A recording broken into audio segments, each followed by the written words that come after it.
Tell me if you know someone that needs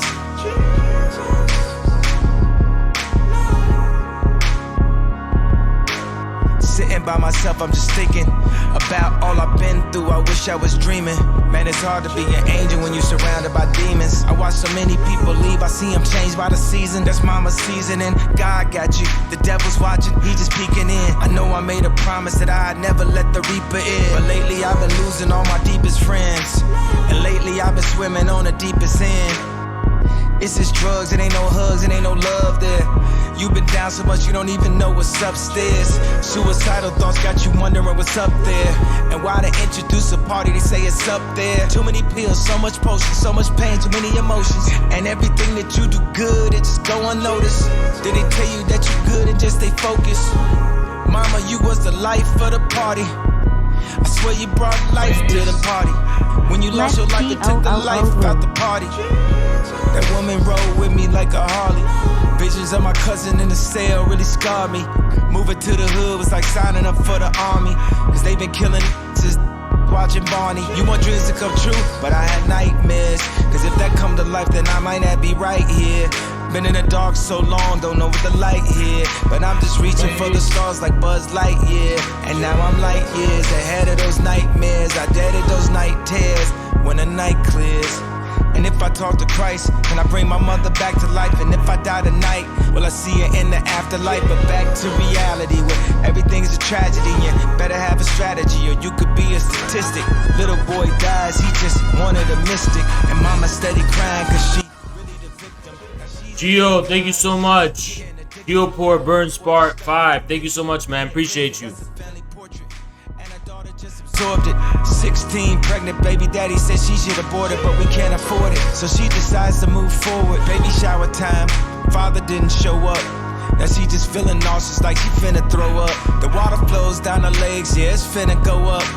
A year then went by, her daughter just turned 1, and she's still depending on her mom. Big brother in the streets, he went and bought him a gun. He want revenge cause the pain feeling numb. And her mom still doing drugs cause that's the only time she feel love. Is it real love? Do the scars really heal up from all the pain that been built up? But they don't feel us. Holy shit, Vermilion with the 10. Thank you so much, man. Appreciate you so much. Thank you. It's like it's bleeding through his eyes. To see him dead, the only thing that'll help the grieving up inside. He even let him get their last meal. He done with the streets after this is last kill. He gotta show him that it's that real. We're back to normal, guys. We're going back to normal. Early streams. We're getting back to normal. He said, go ahead, take my life. I seen everything but Christ. The big bro just blacked out and all you seen was the light. Thank you, Trister. Appreciate you. Getting back on schedule.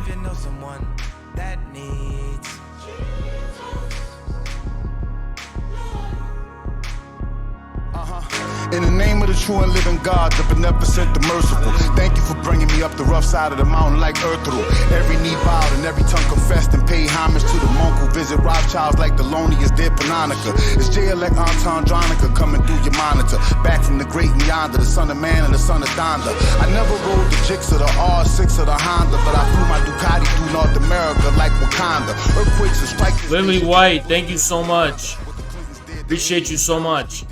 At the postland they call me Terremoto, El Negro Loco. I shake the tectonic plates of the game if I lay one vocal. The God is interstellar while you fellas remain local. My bars is like the pyramid temples of Paco Volta. As sure as the DOJ confirmed Ezekiel's will, I can change the world like Goku with 2 pieces of steel. My sword on my microphone, I swore to the Christ stone. But when you great, they wanna say you took a L, Jose Castillo. I'm in the fight here for what seemed like light years. My rugged cross and thorny crown squeeze out Christ tears. 30 pieces of silver clout, my Pierre priced here. It's a war outside, it's a war outside. It's like the last days of Sodom and Gomorrah outside.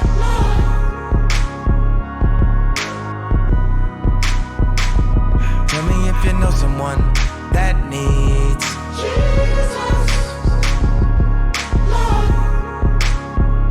but we done in a lot of things. Tell me if you know someone that needs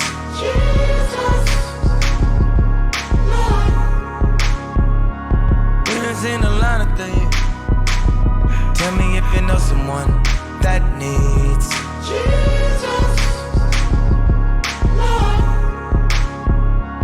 Been through a lot of things. Tell me if you know someone that needs Jesus, Lord. What up, Ye? This is Larry Hoof Jr. First and foremost, I want to thank you for taking the fight for my father to the Oval Office. You might not have been the only one that could have did that, but you were the one that did do that. And with your assistance, we can continue to let the world take part in this fight. You know, to me, it kind of feels like me, my mother, my brothers, and my kids have all been incarcerated through this journey. And we haven't even been to jail. We've been looked at and treated as criminals for being a part of this family. My father's truth and the reality that he raised me in is that he wanted to make a change in this community, because the conditions in this capitalist society is what made him, and it's what made the children of the day. After 25 years of being locked down 23-1, my father has not called any shots from one of the most secure and segregated prisons in the world, and will not, once released, call any shots for the gangster disciples. If my father's intentions were to lead us to death, destruction, and to the hell that he has had to live in for the past 26 years. Holy shit, thank you so much, XGL. Be dead to me. Thank you, man. Appreciate you so much. I didn't stay on this journey this long for that. All my life, man, I've been waiting for my father to come home. They told me Thank you, Mercurial Autumn. when I Appreciate you. graduate 8th grade, he'll be home. Then they told me when I graduate from high school, he'll be home. I went away to Morris Brown, I graduated, and he still ain't home. Now I'm an adult, and my daughter went away to college and graduated. He's still not home. Now even more than that, my son, he graduated 8th grade, and we still waiting. Matter of fact, he hasn't hugged, kissed, or touched any of his grandchildren, and they haven't been able to touch their grandfather. Even though it is not seen that way for some of us, but for many of us, Larry Hoover is a beacon of hope for his community who deserves to breathe free air. Free my father. That's the Larry Hoover Sr.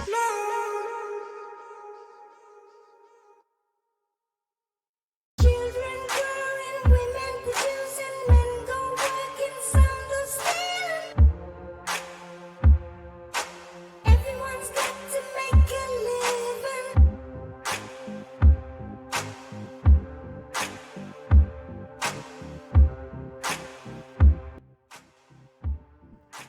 Guys, No more promos, I was lacking. no more photos, no more logos, no more Yesterday there was no stream.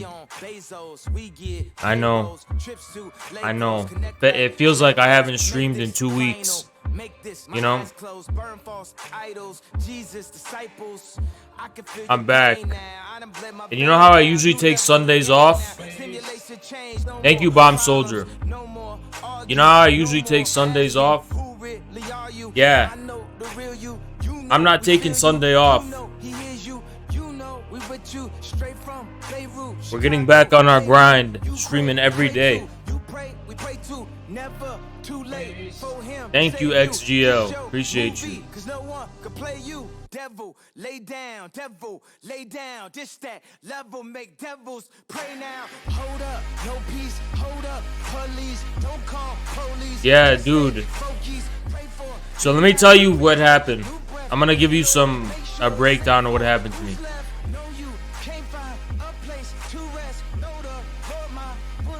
I took edibles to reset my sleep schedule, right? And I quickly tune into Zerka's stream, and there's some guy named Thick Oogie talking shit about me.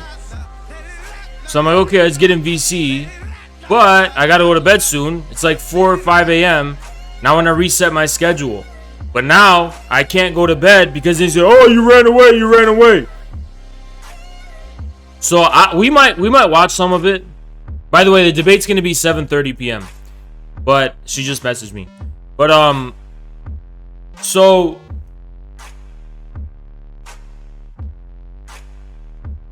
yeah, so What was I saying?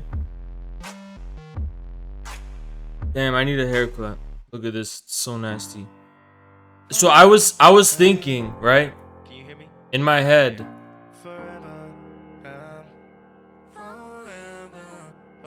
Hold on, let me just change this shit. I don't like this song. I don't like this song at all. The fuck is this? You know, you guys, can I say something? Can I say some shit? I fucking hate Life of Pablo. I hate Life of Pablo. I hate Life of Pablo so much. I think it sucks. I've never even listened to Kids Feel Go See. Oh, that's not just his. Yeah, I hate Life of Pablo, dude. I just fucking hate it. And then Jesus is King is okay, but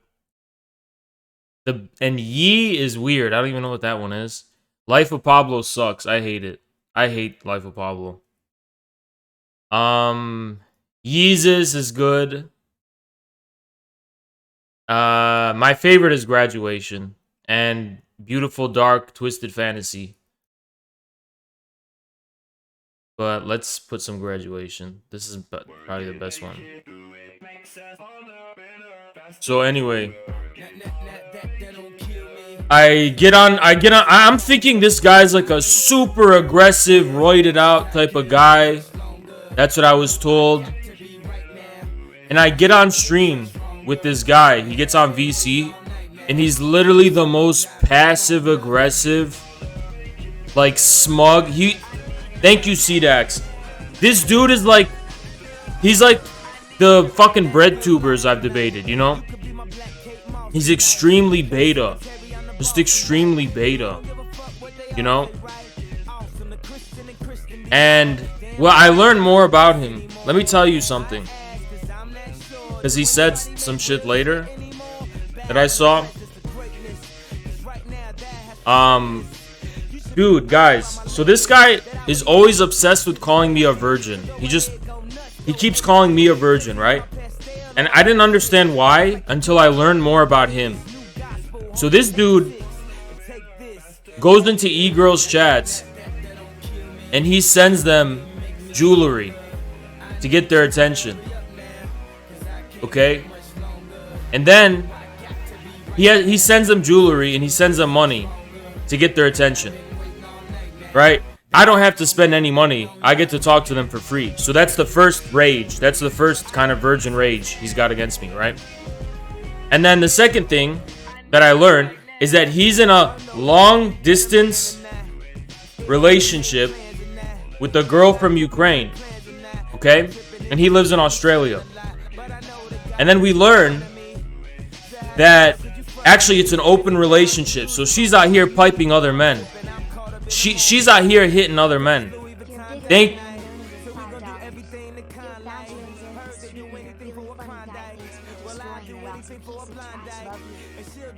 you so much, your biggest fan. Love you so much.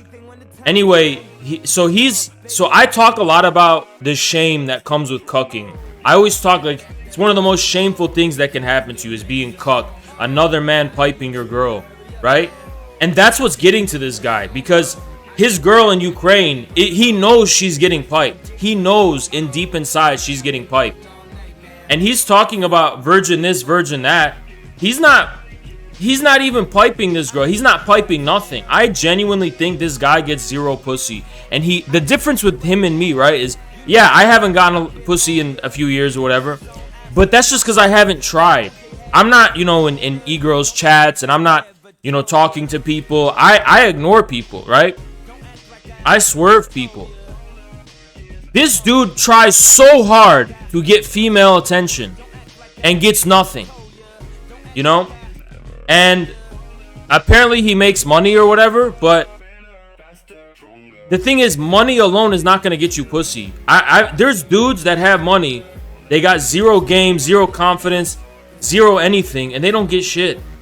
So now, I always want to understand, why do people hate me, right? And now I cracked the code, and I'm just fine with it now. Like, I cracked the code. This dude, I represent everything he hates in life. I am absolutely everything he has to hate in life. Because, in Ukraine, some people say I look Ukrainian. I've gotten that. Some people say I look Ukrainian.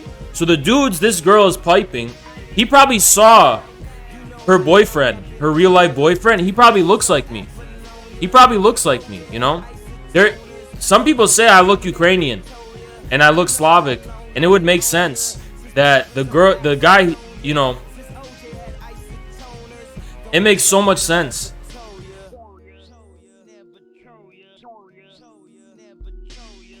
But so anyway, I was so pissed because I stayed up arguing with that guy till 7:30 a.m. So why did I even take those fucking edibles?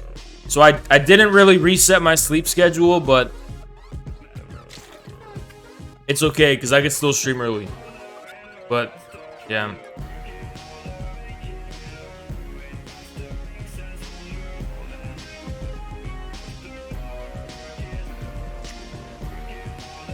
I was thinking about a lot of things too. Yeah, dude, yesterday was sucked. Yesterday was such a horrible day.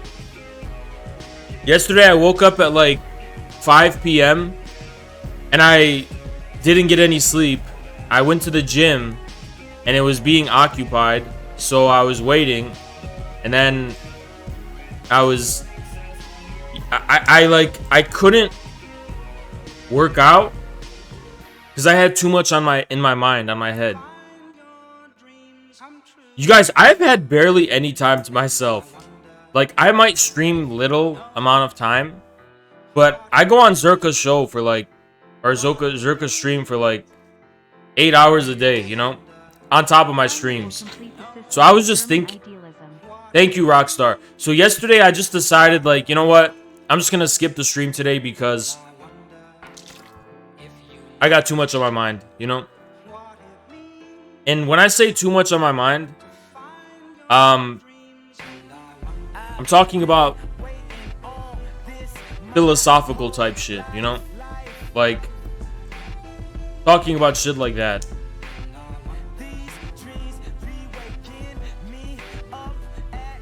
I almost envy a lot of you guys. It's almost as if Zerka's sabotaging you. No, he's not. He's not. What do you mean? Like, no, I'm benefiting a lot from Zerka. I'm benefiting a ton. Yeah, that's stupid as hell. No, dude. Yeah.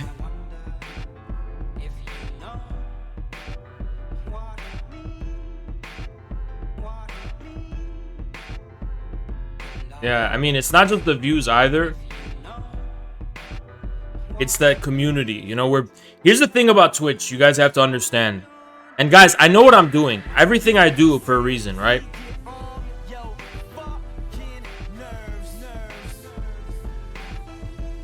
Yeah.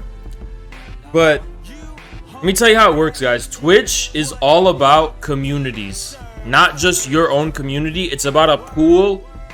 It's about a shared pool of viewers. That's all Twitch is about, okay? That's how anything, it's not just how you grow. That's how you have an identity on Twitch. That's how you form an identity. So me, people see me as the guy on the Zerka Royale, right? And people see the Raj Showcast people as the people who are on the Raj Show. So that's how it works. Have you ever nutted so hard it reached your lips? Hell nah. Actually, no. The most disgusting thing that's ever happened to me was I was in the shower and it reached like my stomach and chest, and that freaked me out so fucking much. It traumatized me. Yeah, it reached like my stomach and my, yeah. But yeah, a lot of you, that, you know, that's why honestly I don't go to y'all houses and shit. I don't go to a bro's house because I know how nasty most of you are. Most of you guys, first of all, you just, thank you, Alan, you just jack off raw, and you just like, you'll come on the fucking wall or on the fucking floor, and you just don't give a shit, and you leave it there till you even clean it up. Y'all don't even control where that shit goes. Hakeem and Atu are beefing right now? Are they actually debating? No fucking way.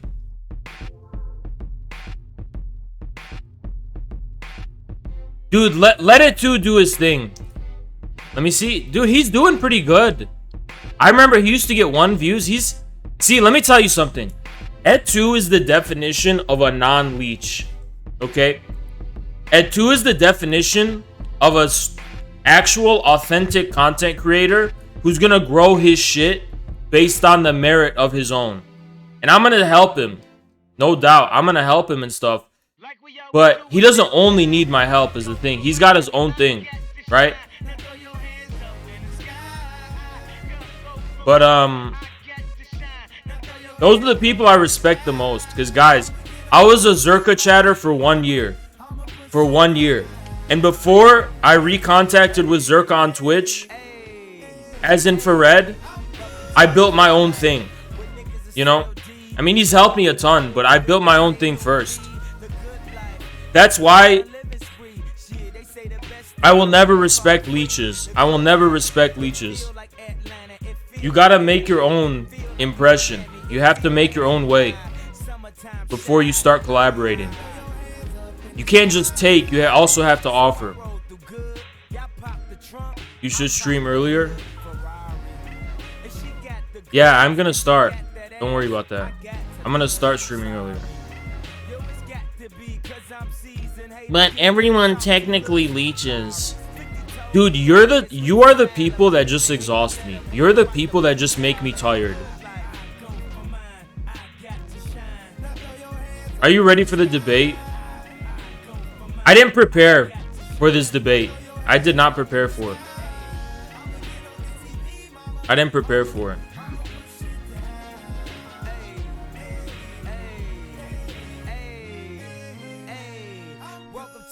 Such a shame seeing 500 views live and 10k VODs. Why? What's the debate about? It's gonna be about Afghanistan.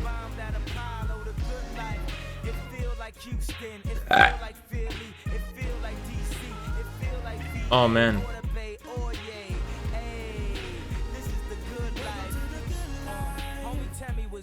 I actually don't like this song that much.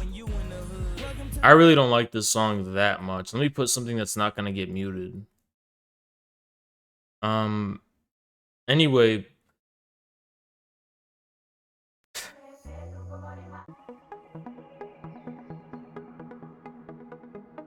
What's the debate topic?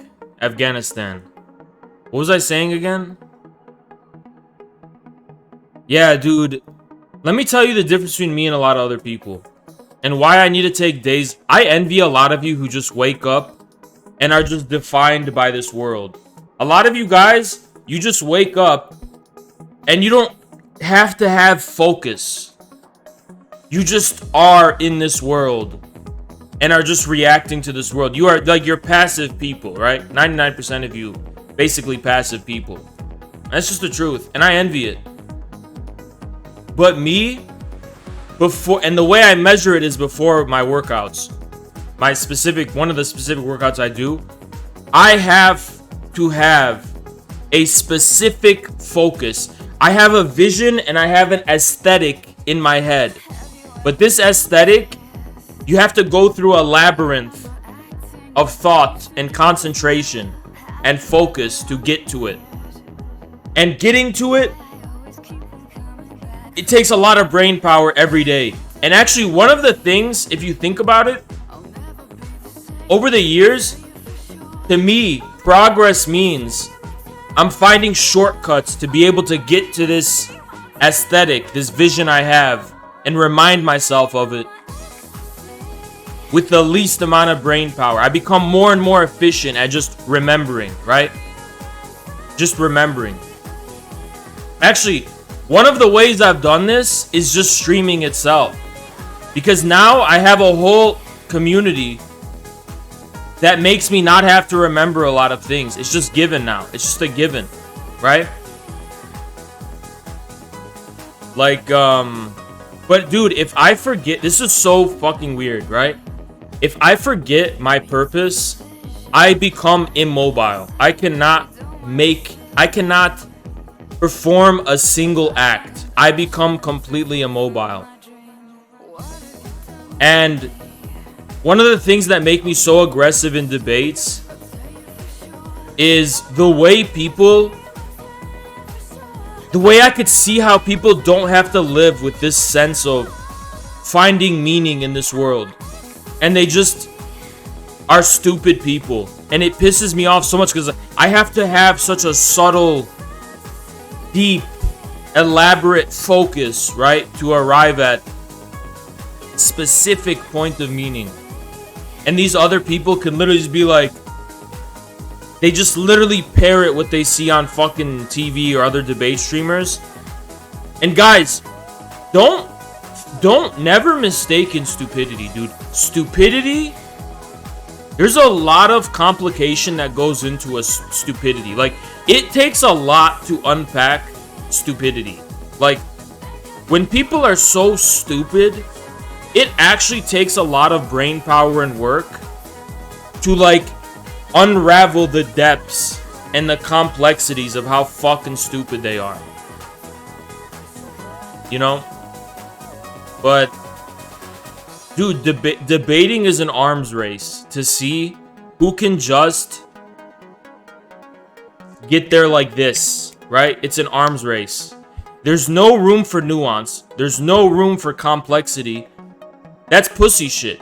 There's no room for that. Debating is all about snappily arriving at something that's just gonna just completely, in the heat of the moment, destroy the enemy. You know? Like, for example, you know what stumps me a lot? When people are like, okay, Haas, what does bad mean? Thank you, I am Atari. Appreciate you. Holy shit, thank you, man.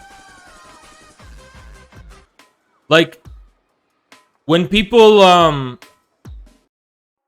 like, okay, Haas, what is truth? What is bad? Like, dude, that is actually so fucking hard to respond to. It's not easy to respond to. Especially when you're a guy like me that has very unorthodox views about everything. Right? But I need to focus more, and this is something I don't do, is just finding my shortcuts. Like, what can I just say that's just gonna be accurate enough, just for the purposes of the debate, you know? The only debate is the Kayut one. Dude, shut the fuck up.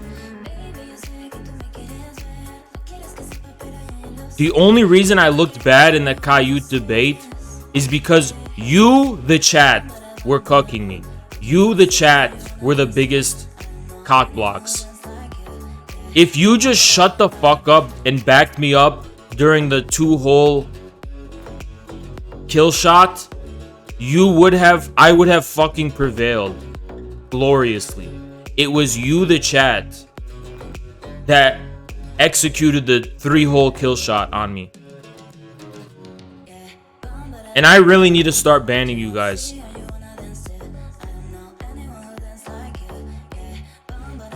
I really need to start banning you guys.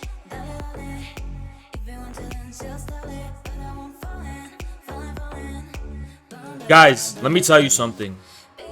No e-girl will ever talk to you. So you have a choice. Either you help, or you at least don't get in my way, or some other cuck is going to be taking these girls. It's either me or some other cuck on Twitch. Who do you prefer? And who do you have a better time beating your meat to thinking about? Being with these girls. Obviously me. So choose me and don't get in my fucking way.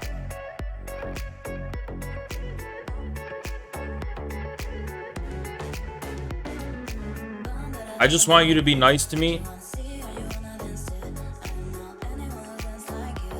A lot of people in the chat were mad you were talking with her. Yeah, I don't give a fuck. And I still stand by the 2-hole theory. I still stand by the 2-hole theory. Because everything is in those lips. Everything is in the lips. That's a hole. That whole thing is a hole. Now, you could talk about sub-holes and subsections. Anavor has a genuine crush. I watched her stream a bit yesterday. Cause that's how it is, man. That's how it is. The ones you like, the ones you like, you know, you have to put in a lot of work. But the ones that like you just don't like. That's just how. That's the law of nature. Oh wait, Zerka called me. Let me call him back. Oh yeah, what up? Yo, what up, what you up to? Hello? Yo, can you hear me? Yeah, I can hear you. Yeah, what are you talking about? I missed it. I just said the ones that like you don't like them, but the ones you like, you have to put in a lot of Oh, work. right. Oh, no, I thought you were talking shit about that dude, the Angus. No, I Yeah, was earlier. yo, you know he's not a random viewer. Like, I know him, and he opened up to me about some really personal, tragic shit. That's why I felt really cruel, like, to just kick him off the call, right? And I'm like, yeah, it's like some seriously heavy stuff, like really depressing stuff. But yeah, dude, you were so strange last night, bro. I don't know if it was the edibles.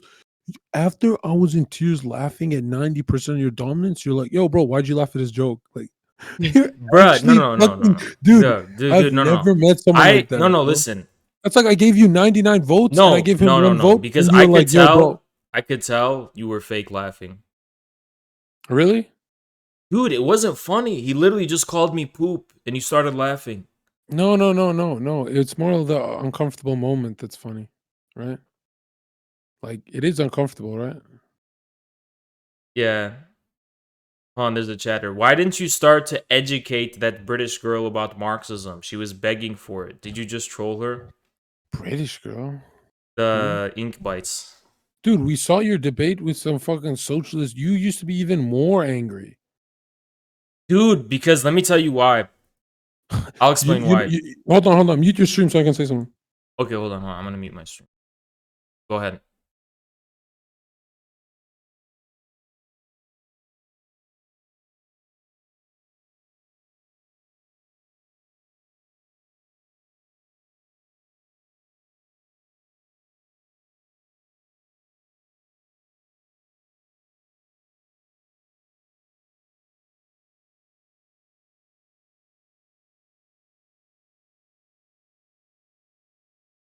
No, I was on YouTube back then. What the fuck?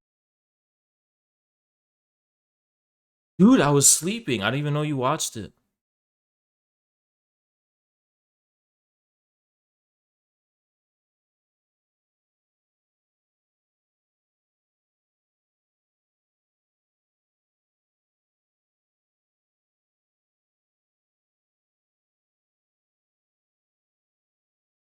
Yeah.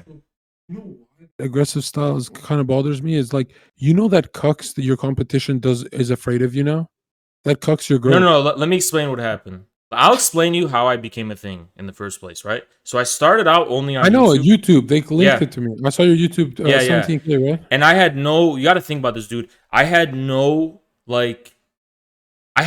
experience being like relevant or talking to these dude, like for example, that guy was like a celebrity in my eyes, like that he had like Dude. all this clout and shit. I was just a nobody. And then let me tell you Dude, what happened though.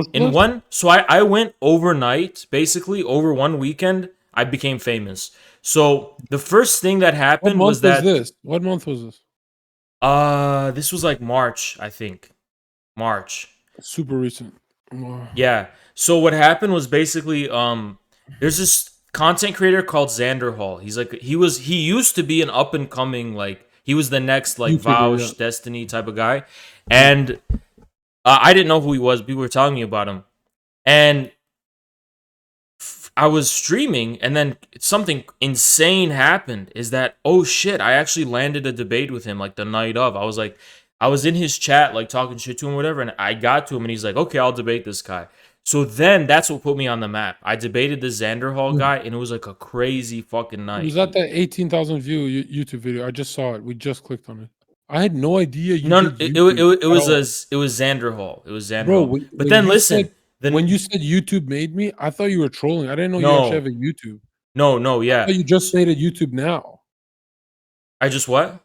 I thought your YouTube is just made now. I searched it up and your No, YouTube has been no. going, dude. Yeah. So what Who's your happened? editor? So what happened is that The day Oh, who's after your that, editor? I wonder who's your editor. Like, where'd you find him?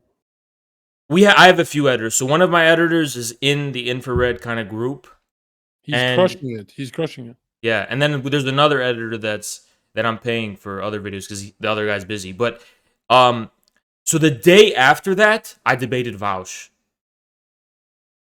Right. And didn't Vouch like dip though? Yes, and then the day after that, I debated You know, Destiny. you know why he dipped, bro? You need Yeah, to do. You need to do like. I no, only got I'm to telling you you, know I bro. only got to debate Hassan and Destiny because I did the bait and switch. I was like, so do you want to debate? I Dude, was no, very I'm trying to soft, say is and that then I turned on them.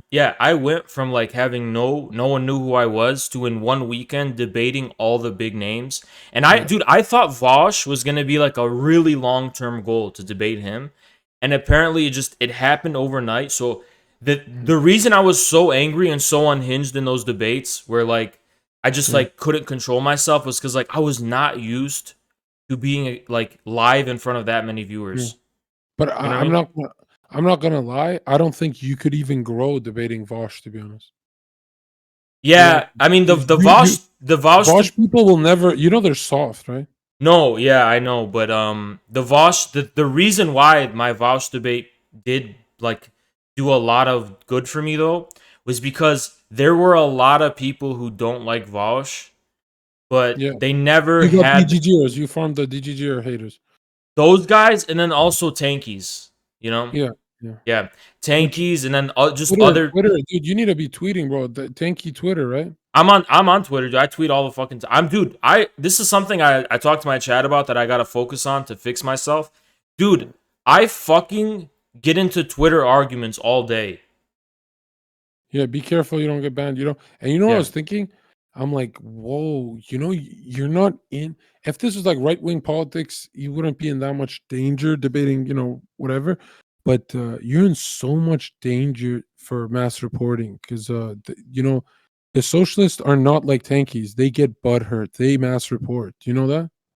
Dude, I know, but if it hasn't happened now, I just cuz No, dude, I'm saying like still be strategic. You know, no, I know, dude. I'm so careful now. I'm so careful now, dude. But still, I dude, almost wish I could tell you, dude, do a 15-minute normal conversation with them calm, then go 20 minutes.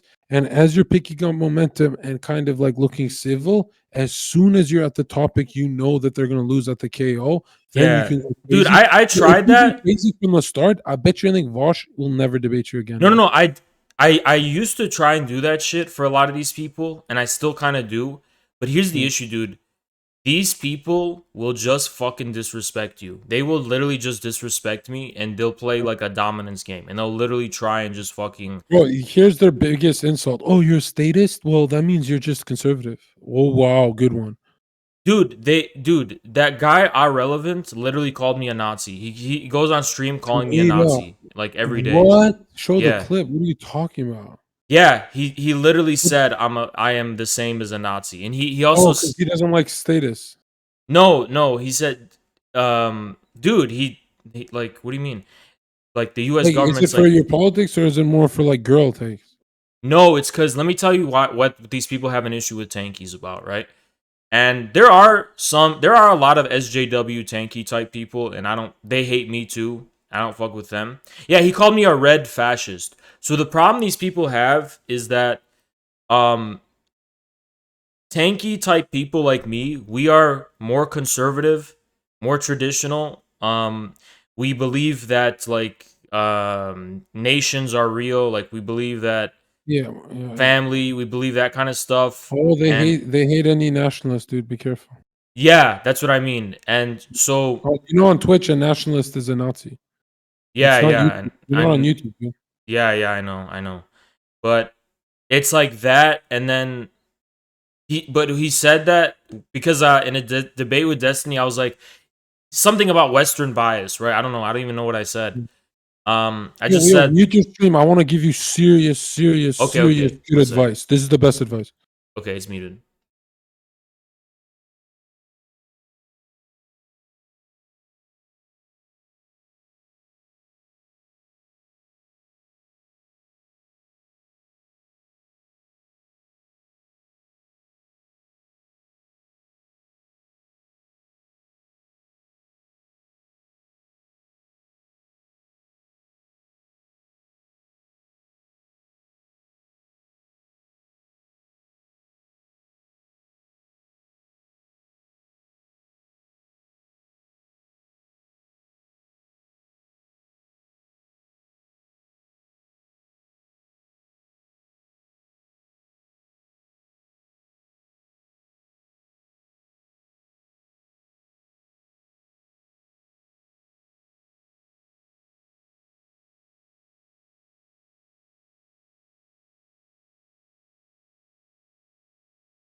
5 more minutes. Just apologize to them, okay? Yeah.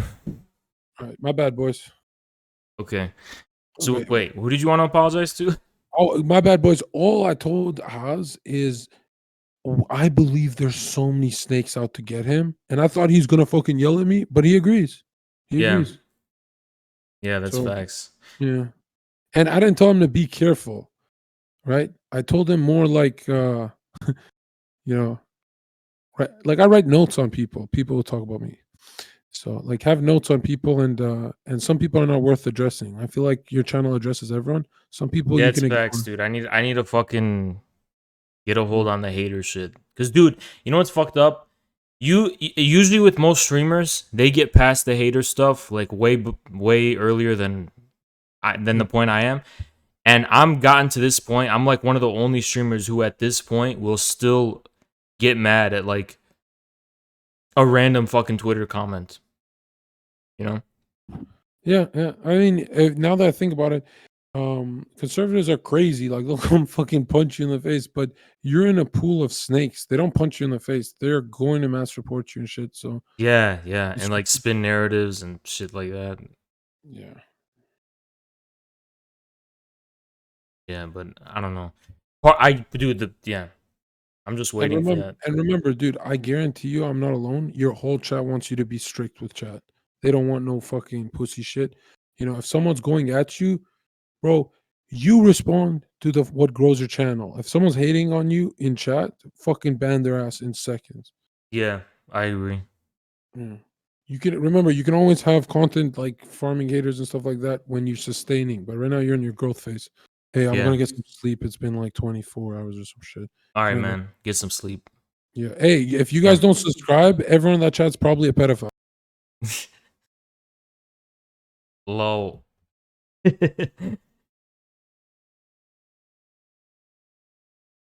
I'm gonna hate on you right now. Why you so handsome? Based. Thank you, Extreme. Appreciate you. Oh man.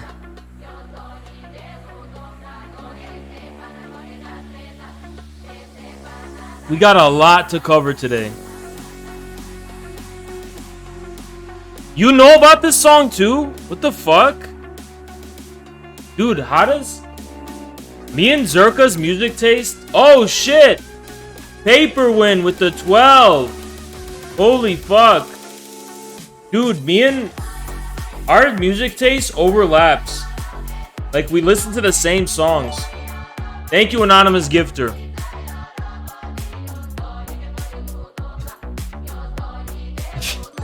Stuck in 2012.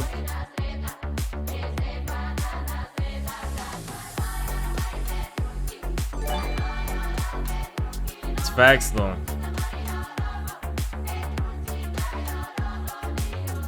He's gonna call out every top streamer when he's up, so get him up. Who, me?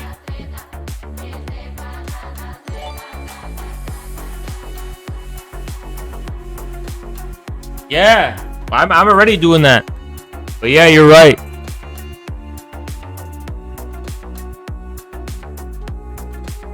Yo, give me a sec. I'm gonna wash my hands. 1 sec.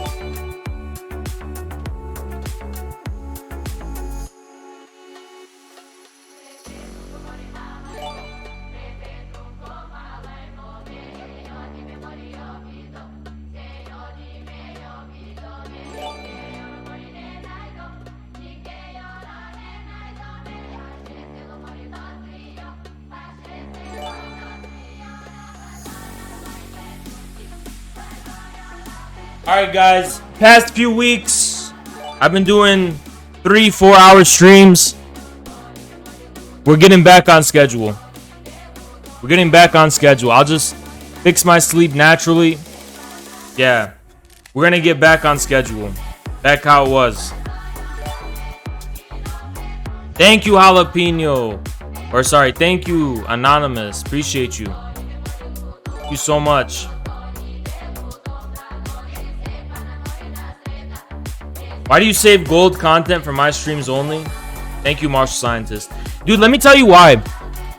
My channel can only have so much dating and relationship type shit, you know? I just prefer it. Yeah. Pick up call. Okay, hold on. Yo, what up? Yo, why do you have those as your sub alerts? That's really bothering me. I don't. I have I'ma send you- I'ma it's a send you- glitch. It's a glitch.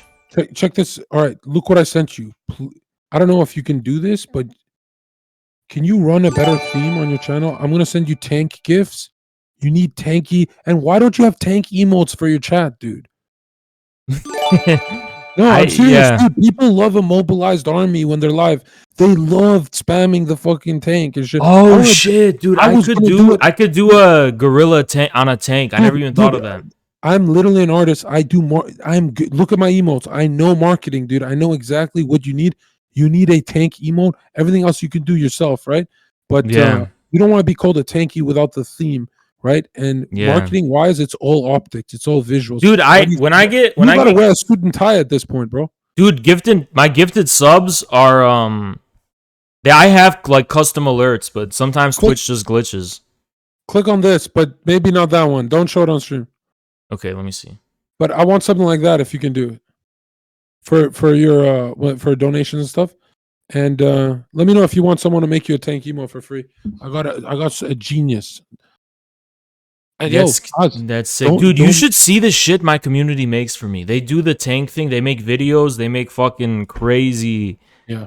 custom promotional type of shit. It's crazy. Dude, Neat Feet used to make these really crazy videos too. I love Neat. Neat's one of the best people I've had for years, and he sends me reacts. Like he's gold. But Yeah. dude, for your tanky emote, 2D is cute and all, dude. Do a 3D box, like a box tank, kind of like you remember the game Pocket Tanks? Yeah, Isn't it? yeah. No, you don't. On mobile? Was it something like this? I wanted something like that. And I don't have the tanky theme, so like, dude, I'm drooling for this tank. Like, this looks so sick. Let me see. Look, literally copy that. You will not get sued. Look at this tank. Okay, look at the bottom. Oh shit. Look at the purple background. Can you open that? Get that and get different color fucking tanks for your tiered subs, or you can do a tank emote. So when you go tank mode, everyone spams it, and I promise you, dude, people get people get the emotes just to use them, even if they don't like you. Wait, I can use this tank? What? I 100%. What? Really? 100. Bro, I don't want to say it live, but oh my god, dude. And I know the developers, they wouldn't give a fuck. But or you could Okay, search a 'cause- 3D tank model. Dude, I do need new badges. My fucking badges got taken. Dude, did you know this? Your badges can't be political. I thought it was just the emotes, but yeah, Oh, what? my badge was like a custom style type of hammer and sickle, like, but it was a custom No, one. but you need the red star. That's way more like you. Dude, they'll take it down because it's You know political. you know the hammer and sickle is more calmy. You're like a fucking status. You're the red star. That would make more sense marketing wise. Yeah. I like, mean, no, one but thing this that was like bothers me this was like a custom one though. It was like it wasn't like a Okay. traditional hammer and sickle. It was like And dude, the infrared.gg, bro, I would run it with infrared type colors, and the red part should be communist blood red. Did Right? you see the website? What website? Infrared.gg. Who you made it? Well, we had someone make it. Check it out. I'm Just proud of type you, bro. infrared.gg on your browser. Okay, what's gonna infrared.gg? Is it just the chat? Yeah. Oh, you really? Infrared.gg. Oh my god, how much this cost? I don't think we paid anything. We ripped Destiny's website because it's open source, and we put our own custom thing to it. Yeah, but this is useless, bro. Why don't you have a live chat going for offline chatters? Oh, custom chat API. That's the only thing you need. Everything else is useless, dude. Because I don't know, because like I feel like it would harm the Twitch growth if like I separated the chats. No. It's just for a late night when people are like, "Hey, I'm awake at 3 a.m. I got nothing to do." Then they can be like, "Hey, Haas debated this guy offline. Watch Yeah. this." They But really this like. this is like our aesthetic though. It's like this futuristic type of. Bro, if you don't get these fucking tank emotes done, I'm gonna be shook. Dude, no, the 3D works because it's like 3D, so it works because it's like our aesthetic. Yeah, So- no, and Yeah. I'm worried that you're gonna have like emotes that don't pop out, like the 2D ones. I'm so bored of, you know. Dude, So yeah, that's so do you see my emote? you know my Like, sun gorilla emote? yeah, I like that one. Yeah, but the I sun needs to paid be I red. just paid on Fiverr someone to do it, and even to this day I'm not really satisfied with it because it's I too to be, 2D. I'm gonna be honest. I don't like it because I always think it's train wrecks when you raid me. I don't know why. Yeah. That sun needs to be blood red and the gorilla needs to be green. That you, if you understand marketing, dude, it'll Wait, why pop up. green? It's tankies, dude. Green and a red dot. That's all you need, right? Uh, Oh, like an army red, a green. like if you're known as the Hulk Green Gorilla, it's better. It markets to the youth better. When you have just a regular gorilla, dude, that gorilla looks like it's on StockX.com. It's trash, bro. It looks just like trains. Wait, yeah, look Dude, at that. Trains is look how gold too. trash yours looks, bro. Yeah, people are actually gonna subscribe to Train because of you. That's ridiculous, man. That's crazy. Like, how do you not think of that, dude? If I had an emote that looked like someone else's, I'd panic, dude. Dude, I just need someone to make these emotes because the Fiverr people they make it in the same style. No one I need to find someone who can make an emote that fits my style. Please use this, dude. You can color this. Let me see. I don't think they're gonna allow tank for your sub badges. Keep your sub badges. Do not change the infrared thing though. That Wait, why logo- wouldn't they allow it for dude? This one looks sick. I know. Don't tell anyone. Cut it out and color it. And if it's not green, I'm gonna unfriend you, dude. Like, Make you it should- green. if you market yourself like Hulk Green, it's so much easier because when someone clicks on you and they don't know who you are and they see you raging and stuff, and the theme is all green, immediately it just clicks easier. You know. That's why sometimes I wear. Anyways, I'm not gonna say. So you But, think green is a good style? To be honest, dude, I run my channel like an army, right? I'd love to do the tank thing and stuff like that, but Yeah. we laugh more than we debate. To be honest, nowadays. Dude, I have a sub I can replace. I have an emote I can replace, and this tank shit. Do you don't No, think honestly, Do you think dude, Twitch would consider it political though, or? 100%, you cannot do it as your sub badge because they'll leave it on, and then when they find out you're tanky, they'll be like, "Oh fuck." Well, this no, guy." it's for emote. That's for emotes too, though. You can't have political emotes.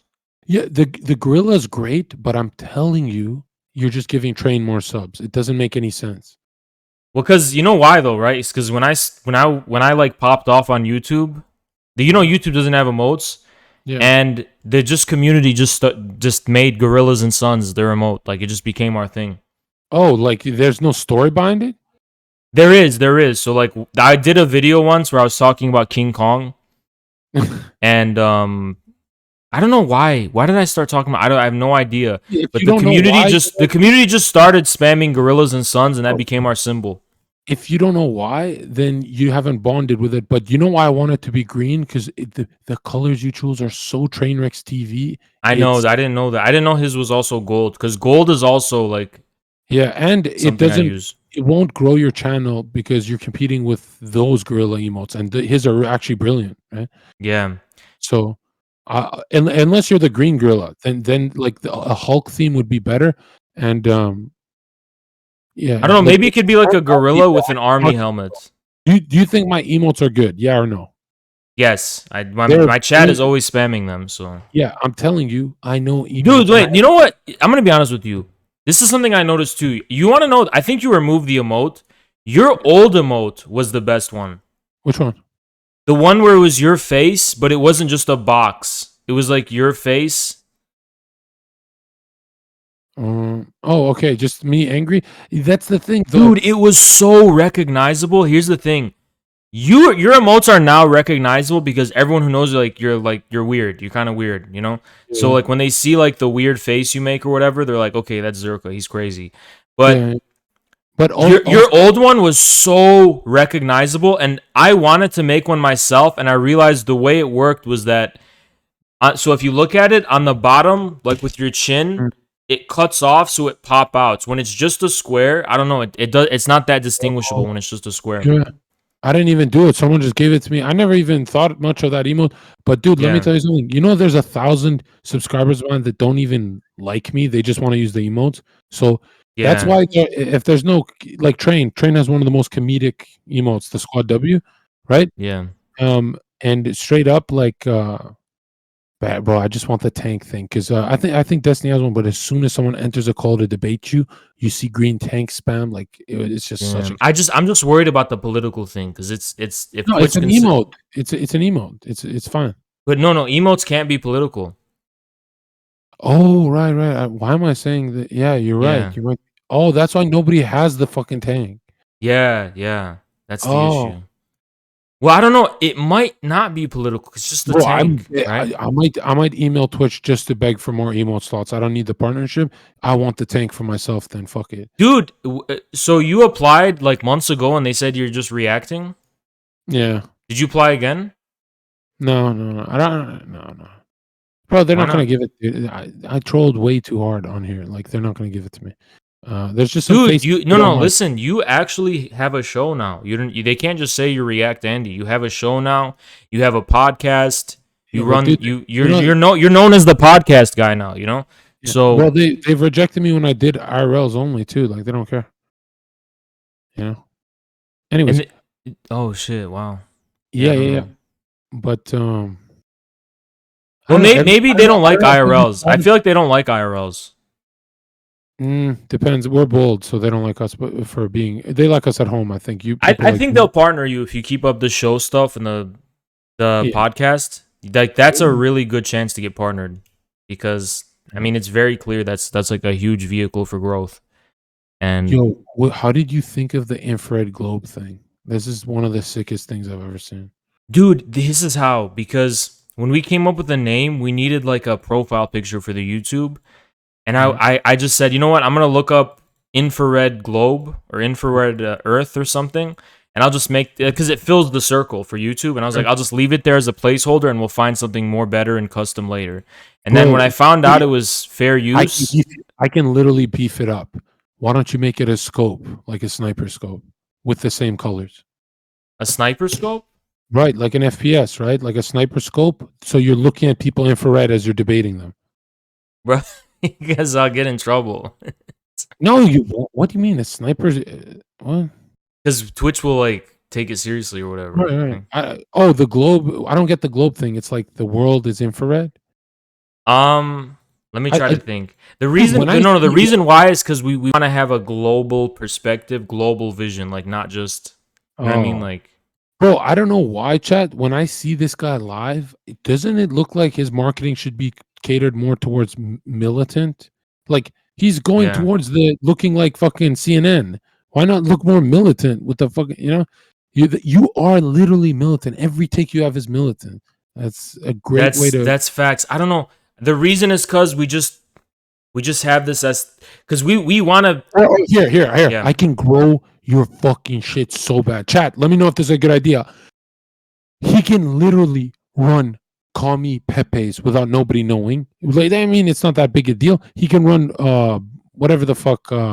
If you had Pepe style emotes that are just yours, and I want to do this, but I don't have slots, right? Yeah. I have a Joker Pepe. No one has that, right? So, like, Oh my own shit! one. I never thought Yeah, about yeah. the Pepe thing. Yeah. So, yeah. But Dude, but yeah, I the mean- gorilla. If the gorilla's sun doesn't turn red by tomorrow, I'm gonna fucking punch you in the fucking. Bruh, tomorrow, dude. I gotta find someone to do all that shit. Oh, I'll do it for you right now, bro. Who do you need? Who do you need? Go to Blue. I gave you Blue. Remember Blue from Blue? Twitter? He did all my emotes. He'll do that for free. Of course, bro. He just wants VIP in chats. Damn. You think the red will be better than the golden though? The sun? Okay, spam the gold and ask your chat if they even like it, or maybe I'm just seeing shit. But I didn't like it when I first got it, but that's just because I thought it was too cartoony. Like I wanted it to be more like realistic and aggressive. I loved it, but I always thought it's Train hosting me. It was very weird to me. Yeah. Well, no, that you're right, dude. I need independent branding colors because it doesn't really fit our colors. But if you And you notice, can't- dude, our colors are like they have some red, some. It's like the infrared globe is pretty much our. Oh my color. god, dude! Why not just have a whole red gorilla then, with no background? That'll pop way harder. And then, I think you know what? That's what I was saying before too. The red, dude. I got that from Chad. That's the sick. red gorilla. But dude, we need the gorillas and sons though, because that's like a trademark we have, right? The gorillas and sons. But a red gorilla would be fucking sick. Bro, I don't give a fuck what your trademark is. It's to grow your channel. And sometimes Yeah. I think you'll still get swallowed by Train a bit. Like, it seems like, Yeah. it seems like maybe 10%, 15, 20% of your following might go to him. Like, people confuse streamers all the time and shit. So I don't Dude, know. yeah, dude. What I need is, dude, they confuse us. Yeah, dude, I find that hilarious. I don't even get that. Like the way Dude, you talk. do you think I started to sound? I don't know. I always feel like I've sounded this way. Do you think I You started to literally sound like sound. you because I You watched sound you? edgy, bro. I sound like people tell me I sound wise, but they don't. I don't. I don't sound like I'm fucking law student. You literally, when debate, sound like you're a fucking genius. Yeah, I mean, I don't know. Except when you're talking to girls, then you sound retarded as fuck. But Dude, I saw that debate with the socialist, and I don't even know why you're going hard on him. He was literally. He had no arguments, none. And how dude, do you not? no. This is why, because despite that I was winning the argument, I was losing in the game of clout. Like he was still the bigger guy Dude, than me in terms of your clout. biggest mistake, dude. If you Yeah, look at my old royales, I'll send you a link.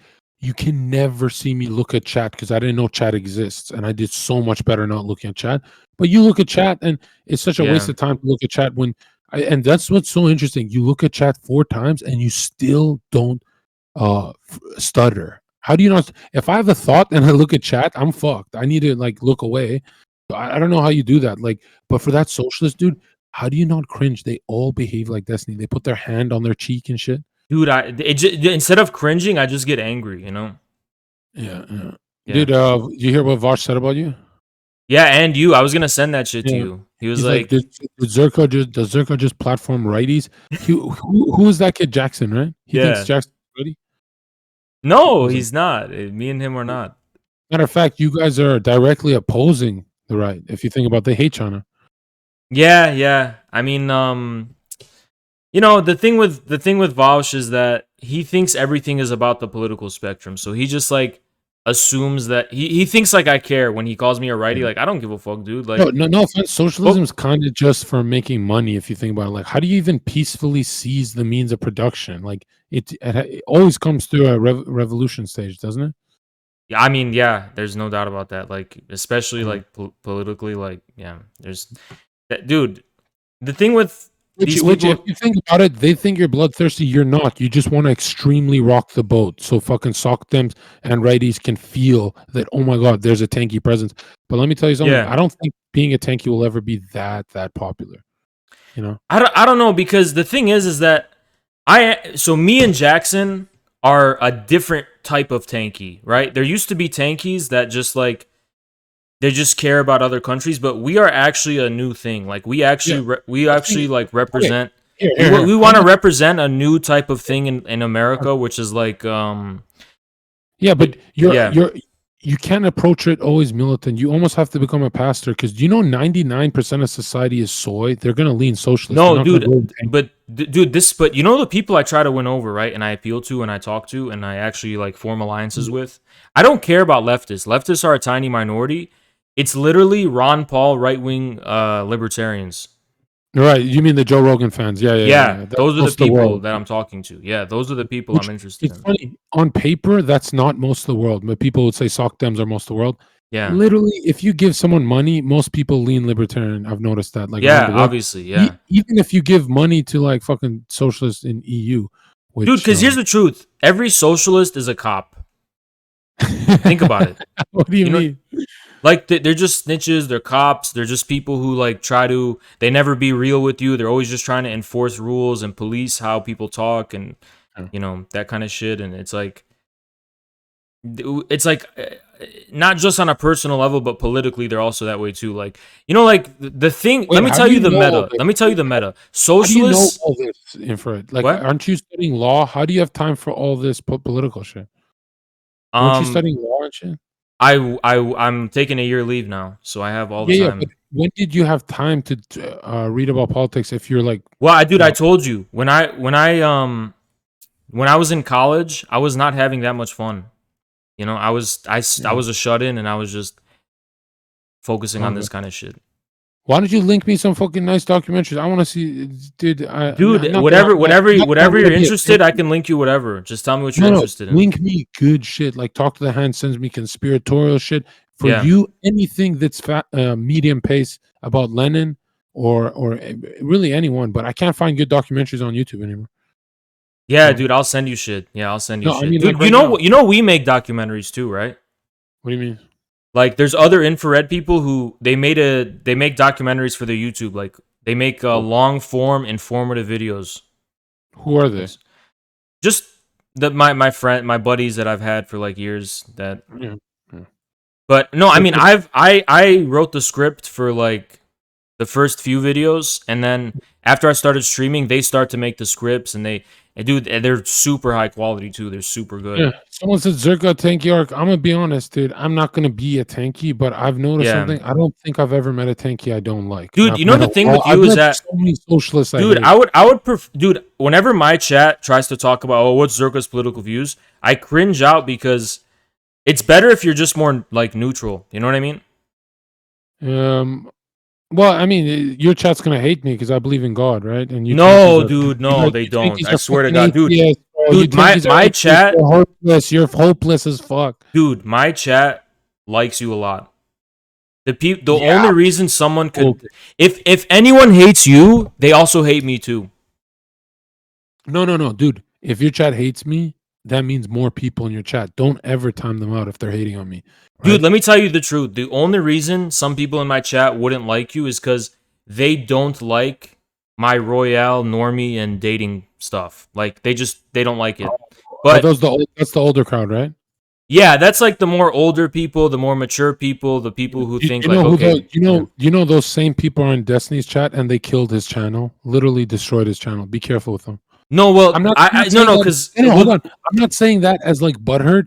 I'm Yeah. saying that if you don't have youth and exuberance when you're that's what live, that's what it's I less told them to viewers, dude. understand. Yeah, It's a that's lot what they less gotta viewers. understand, dude. Like the dating stuff and all that stuff. People need to realize, dude. The people who want to sit on Twitch and watch Twitch, they want to see sexual stuff. They want to talk about that kind of stuff. They want to fucking because they're not in real life. They're not you know what I mean? And it's even funnier when the contrast between your takes and theirs, right? Yeah.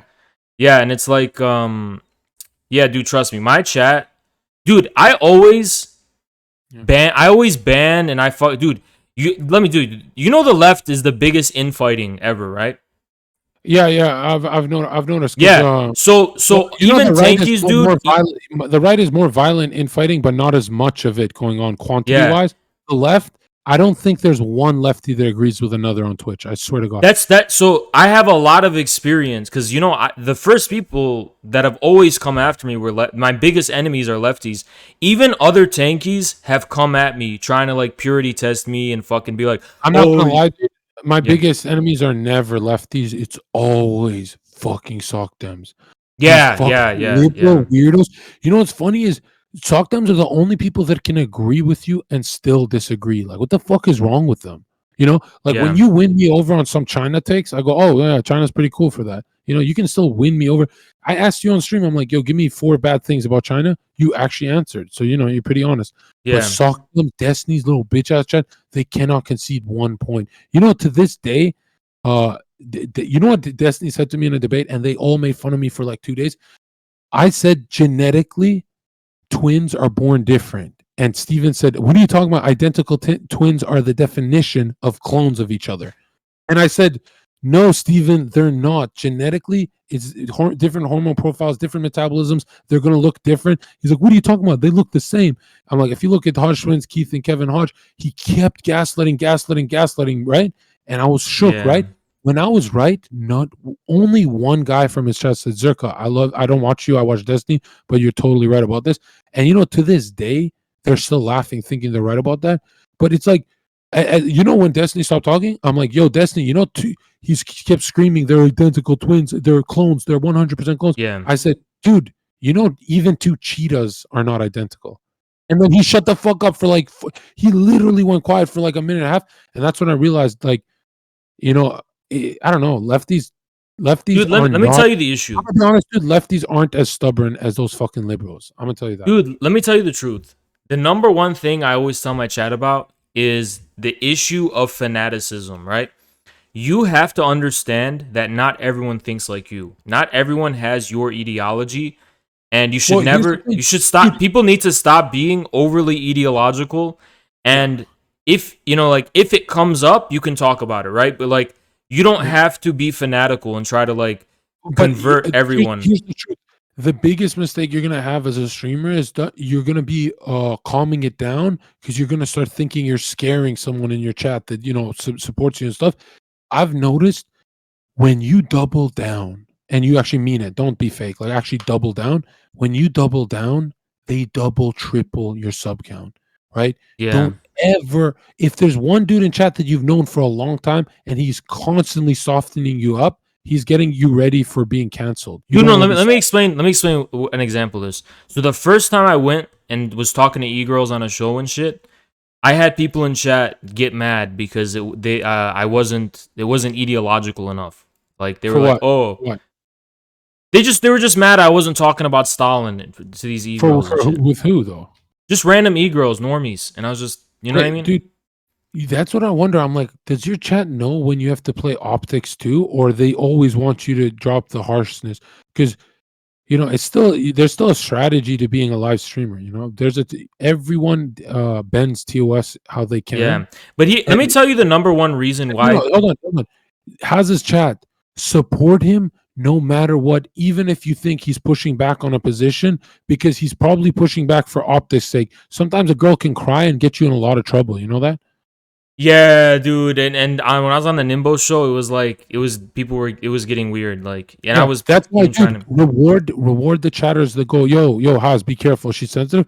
If there's a chatter that says finish her off, that guy needs to be timed out for 1,000 days. Because I used to let them in my chat, and dude, they subconsciously hype you up to say crazy shit. So be careful. Yeah, I know, dude. Trust me, dude. I remember when I first came on Twitch, it was like we were fucking barbarians, dude. And yeah, Yeah. I started to chill. But here's the thing: the reason why people are so fanatical and shit, and this is what's fucked up, is like, let me say, like the Destiny thing when he was saying with you, it's almost like they think if they concede on one point that they feel is against the mainstream, then they're opening the floodgates and everything goes back to Nazis. You know what I mean? Yeah. Like Destiny's if called the Nazi more than anyone else, though. it's just what's scary. Like if I question Iraq has WMDs, Yeah. that's a stepping stone to believing in Nazis, and No, that it's not. they have to. No, you're just losing a debate because literally everyone on Earth should admit that there was no WMDs. I know, but it's like fucking crazy because it's like these people are so anxious about like So hold on. imposing If these you know- views. Like people are scared, dude. you Like when know- if you met a guy in real life, like let's say like I don't know, let's say this latest like ivermectin shit, right, or whatever, right? Right. If I met a guy in real life and he believes in ivermectin, even if I disagree with him, I probably do disagree with him. I don't know anything about it, but Yeah. why would I get mad? Like I would be personally offended. You know what I mean? Yeah. Like why take it personal? Because so many people just take it personal, they get mad. Yeah. And dude, Well, that's literally why you have made enemies just from the flat earth shit. Like Yeah, no, Like, but I'm w- glad I did that.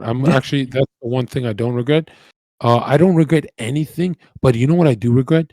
There's a lot of people. You know what I do now if I'm debating someone and I realize they're not worth my time? I Yeah. literally just leave.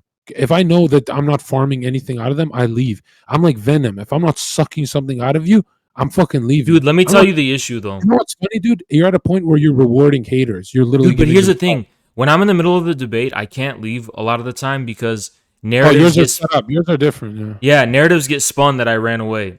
And I Here's booted out. here's something you do extremely wrong, dude. That I'm pretty sure everyone does this correct.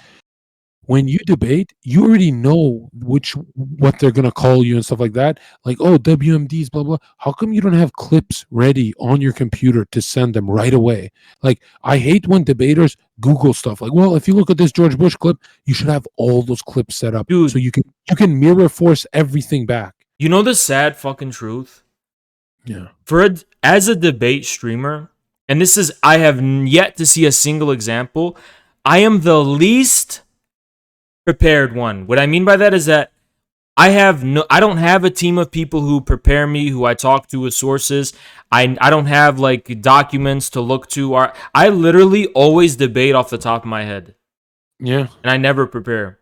Like I'm about to debate in like 10 minutes with this girl Oh, really? What the fuck? about Okay. Afghanistan, and Oh, I did not dude. prepare. Like I didn't Dude, prepare. I'm I'm- just going in it.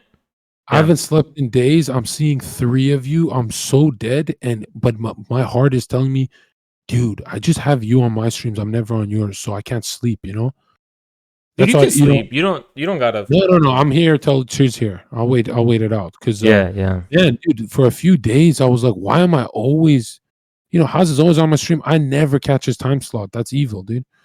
No, it's not, dude, because here's the thing, that there's a time difference. You stream in a different time. And then also, dude, you are still like the bigger streamer, you know what I mean? Like Oh, you I don't look at numbers, right? Because I No, genuinely I'm not talking about numbers. I'm talking about like in terms of who is known in the Twitch community. no, but I don't see you as a friend. I see you as a proxy, right? Yeah, I mean, I don't take anything Like personally. you, So no. Like obviously we're friends, but that's not why I cherish you. Friendship's yeah, useless to you and me, right? I yeah. see you as a proxy. That means when I'm offline, you're the shit storm, right? And you're pissing off the people that piss me off. Do you get that? Yeah. Yeah. And if you were to say that to me, you're like, yo, Zirka, I kind of see you more of an ally than a friend. I think that's way bigger compliment because friend is cringe and useless. Well, dude, that is the case because here's the thing. If you're alone in your takes on Twitch, you'll get Yeah. fucking destroyed by hyenas. And now I never thought two dudes like you and me are so people are afraid to mention our names. I'm like, I thought we need to have 8 of us for Dude, people here's to the be thing. afraid. When it was, let me tell you why I think you're an ally, right? When it was just me by myself on Twitch, everyone could dismiss me as like a literal freak. Like everyone literally saw me as just a crazy person, irrelevant person, a complete freak, a complete nobody. The minute I started going on your shows, all of a sudden Vaush and all these people are like, huh, maybe I'm Yeah. the weirdo. You know what I mean? Like, because Yeah. Yeah. I do super normie content. No, and you Yeah. showed you can be social and make a girl giggle for like 4 hours straight. That's Yeah, unreal. yeah. That Ink Bites girl. But what's crazy is, dude, that network is just gonna grow, and I think you should have access to all of it. Literally every girl I put in front of your face, you should add friend. And when you're not doing politics, keep growing your channel. Dude, And you know this better than anyone, dude. But here's the truth. This was true for the Raj show. It's true, dude. Sex is what sells on Twitch more than anything. That well, is, it's also reactions, dude. You are funny when you're, dude. You know why I'm around people like Dobie? Not that like we'll get along super well. It's because we're opposites. Running opposites is fucking hilarious, and yeah, having these girls around also does you become more strategic with your optics. Like you become a little more just enough sensitive, yeah, not too much. yeah.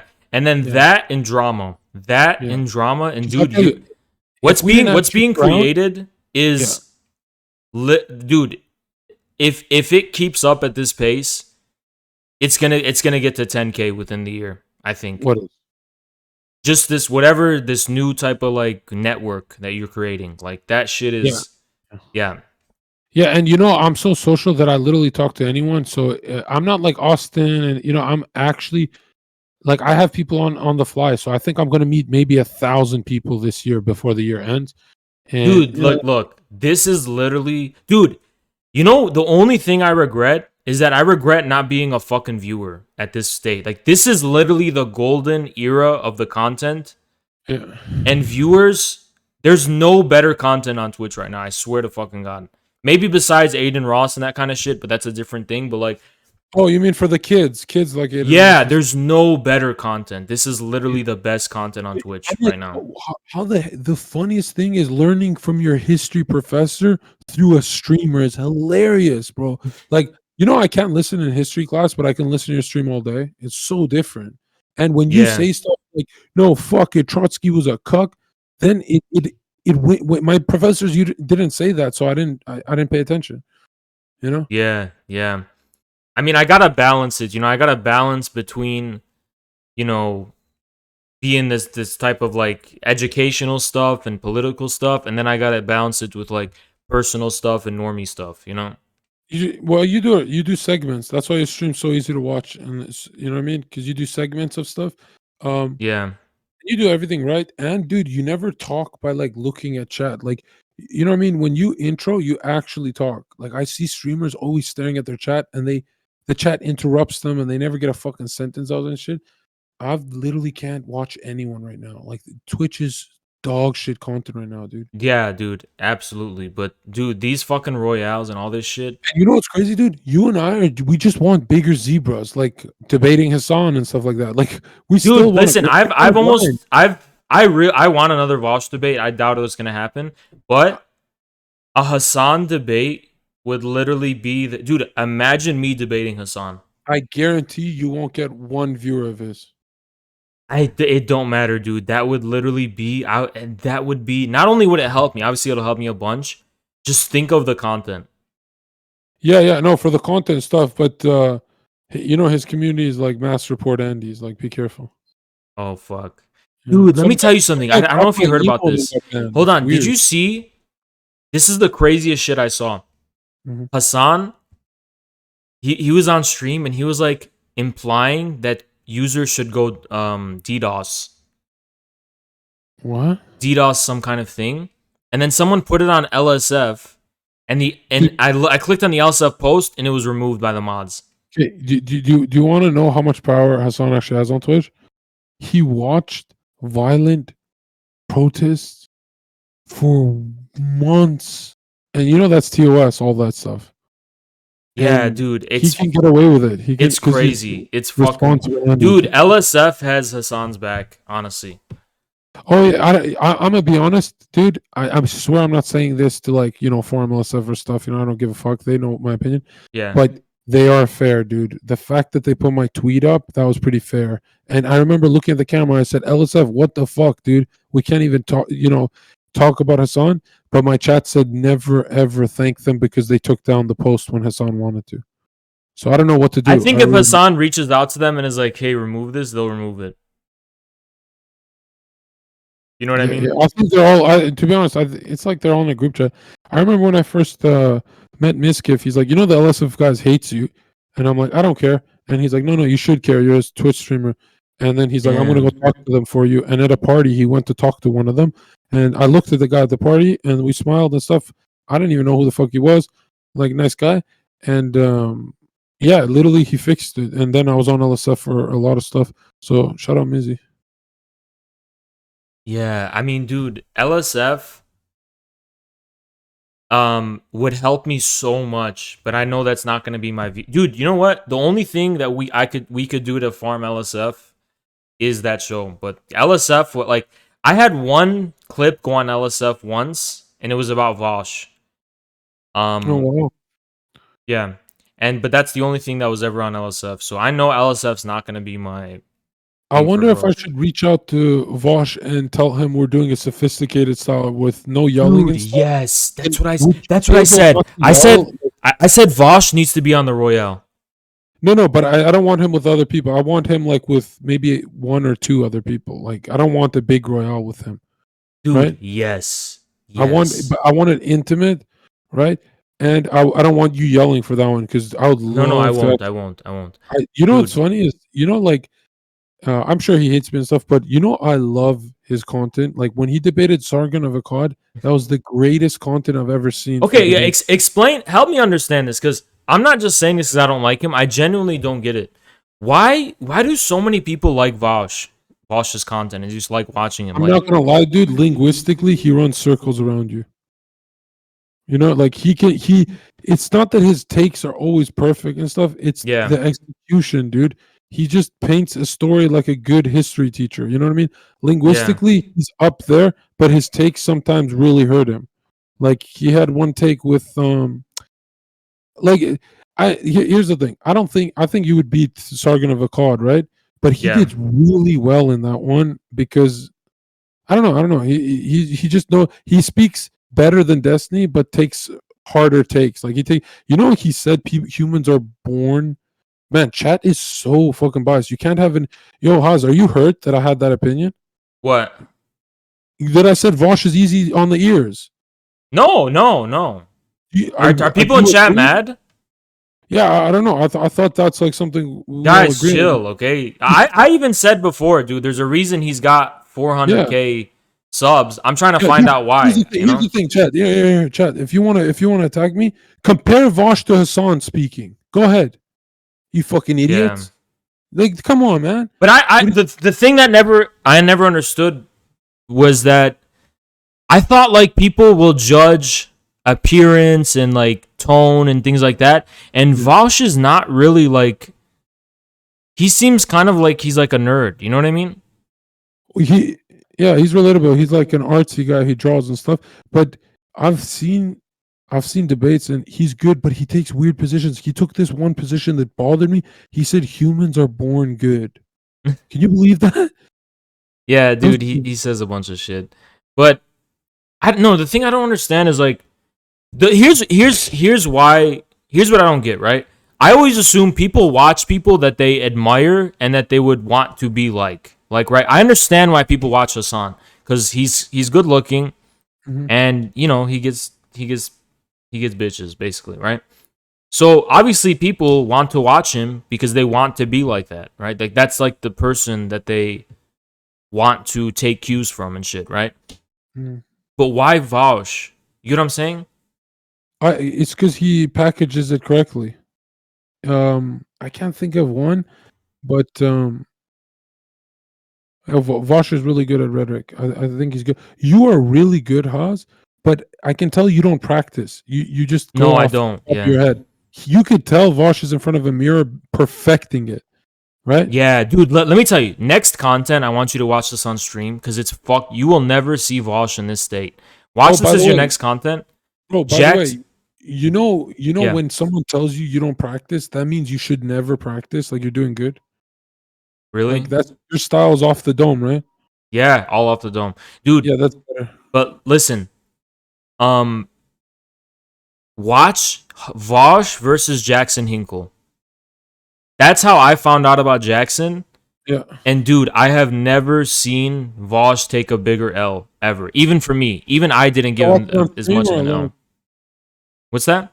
Is that stream content or alone? It's stream content. Actually, I don't know. For your chat, it's about intervention in it's just a debate about like Syria. It's about Syria, something that happened in Syria. All right, someone link me in chat. I'm down. I'm down. Yeah, mods link Zerka the link to the YouTube. I'll set it Jackson up. versus Vosh. Dude, it's the crazy. You can watch it alone or on stream. It's up to you. But dude, you will never see Vosh take a bigger L than this video. Yeah. It's fucking crazy. Like he I mean, when it comes he to, rage quit. when And it dude, comes, yeah. I'm gonna be honest. When it comes to foreign policy and especially defending yourself, his takes are kind of very collectivist, if you know what I mean. Vosh? Like, yeah, he's very like you know, he said to Destiny that if someone's being jumped and like the six guys are beating the shit out of you, that you shouldn't defend yourself with a weapon. You should, What? yeah. There's a debate where he has with Destiny, and he says if you're being jumped by people you don't know that want to hurt you, you shouldn't defend yourself with a weapon because that's killing someone for a beating. It's just a beating. Just take the beating. And What the Destiny, fuck? that's the funniest debate I've ever seen. And I remember I'm like, I know Destiny's gonna check him. Destiny checked him, and Vosh doubled down, tripled down, quadrupled down, and he never let go of that position. It was the funniest shit I've ever seen. Yeah, someone linked to the debate. Yeah. Yeah. And do you know what? Do you know what? Why he thinks you can't defend yourself with a gun? Do you know why? No, why? It was a Kenosha debate. Exactly. Yeah. Yeah. Basically, he wants to protect the group. You know, the fact that you'd be a fascist to defend yourself, and it's What? very, yeah, it was very weird. Dude, you know what? Destiny literally said, "What about if it was a woman?" And Vosh froze, and it was really intense, right? Dude, you know what's so weird is because it's like those groups that are doing it don't even have group values. Because if you have group values, you're not gonna turn in wild on and fucking swarm on someone. You know what I mean? Like if you have group values, you'll learn to like respect more. You're That's telling the me thing. 3 hours, 4 hour debate, and it's all worth watching? Is it How that much- long? I remember watching it live. Oh, never mind. The ending, I think he's alone with it. Okay. Yeah, I don't think it's that long. Yeah, let me see. Yeah, it ends at the 1 hour and 40-minute mark. Yeah. I think Jackson's gonna do good for himself, to be honest. Yeah, dude, I agree. He's awesome. You know, and Yeah. dude, let me tell you, I don't. Dude, you want to know how many friends online I have? Sure. Counting you, it's just. Let me just make sure I'm not gonna offend anyone. Bro, I'm not a friend. I'm an ally, bro. Yeah, yeah, you know what I mean. Same thing. Yeah. Maybe two other people. Those are not your friends. Those are your allies. Yeah, two other allies. I literally have two other allies. You, Jackson, and then there's a guy on YouTube. You don't know him. Um, I, and what? he's How do you more. meet these people? I met Jackson watching the debate. I didn't know who he was. I just knew that Vosh was gonna debate it like a tanky guy. Oh yeah, Logo too. Yeah, Logo and Kantbot. Yeah, but those guys are not on Twitch or YouTube. But those are, yeah, those are really good friends too. Yeah, there's people on Twitter I know, but You know, for like $8 on Amazon, you could have a meme hat of like a communist Red Star kind of militant hat and throw it on when you're winning and shit. Where are your optics, bro? Where are your props? You know, you need it when you're I memeing don't, hard. dude. It makes Yeah. sense because I'm like the first tanky guy that's getting this big. But one of the reasons I got this big in the first place is because I know how to have a more normie aesthetic. You know what I mean? Yeah, but I always People think get about how, scared. People get scared of like the LARPy shit. People all really right, get scared. listen, for some reason, thumbnails huge important. If I saw you with like a fucking Mao hat, I would click faster, you know? Really? If you have a, or let's say you have a red star hat, that's fucking hilarious, bro. I ordered one from Amazon for myself. You know, bro, Why did you you guys, order yo, one? your What the chat fuck? acts like you guys don't like to joke around. You guys meme hard. What the No, fuck? I know. I don't know. Damn. You're Yeah, kind of right because for me it's cringe, but for these new Twitch normies, like bro. it's Even it's thematic. It's your tank thematic. top needs to be dark olive green, like your military tank top. We need the optics to be flawless, dude. Okay. Bro, Yeah. you know I put fucking headbands on when I go hard. Like I'm fucking I treat this like I actually treat this like I'm a cokehead. No, I do need more props. So like, I don't know if you're watching. I only have one prop, and it's this. This is my only prop Hmm. that I have for the stream. You know, I'm not gonna yeah, what is that? That always looks like So, you shoved dude, that so up your ass. it's something. It's called a knob carry. It's an African walking stick Yeah, that that they has use for no, hunting. They use it but to that hunt has like that animals. but that has nothing to do with tanky shit. You're more of a caveman than a tanky when it comes to optics, you know that? Yeah, I know, but like, here's the thing, dude. Dude, you're the kind of guy who thinks Obama shouldn't wear a suit and tie because you don't believe in optics. No. Let me tell you why. I control my optics, dude. Let me tell you why. I don't want people to know me off the bat. This is what I want people to do. Right Oh, off you want them to hear the take first. I get it. Yeah, right off the bat, I want them to see what kind of human being I am, and like see who I am. And then after, I want them to find out my politics. Dude, let me tell you, if I Yeah. had your tanky politics in my brain, I would literally have a full costume and have 10,000 viewers the next day debating someone. But Dude, maybe you know that is what video I'm true. known for, right? That I got What? viral, like I like a million views or Yeah. 700K views. What?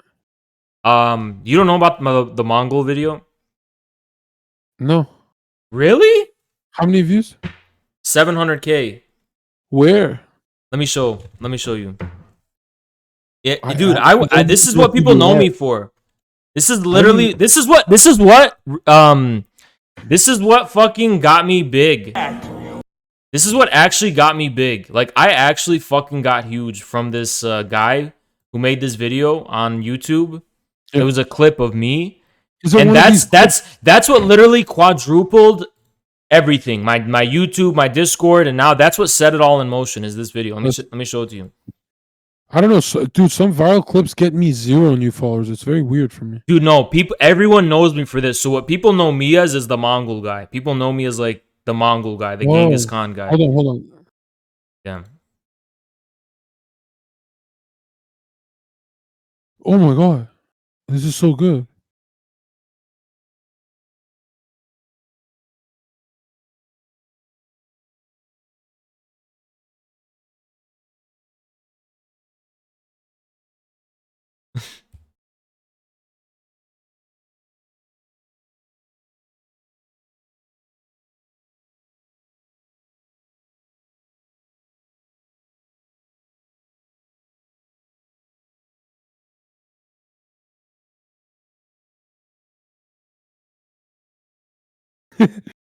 It should be, Dude, that's what I'm known as. That's no, like hold that's what on. I'm.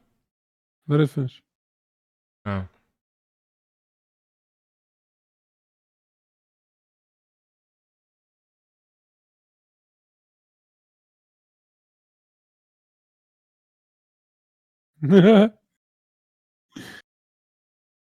Dude, this is gold. Yeah, dude, and that's what people know me as. So like, if anything, I would get like a Mongol Hold on, hold costume. on. You called him an Angloid. Hold on.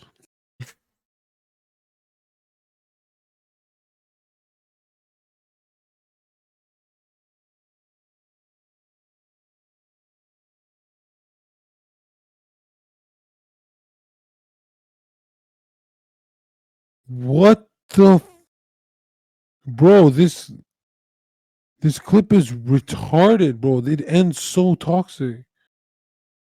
Wait, I forgot. What did it end with? Never mind. Just never show that on stream. Oh, the Canada thing. No, something else. Yeah, I'm not gonna show it. I don't. What did it Yeah, end because with? people will interpret it as like racy, but you were trying to say like, why are you being against these people that you're Yeah, no, clearly dude, I genocide? know. Like, Yeah, you were trust me, being like, hey, like we fend for ourselves, kind of thing. dude. Those are YouTube days. That's I never show it on stream because it's from YouTube. But yeah, but that's literally how I got famous. I And had no idea what the fuck. dude, this was in July, and all this stuff happened in like April or March. So it's just like way after it just became viral. But you know what I know now for a fact? There's so Just much put your DM, other. yo. What's that? Yeah, yeah, Yeah, yeah, yeah, yeah. But I have a lot of content that. yeah. I had no idea, dude. I just realized I don't even know who the fuck you are. This is so weird. Yeah, dude, there's a lot of content that I have that is just gonna go viral that no one knows about. You know, but yeah, Where's your that girl? Dude? what's that? Your girl coming right now? What girl? You said a girl's coming. Oh yeah, let me message her. Okay. You forgot, dude. What a fucking barbarian. Yeah, it was supposed to be like at, 7:30 or 8 or whatever, so Yeah. let me get the Also, dude. Do you have what? an electric shaver? Yeah. Buzz just your shoulders. The contours look bigger. They look more like boulders with the lighting. But why Yeah. do you have hair on your shoulders, bro? Bro, I got hair all over. You know how much you know how much different it looks? Like the muscles connect when you cut the hair off. Like if anyone's done that. Yeah, I mean, I don't know. I Yeah, dude, fucking my chat always made fun of me for that. I showed them before I shaved my shoulders and then after, and they literally said, "Dude, you gained 10 pounds of muscle. What the fuck?" And then they're all apologizing shit. I'm like, I told you, bro. Shoulders shouldn't have hair on them because they connect more if they have no hair. Like the lighting hits it better. Uh, damn. but nobody gets that. People are like, "Oh, it looks like the same." Dude, No, there's only one thing I fear for my streaming career. uh, When I go bald, and it's gonna come. no. That, You have a beard. You can just rock that. no, I know, but like I'm scared that like because no one knows what I'm gonna look like bald. I don't, So I'm worried about that big time. You can't imagine. I can a little bit, but like I'm worried that it's gonna change everyone's dude. Everything's about identity on stream, right? Slicker's known as the bald guy Yeah. just because he's bald. You know what I mean? You take finesse or anything? No, Oh, you don't even care. Well, yeah, I don't care, but yeah, dude, that shit works, by the way. but dude, the hormonal shit. Dude, you know I take DUT. What the I fuck take is that? them. It kills 90% of my DHT in my body. What?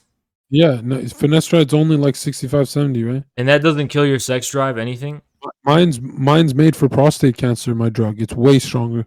The fuck? And you just take Yeah. that for your hair?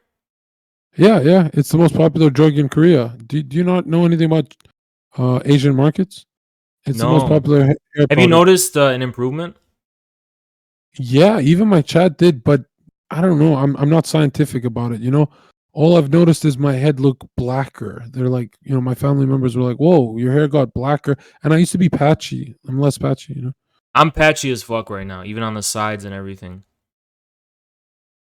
Yeah. You know what's cool though? Since you're the masculine role, which is way cooler than the pretty role, Yeah. being bald will still suit you. You know, That's what I'm thinking too. I think being bald. if you're pretty like the pretty boys and stuff, then you go bald. That's a nightmare. Yeah. Yeah, but when you're masculine, like chicks forget that you're bald because you're masculine, right? Yeah. Yeah. That's true. That's true. I mean, Like nothing's worse than a soy boy going bald, right? yeah. Yeah. That's facts. Dude, That's if I went facts. bald, I know exactly what I'd do. I would crank so much Dude, if testosterone. if I if I can just go bald and there will be no harm to my growth or my stream or anything, then I don't give a fuck. I'll be fine. You know? Yeah. Your chatter said topical dutasteride potentially. No, dude. The topicals, believe it or not, are still not studied. So you could be Yeah. risking it. It's better to ingest it. The only topicals that I've used, and I don't recommend this, I love this expensive product. It was a RU8 something and finasteride. Dude, have you even tried or excuse me, Rogaine?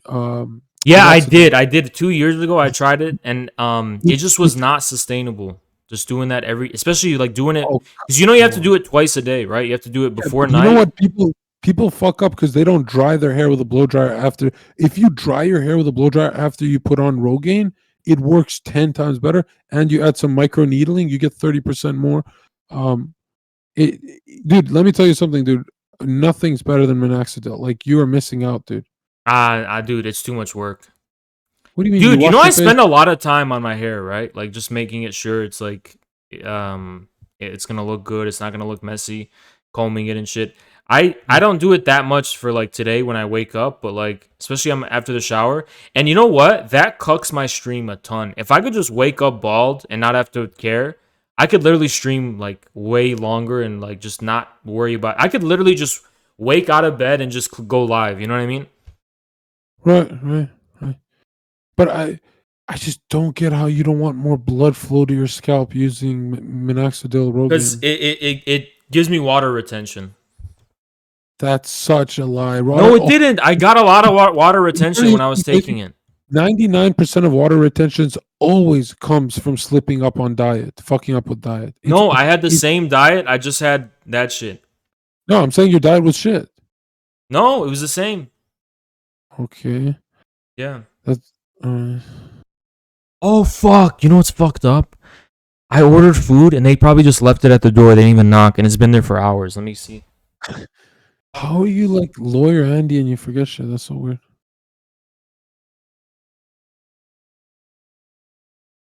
Yup. That is so fucked up. That is so fucked up, dude. But Yo, yeah. wait, can you do me a favor? Yeah. Go grab your electric shaver for chat right now. Bruh, no. Yeah, it'll be hilarious. Dude, Just I do one- use it. I use it for my fucking We just want to see you buzz off a shoulder. No, I use it for my pubic hair. Oh my god, bro. We don't give a fuck about your weird takes, bro. Shut the fuck up. Why Bro, you give it's us dirty. I'm not gonna put that shit on my. You know what I mean? How's it dirty? It's your cock. My pubic hair. What the fuck kind of take is this, bro? This is what tanky is? Bro, I'm scared to shave any of my hair on my body. Cause I feel like it'll make me weaker. You know what I mean? I just like to keep Dude, everything. Dude, can you just here? How about this? I'll give you fucking 10 subs if you just do it on stream right now.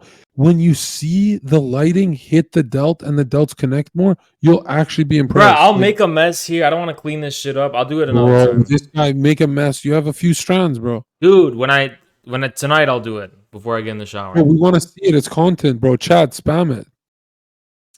Bruh, come on. How can someone be shy? It's a shoulder, bro. No, I don't want to shave right now. What a fucking dude. Chat's asking. At least do one. Or do one buzz. We just want to see one buzz. Bruh, it's gonna fall all over and I don't got time to clean Bro, this shit up. your highest viewed clip, bro. Bruh, no, it won't. It really won't. Dude, my fucking clips only get like 100 views now. Someone said Zerka is not an Arab. Yeah, I'm not. I'm Albanian. How's your Lebanese, man? What does that have to do with anything? Someone in your chat just screamed that. I don't know why. The fuck? Dude, you know what they say? They say I'm not an Arab. They just say I'm faking it. What? They're like, yeah, you're not Lebanese. I mean, you do. What would you be then? Like, what do they think you They are? just think I'm like a regular like white guy in America. Oh, really? I don't think I would think that about you. Actually, you do sound like a white guy if I close my eyes. Dude, You do sound like a white. Oh my what does god! that even mean? You sound like you're fucking doing IT support when I close my eyes. Bruh, shut the fuck up. You farm in the chat. No, Chad. Dude, I don't know. everyone says I sound like you. You And I do. don't You get do. that either. You know why? You. No, let me tell you what. You know That's what? perfect. I talked to my cousin the other day, and they actually sound like you. That's good. We have that New Yorker style, right? No, it's not that, dude. It's like when we talk, we don't know. I don't notice it. You probably don't notice it either. But we have No, just this. We have a I certain. know. I don't notice it right now, but when you start doing Anna, here's the truth. That does remind me of me because I know exactly you're swaying, thinking of shit to say, and I didn't know your bullshitting skills are that high level, dude. Like you can bullshit a conversation for 2 hours, bro. Like you could be a politician, dude. You Dude. fucking, you know, yo, the funniest thing this guy does, yo, is someone will be like, Haas, you know your problem is just you just don't have a girl in your life and you're bitter and you're angry. And Haas will be like, listen, the truth about Anna. You don't even let them finish. You immediately go to the truth. And I've never ever seen you let someone say something. You always interrupt. And it's the funniest thing because your ego's like, fuck this shit. Dude, everything I say, I come up with on the fly. Yeah, that's good. That's good. Yeah. No, people are so weird. They're like, "Yo, if he sounds like Zerka, that means he watches Zerka." Dude, he watches me because he already thinks and sounds like me. You ever thought of that? When I watch Destiny, I don't watch Destiny to learn to speak fast. I speak ADHD fast. That's why I watch Destiny. Right. So Yeah, when yeah, people get on my stream, they're like, "Yo, they sound like you." I'm like, because they don't want to hear Hassan slow motion. No shit, right? Like yeah. some brains work different, right? Even you go point by point in an accelerated manner, and then you Dude, fucking if punch. anything, when I'm debating, I feel like I get a lot of my style and my tone from there's this news anchor. His name's George Galloway. He's a UK guy, and just like I channel his energy. I don't know why. You watch UK news? That's No, it's pathetic. just George Galloway. He's based. Bro, UK is the cringiest place on earth. No, dude, he's like a Scottish-based guy. He's like a trust me. He's like a based Scottish guy. Yeah, someone said Haas and Zerka seem nothing alike. Yeah. Well, you know what's Yeah. funny? When we compare to streamers, we're very alike. But when That's we what I compare, tell people is like it's just yeah, Twitch. It's just like on Twitch. It's mostly I don't know what it is honestly, but it's just dude. Let me tell you something, dude. Let me tell you something. I've never laughed harder than this week, and I didn't do shit. I just watched you. Like, dude, you know, I hit the dab pen, and I watched you getting tag team, and you said, you know, if if a guy cheats, you know, like have a cry, and you know, you said if a guy cheats, then she can cry, and then what? Have a pizza. But if a girl cheats, everything is ruined it's forever. facts though. Don't And you understand why though? that was literally like a fucking movie. How funny that was, because the reactions and yo, the whole chat's like base. And Bruh, I actually dude, the funniest thing that happened in my chat, the funniest thing is you said some weird take that nobody understood. I think you said something like, honestly, I haven't hooked up with a chick in like years. And some guy wrote based question mark. That was the funniest fucking shit ever, man. Because they were so used to saying bass, and he's like unsure about that one. I was fucking dying when I was high, man. bro. You're Yeah. on fucking edibles.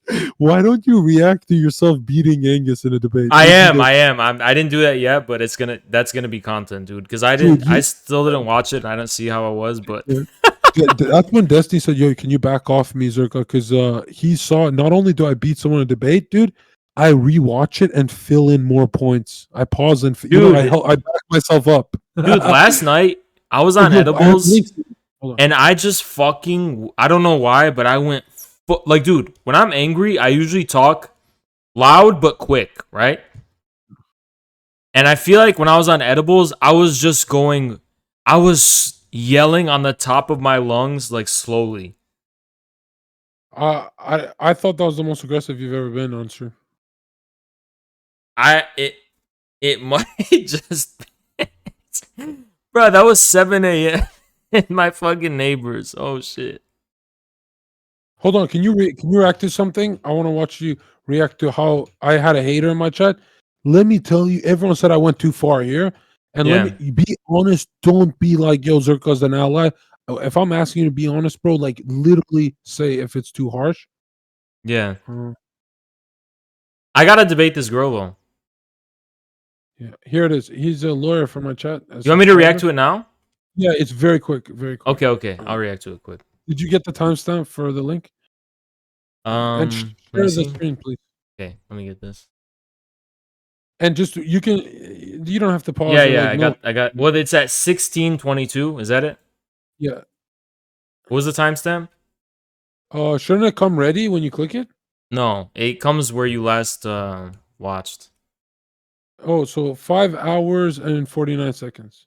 Okay, 5 hours and 49 minutes. 49 seconds. No, it's And 5:00, like 5 hours and 49 seconds. yeah. Okay, Yeah. we're right here. All right, let me And yo, you should also have one moderator keep changing titles on you, and even have titles on your thumbnail saying reacting to hater on stream. Because I Yeah. realize optics wise, you get lazy, dude. Yeah, That's mods, an change the easy title. 200 years. Mods don't get lazy. Push. Change the title. Well, keep the debate thing too. No, the debate's still gonna happen. Yeah, obviously. That's gonna be the highlight of the day. I'm just gonna quickly react to this. No, you don't have to change titles now, but in the future. Yeah, when you don't have to change it now. It sounds like a porn star to me. Do you share screen on Discord and then I can hear her? We were just in her stream. Dude, I don't. Yeah. Okay. This is in the middle of something. Yeah. I'm talking to him. That chick, the e-girl that I told you watching her was trash content. Do you watch the Royales? No. Oh, So where are you getting the political content from me from? I watch it. I watch when you did the iceberg shit, and I watch you talk about the flat Earth. That shit is jokes. Okay, all right. So you don't know who Anna is? Okay, Anna is that girl we had on Royales, and people make fun of her takes all the time. And she has a master's degree. You said if someone teaches at Harvard, they're a genius, right? No, you asked me. You said Jordan Peterson's a genius. Who is this fucking guy? Because of his school. Okay. I know you're doing this gotcha bad faith debate shit. He's a lawyer. You asked Keep me watching. if I thought Jordan Peterson was a genius because he said one smart thing, and I said Damn. no. He taught at Harvard I never and said is a the word clinical genius. psychologist. Which makes So him a he's genius? therefore, I mean, I'm not saying he's a genius, but he's much more intelligent than you or anyone in Twitch chat. Jordan Peterson is more intelligent than me. Yeah, absolutely. We're talking about the guy who thinks women shouldn't be able to wear lipstick, right? Because that was a hypothetical. It was John. Come on. That was a hypothetical. Right. What was he getting at with that? Okay, that was. I don't know. I guess what he was saying was that if the libs are gonna take shit this far, then why don't the conservatives take shit the opposite direction and say, you know? Well, actually, I think his point was, why do women wear lipstick and high heels and blush on their cheeks? Because they want to get fucked. They're not doing it to be. What? Why do I put Rogaine in my hair for stream? That's the dumbest shit I've ever heard. He goes, women put on lipstick to get fucked. That's literally not true. Like, they do it for the other girls to flex on them. Like, that's the dumbest shit I've ever heard. I mean, Chad, am I wrong? Why do girls You wear can say makeup? that about that's if you go to a natural argument, you could say that about anything. You could say the reason why I bought a Gucci belt is to fuck a chick. What's the point of that? You could say that about anyone. Yeah, you're right. It was a dumb point, but that's you asked me what That- his point was. and Why that's is what he? I'm Why is a saying it genius is. from Harvard making critically retarded points? And why is he defending? I don't him? know, dude. I'm sure someone could take one quote that you've said Nope, in your not even one. 100 of hours. I of dare being you to find one online. quote that I'll go back I on. mean, well, you believe in the Earth being flat. Why so do you believe the Earth is round? I don't really have an opinion on that. What? You're a Honest. 28-year-old lawyer that doesn't have the opinion on the shape of the Earth? No, because I've gone to school and I fucking, dude, I'm humble. Like I'm a skeptic. Bruh. It's possible that the Earth is flat. It's possible the Earth is round. What kind of law do you practice? I'm not going to tell you that. Oh, why? Because we can anyways- find you? Oh, okay, Anyways. my bad. I was wondering how many years did it take for you to get your law degree? It took me 4 years of undergrad and 3 years of law school, and I spent a year writing the LSAT. Well, I wrote the LSAT twice. Okay. Chad, do you believe he's I don't know. It's hard for me to buy you're a lawyer. I literally just left law school. Oh, do you have a job? He is the ultimate example for why I would second guess being in law school. Yeah. How much do you get paid? Dude. Is everything politically incorrect to you? Like what? I thought you're against the libs. Why is that offensive? I'm not saying it's offensive. I just don't want to talk about how much money I make. I'm curious. How much money do you make? Dude, I'm going to say something really quick. If you are trying to get on stream or if you get put on stream and you have like a problem you're trying to resolve, you need to be fucking ready. You can't get comfortable with yourself and be like, I don't know. Like, you have to fucking unleash the content. Like, everyone's waiting. No one's here to just have a fucking casual conversation with you or to hear your own fucking voice. You have to just have meat and potatoes, have something to fucking offer. You know what I mean? Don't just come on and have like you're wasting time, dude. There's like thousands of people or 1,000 people watching. They're not here. You're not that special. You know what I mean? You have to give them something. Around 70K. but I just left school, so Maybe I should watch E-Girls, dude. Oh shit! Are you serious right now? Are you trolling? Oh my.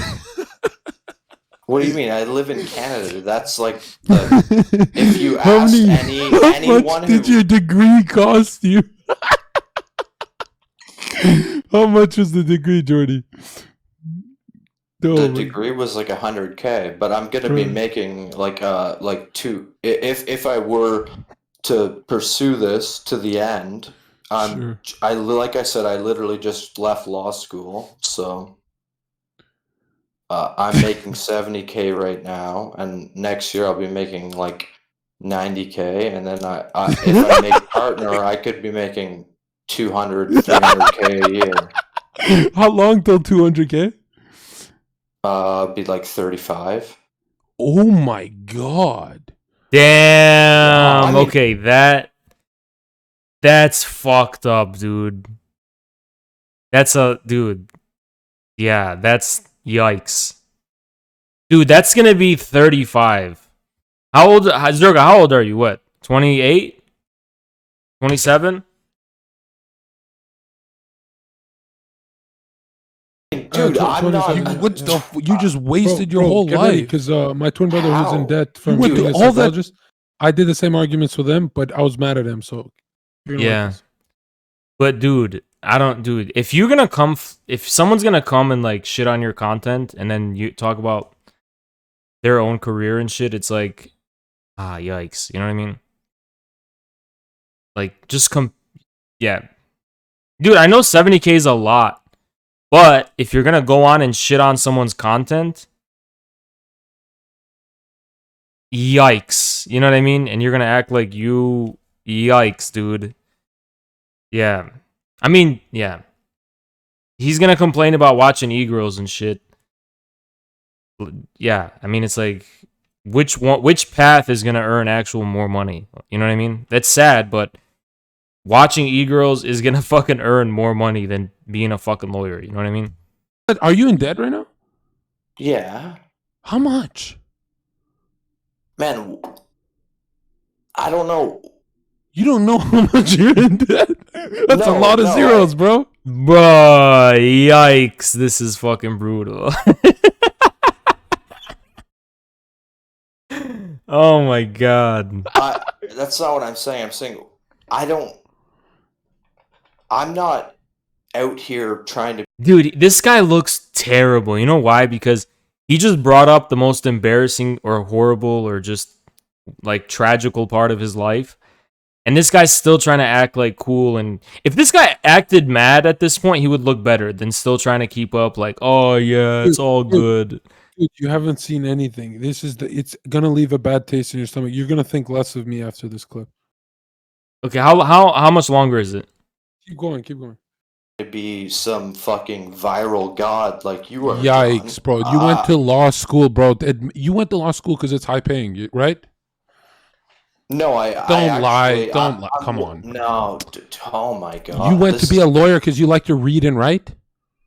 Don't lie to us. Don't lie to us, Jordy.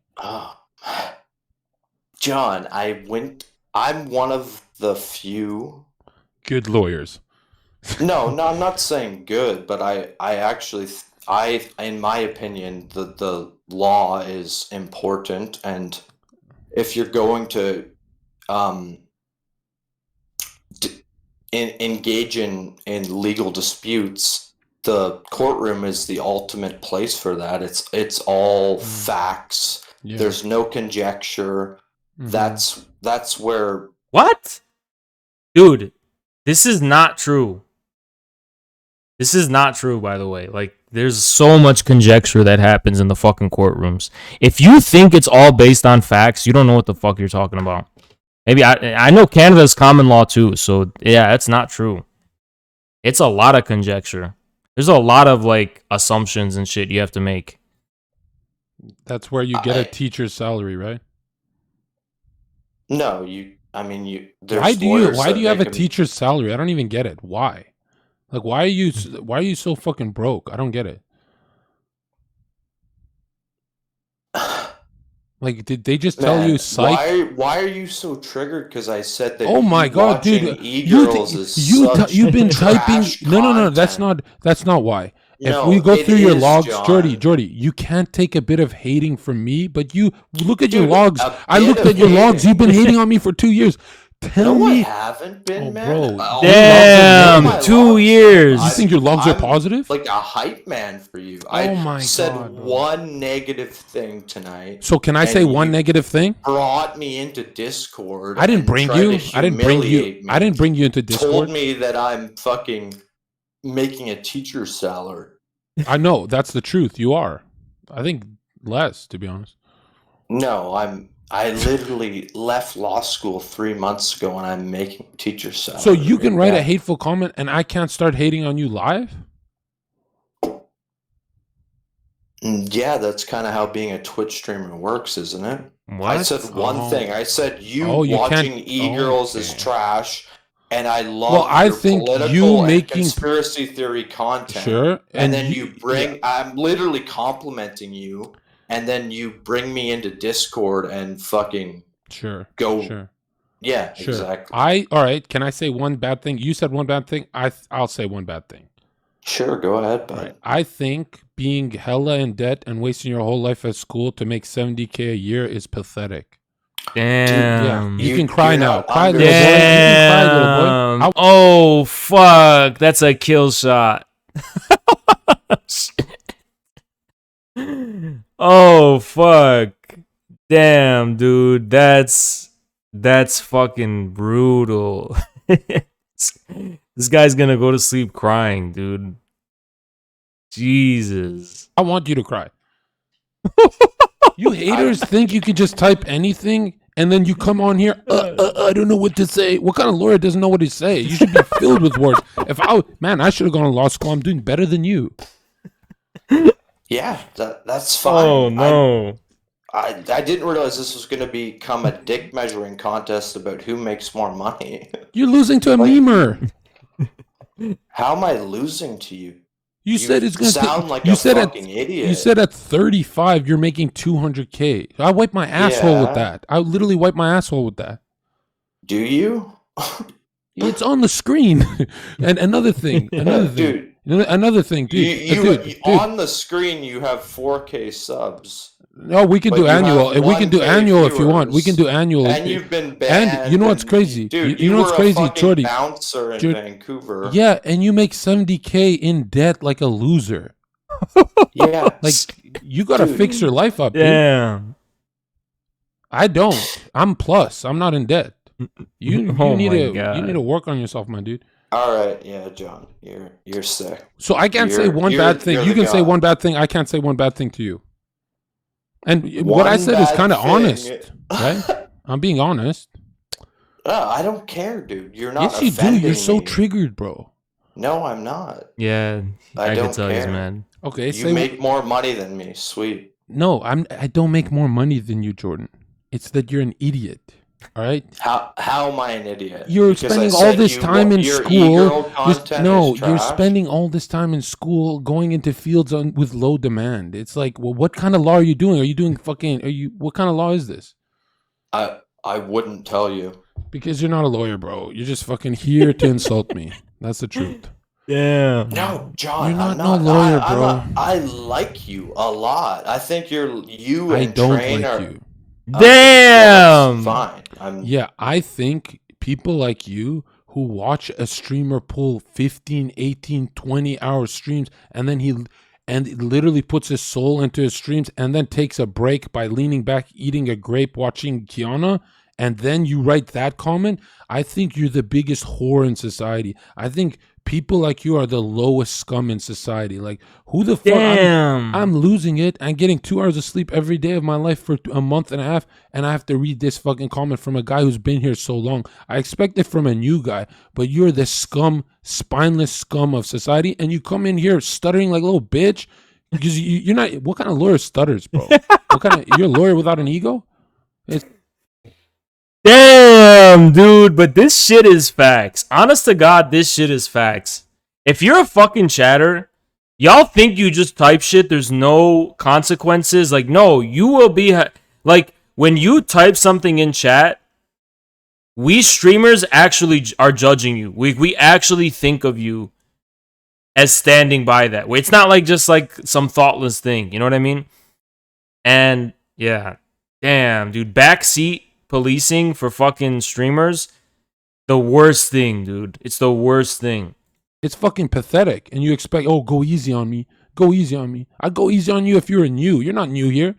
And people like you, dude, you guys need a reality check, right? And I'm so nice to you guys in debt. I find you people in debt pathetic. Donated $5.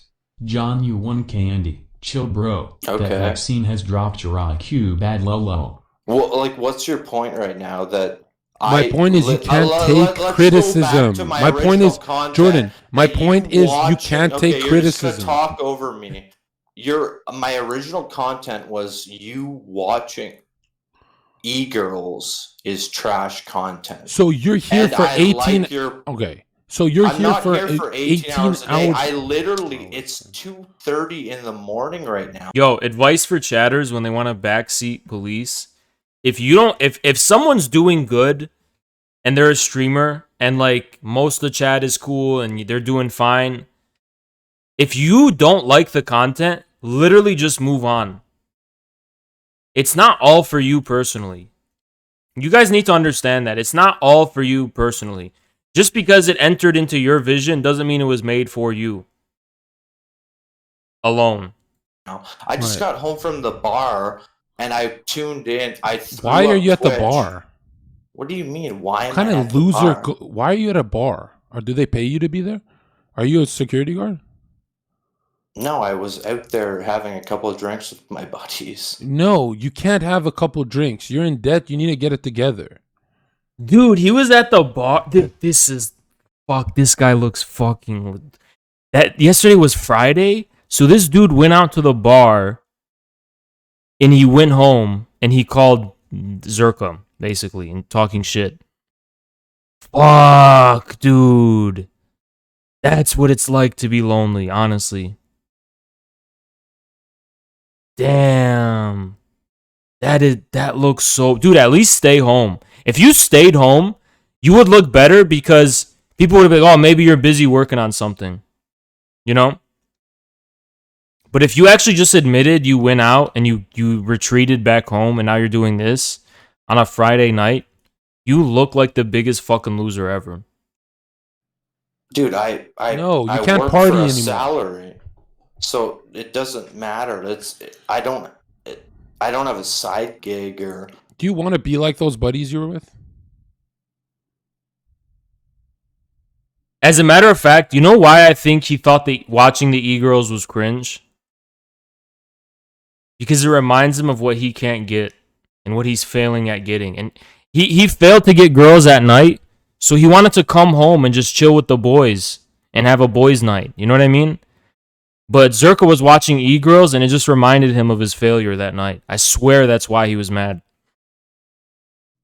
I don't want to be like anyone. I'm just myself. Those buddies you're with, are they people you want to you look up to? They're my friends, and I would Oh consider my them to God, be man. good people. That How do you are- claim to be edgelord and against liberal SJWs, but you speak like one? what do you mean? You if want I me to ask you a insult question- and like No, do you look up insult to them? my friends? Yeah, I don't look up to my friends. I love them. I don't look up to them. Yeah, speak like a man, Jordy. Not all of them, no, but Those guys at the bar. I surround myself with good people, in my opinion. Okay, that those guys at the bar. I would go to war with. Yeah, Those guys at the bar. Do you look up to those guys tonight? yeah, they're like my close friends that I've grown up with my whole life, and Wow, you're still staying with your high school friends? Are you Are you out of your mind? Jeez, shouldn't you be going out having Damn. drinks with like lawyer buddies and networking and progressing? What the fuck are you doing? man, you don't know how the real world works. Okay, then, yeah, this is yikes.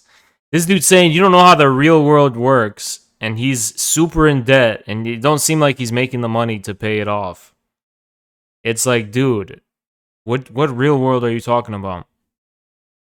Oh, okay. I guess you do this. Do you have drinks often with your friends? On long weekends, yeah, it's Labor Day weekend. It's Friday. You ever having drinks and realize that you're like $100,000 in debt, dude?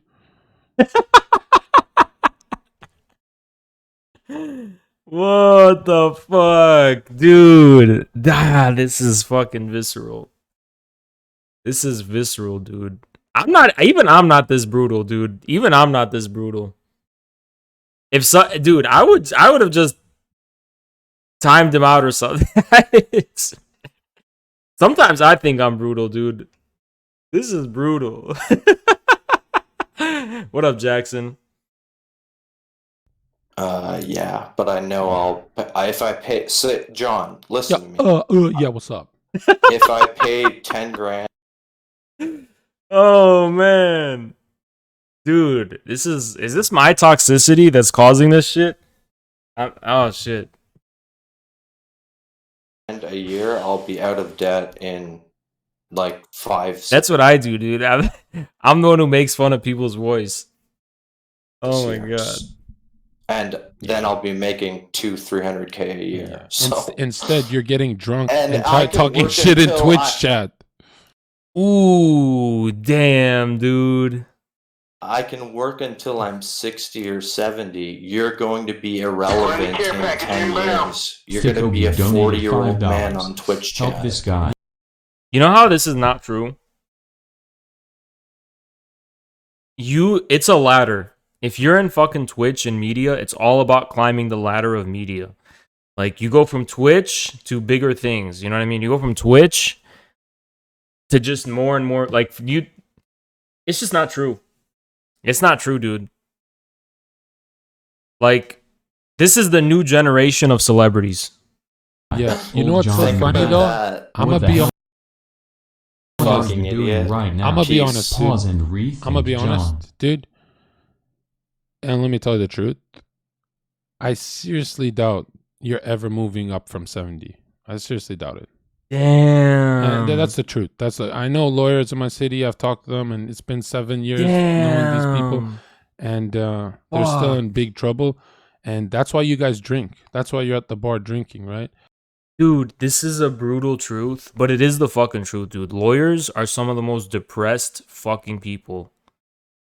They're some of the most depressed, just Yeah, miserable. you can pause it. You can pause it here. But Yeah. yeah, my chat gave me a ton of shit because they're like, no, don't ever decimate people like that. That's way too mean. But no, dude, this is why. This is I why. don't know. I felt bad now. No, dude, this is why I don't feel bad.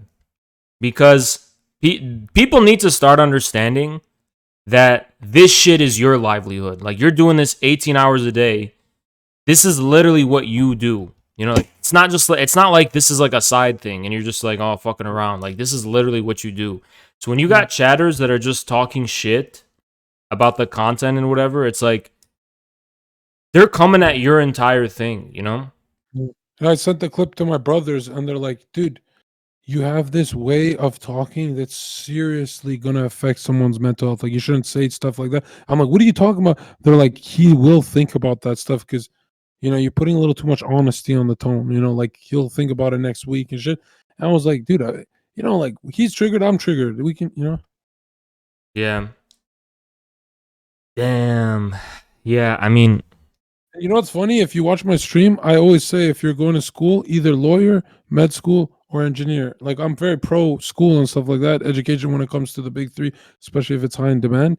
But I knew if I keep asking him questions, he'll say I was chilling with my high school friends. I knew I could bait and switch hard.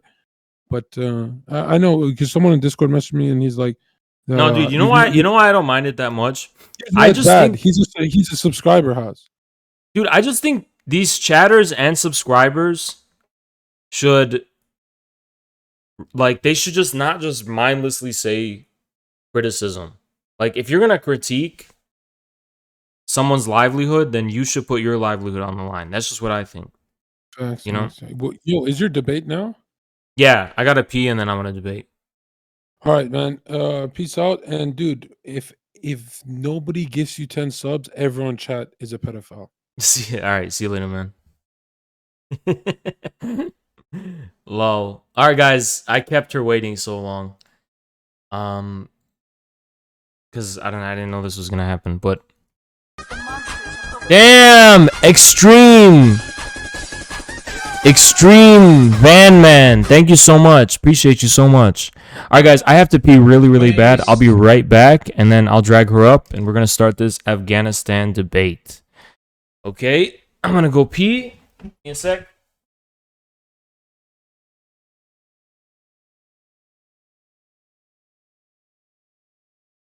Let me put some. Oh shit, Jawa, appreciate you, man. Appreciate you. All right, let's do this. You're no good, can't you see? Brother, All right, I'll be right back. I'm in love, set her free. Oh, she's only looking to me. Only love breaks her heart. Brother, Louie. Only love's paradise. So she's only looking to me. Brother, Louie. Oh, she's only looking to me. Oh, let it Louie. She's undercover. Brother, Louie. Oh, doing what it's doing. So leave it Louie, 'cause I'm her lover.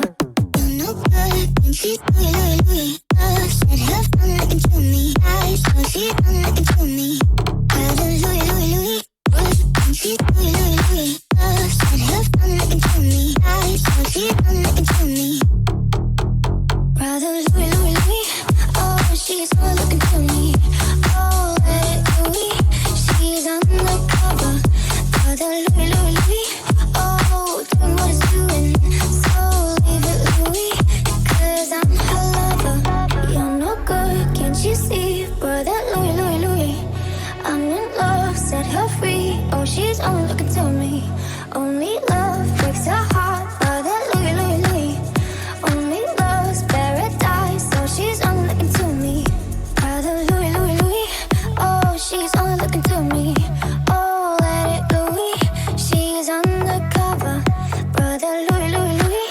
Oh, doing what it's doing. So leave it, Louis. Cause I'm her lover. You're no good, and she's Louis, Louis, Louis. Said have fun looking to me. So she's fun looking to me. Brother Louis, Louis, Louis. And she's Louis, Louis, Louis. Said have fun looking to me. So she's fun looking to me.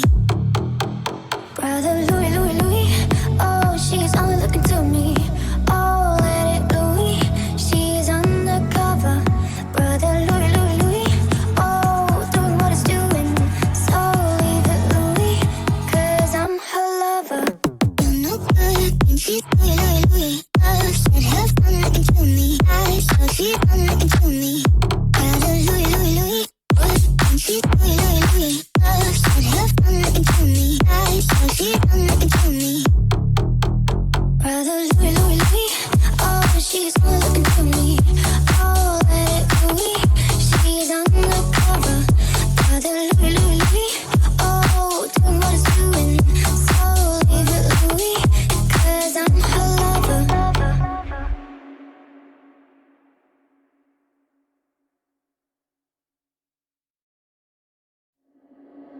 You're no good, can't you see? Brother Louis, Louis, Louis. I'm in love, set her free. Oh, she's only looking to me. Only love breaks her heart. Brother Louis, Louis, Louis. Only love's paradise. So she's only looking to me. Brother Louis, Louis, Louis. Oh, she's only looking to me. Oh, let it Louis. She's undercover. All right, all right, all right, all right. All right. Let's actually do this.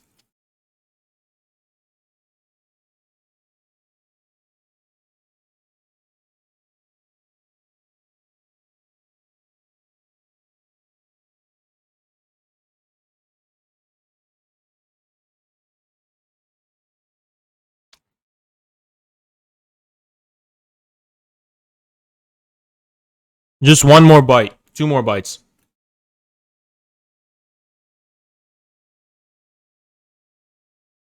I'm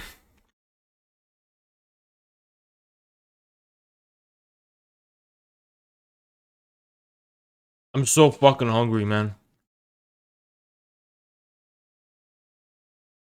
Last bite and I'm dragging her up. Okay?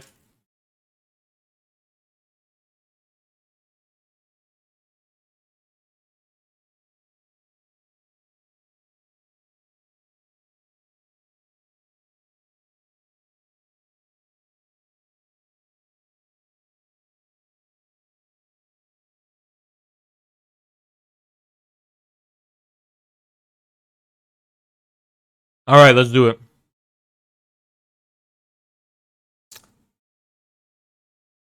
Hello? Hey, what's up? Yeah, was what's just up? All right, stream. sorry for that. No, it's, Joker just called and yeah, took longer. if you want, after the debate, if you want some recommendations for like skincare or hair removal or hair Nah, it's retention. okay. Sorry. All right. So yeah, what did you Our main contention is basically, I think the invasion was justified, and you think it was unjustified, and you're pro pullout, and I'm anti pullout. Is that pretty Yeah, succinct? yeah, pretty much. It's like I don't know really how to, because I'm usually like a panel kind of person, so I just wait for other Yeah. people to speak before responding. Okay. I think it'd be easier like, why do you personally think the intervention was unjustified, and then why do you think it is we should pull out, and then I'll be able to respond, and then we can go on. All right, yeah. I'll say a few things. The first thing is that I don't believe there's such a thing as an intervention that's purely or even mainly on humanitarian terms, because that would obviously be logistically impossible. Just because, you know, it would literally be the function of a world police. So you have to understand the deeper reasons. And I think the second thing is that the project of state building by a foreign country is just a complete and Just it's the complete calamity and disaster as history shows.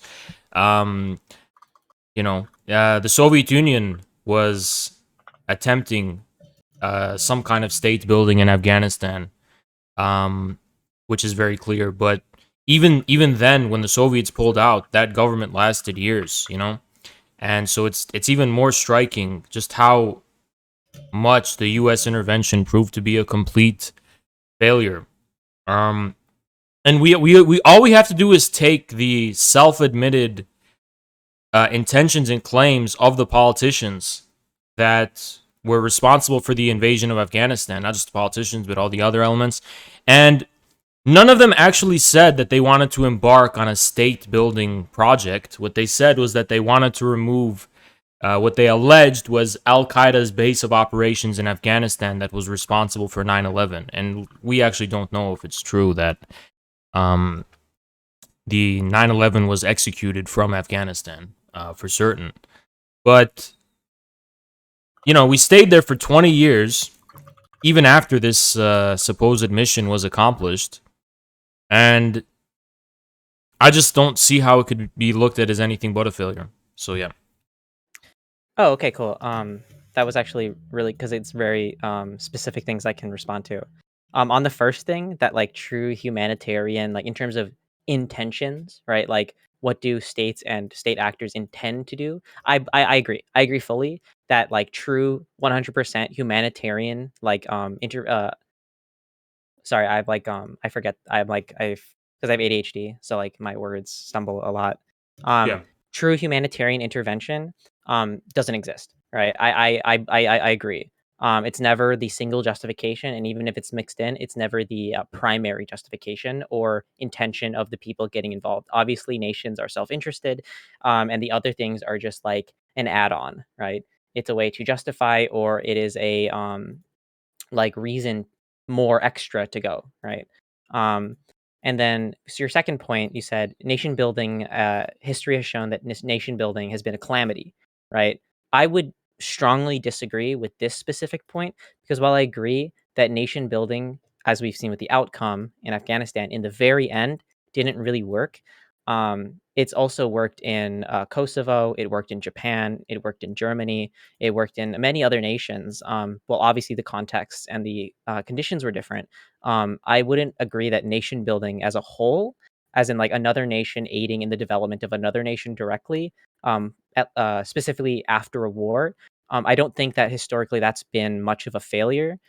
If we were to put like which failure versus success against each other, I think there would be more successes. And then the third claim you made was that the USSR tried nation building. This is a claim I would highly dispute. They did less nation building and more nation destruction.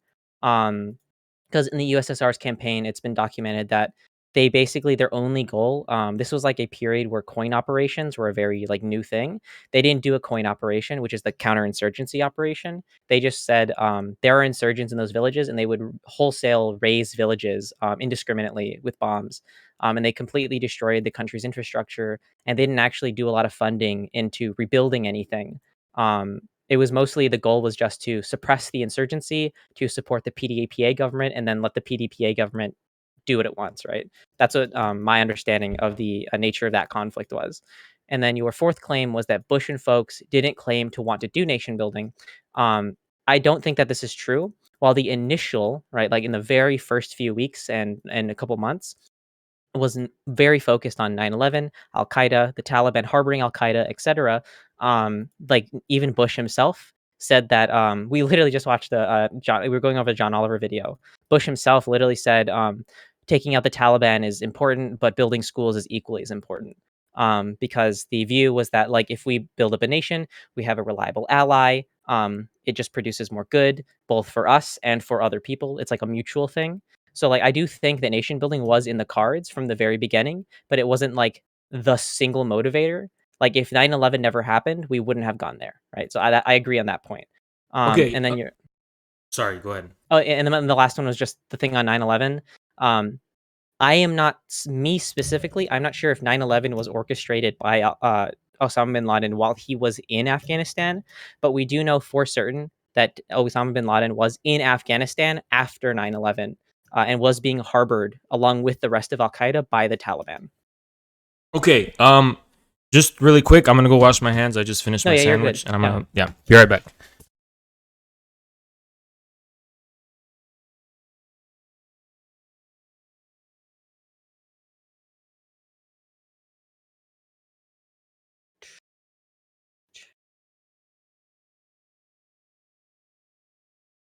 All right. All right, so I didn't write all of those down, but I think I can briefly recap. So the first point is not a point of contention. There's no contention about the humanitarian thing. The second point was about. It was whether or not nation building historically Okay, has been successful. the history of so-called nation building. The third thing was about the Soviet Soviet Whether in they did Afghanistan. nation Yeah, building. the fourth thing was about. Whether Bush and folks Yeah, of his yeah, administration intended to do the nation justification for the intervention. And the fifth Mhm. thing was finally about. building. You said that 9/11 was. Oh yeah, orchestrated. okay, Yeah. I remember everything. Okay, so I guess we'll just do it that way. I'll just address the point under contentions. The first one wasn't.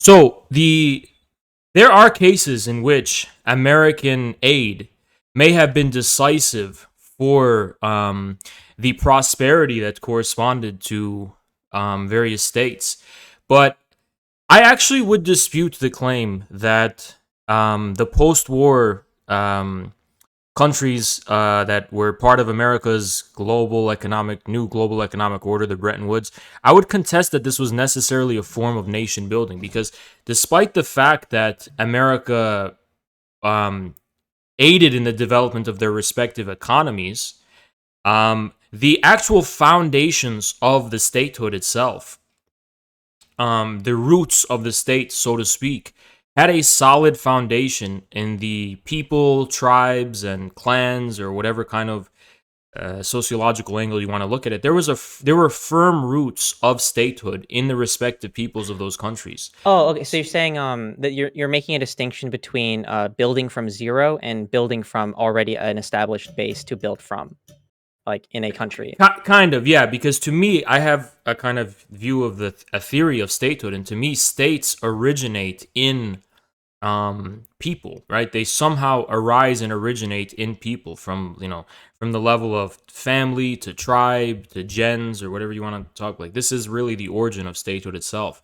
And Germany, for example, has an extensive history of the history of a state, from the post-World War, from the pre-World War I, the German Empire, to the Weimar Republic, and so on and so on. And then Japan obviously has its own independent, unique history of having its own state with a special relationship between the state and civil society.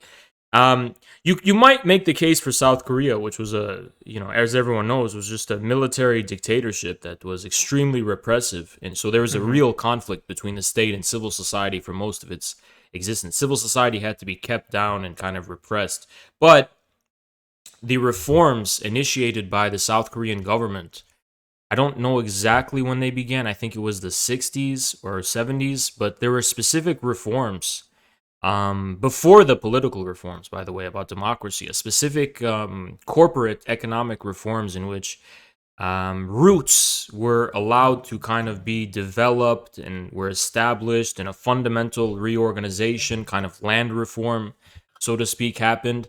And it's really at that point that South Korea ceased to be an American puppet altogether, in a way. South Korea became a competitive, almost industrial competitive country to America. And I just think the circumstances in that case are really unique and specific.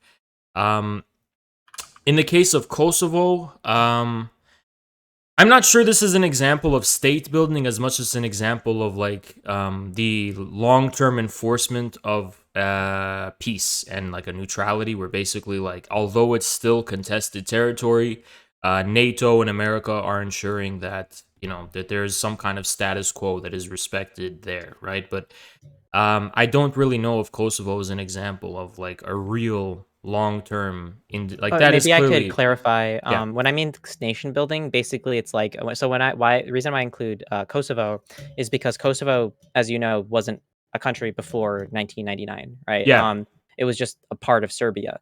right. Basically, the nation building for me is we helped establish a new sovereign government. We helped them organize their military, their economy. Like we built the pillars of their help build their pillars of their society to make them a nation, Right, right? So but the whole circumstance in that case is based on an uneasy peace, right? If there's another conflict that ever emerges in the Balkans, which is likely, right? I mean, we know this is not something that's going to last forever.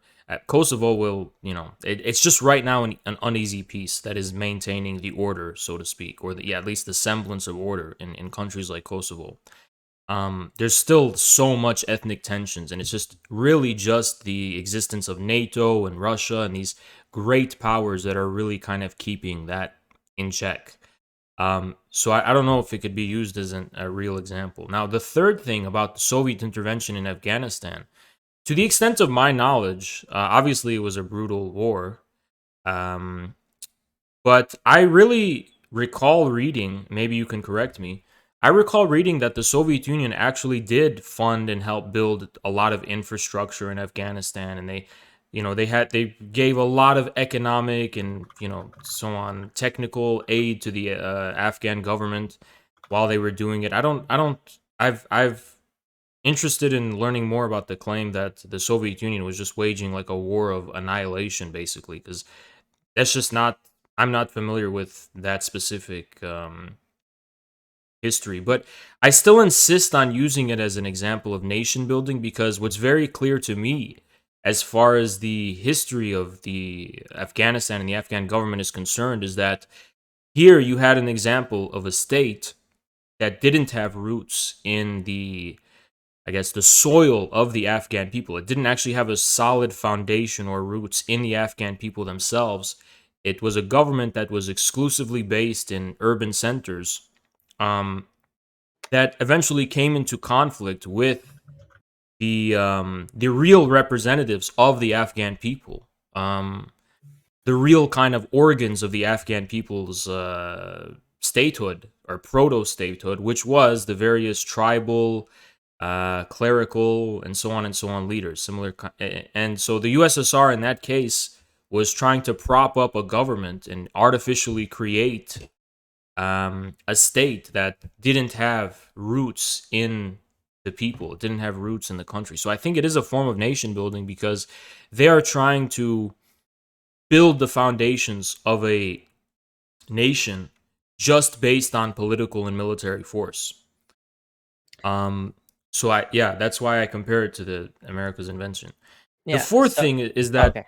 I'm more talking about the justifications for the intervention in the first place. Obviously, they did make excuses for why they wanted to stay after, and they had to explain to the American people why. But I actually recall footage of George Bush saying before the intervention, like, yeah, we're not here to nation build. We just want to go in, get Al Qaeda, and get out. And it's just not what happened. And then, If he said that, I don't know about it, so I wouldn't be able to. yeah, I think I remember like a video or something. But the fifth thing, or maybe he said that about Iraq. I'm not sure. I think it was about Afghanistan, though. The fifth thing about, I know Osama bin Laden was in Afghanistan at the time, but he denied any involvement in the events of 9/11. He specifically stated that he was prohibited by the Taliban. He was a guest. What we're saying, he was a guest of Afghanistan. He was a guest of the Taliban, and the Taliban prohibited him from using or engaging in any operations against America that's going to endanger the Taliban. Now, rationally, that makes sense to me. It makes sense that the Taliban would not be interested in harboring someone who's going to engage in acts that are going to lead to an intervention, because the Taliban knew that it couldn't survive one. And Taliban officials claim that they were never approached by the U.S. government or by these various governments about, what had happened or the status of Osama bin Laden and the extent of his culpability and guilt.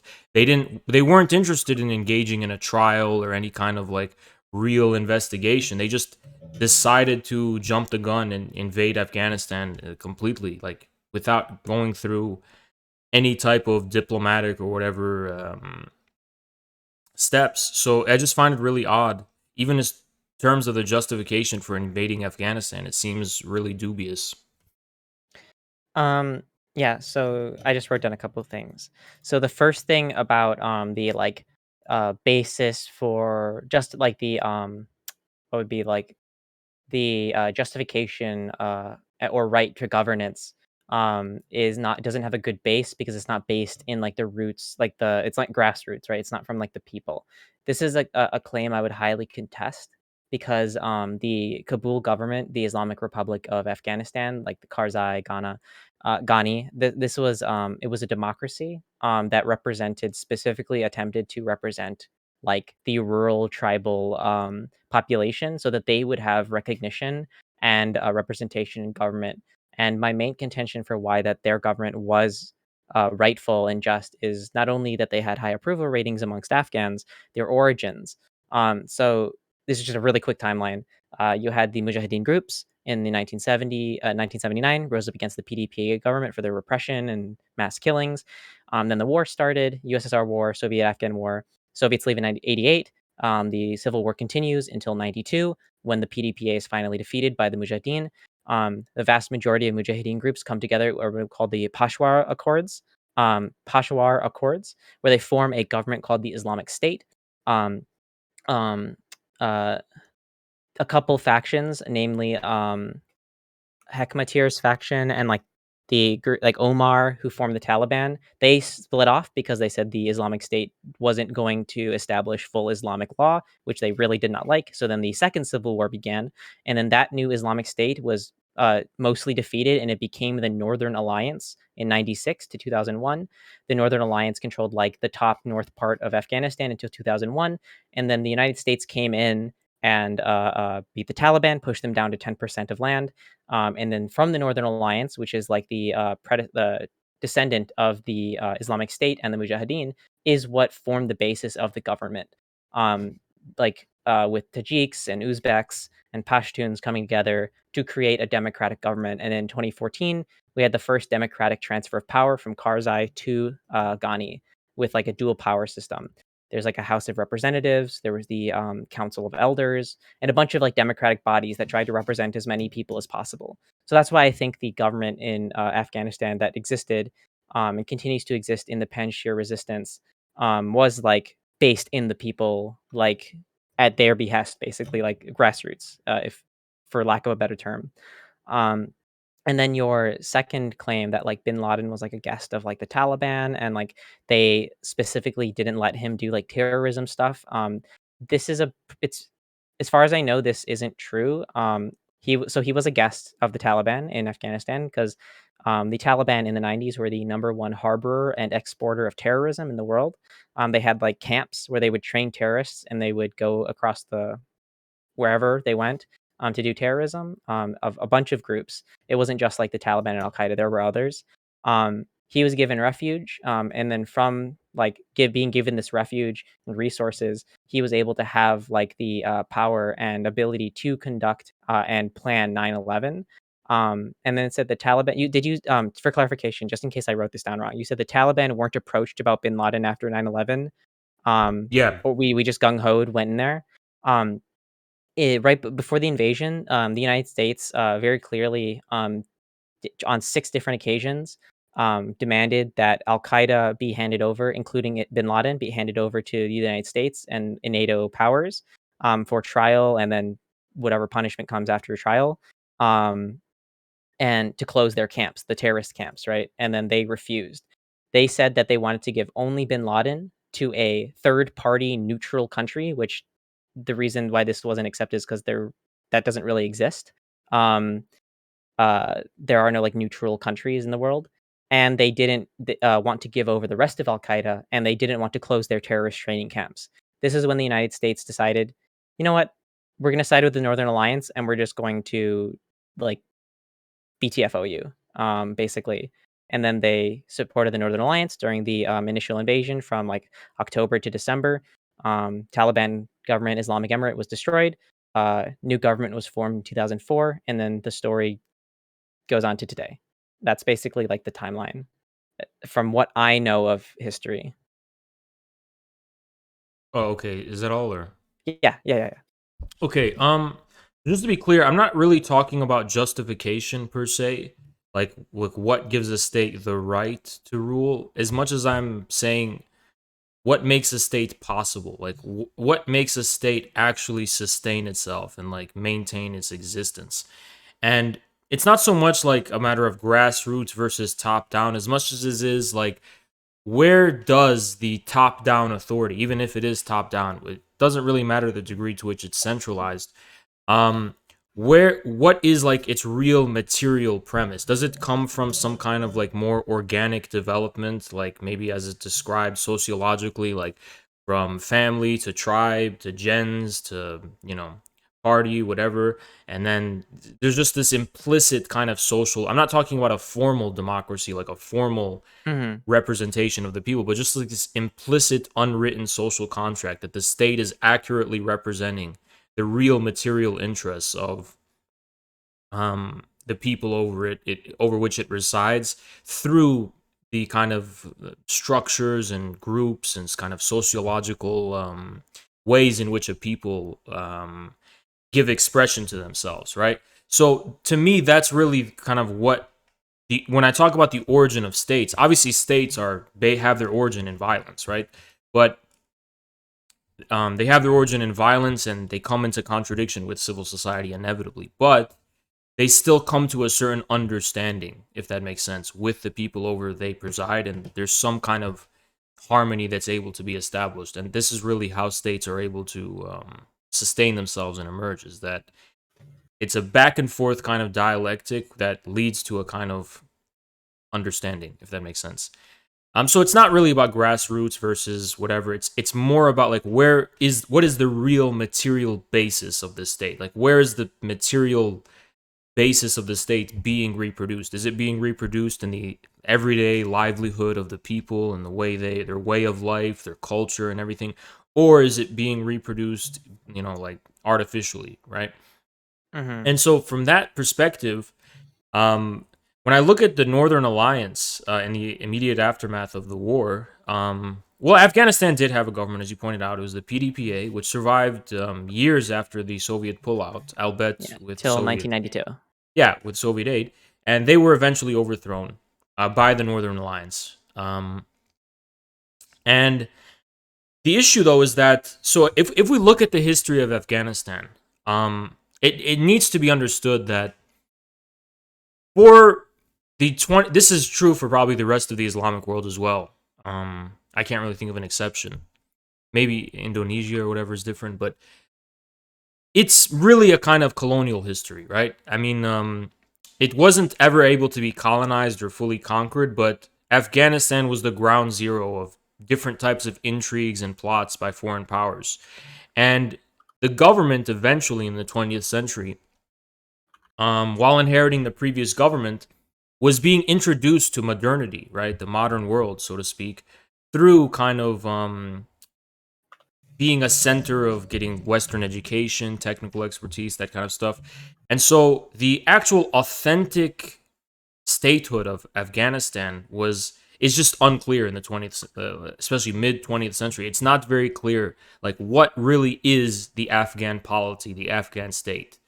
Um, the question of the relationship between the Islamic world and modern statehood in general is still unresolved. Like we don't know what a state that gives real reflection, authentic reflection to the unique civilization of the different countries in the Islamic world is. It's a similar problem. But the Northern Alliance, it seems to me the Northern Alliance failed to unify Afghanistan. And despite their attempts and their formal democracy or whatever, because they never, and this is just kind of my theory because I understand I have to conceptualize and theorize the origin of statehood, like a universal state, right? Because despite all of the Northern Alliance seemed to me a conglomeration of the various kind of tribal and ethnic and maybe religious and so on, different groups within Afghanistan, but it was never actually fully a fully unified state, a fully unified force. So it was always overdetermined by sectarianism, um, corruption, like There was a deep problem of corruption at the level of the warlords and tribal leaders that were the organs of the state. So it's like whenever you have this kind of widespread corruption, forget about the issue of morality. I'm just speaking objectively. It's because there isn't a sufficiently strong or respected or recognized power of the state, right?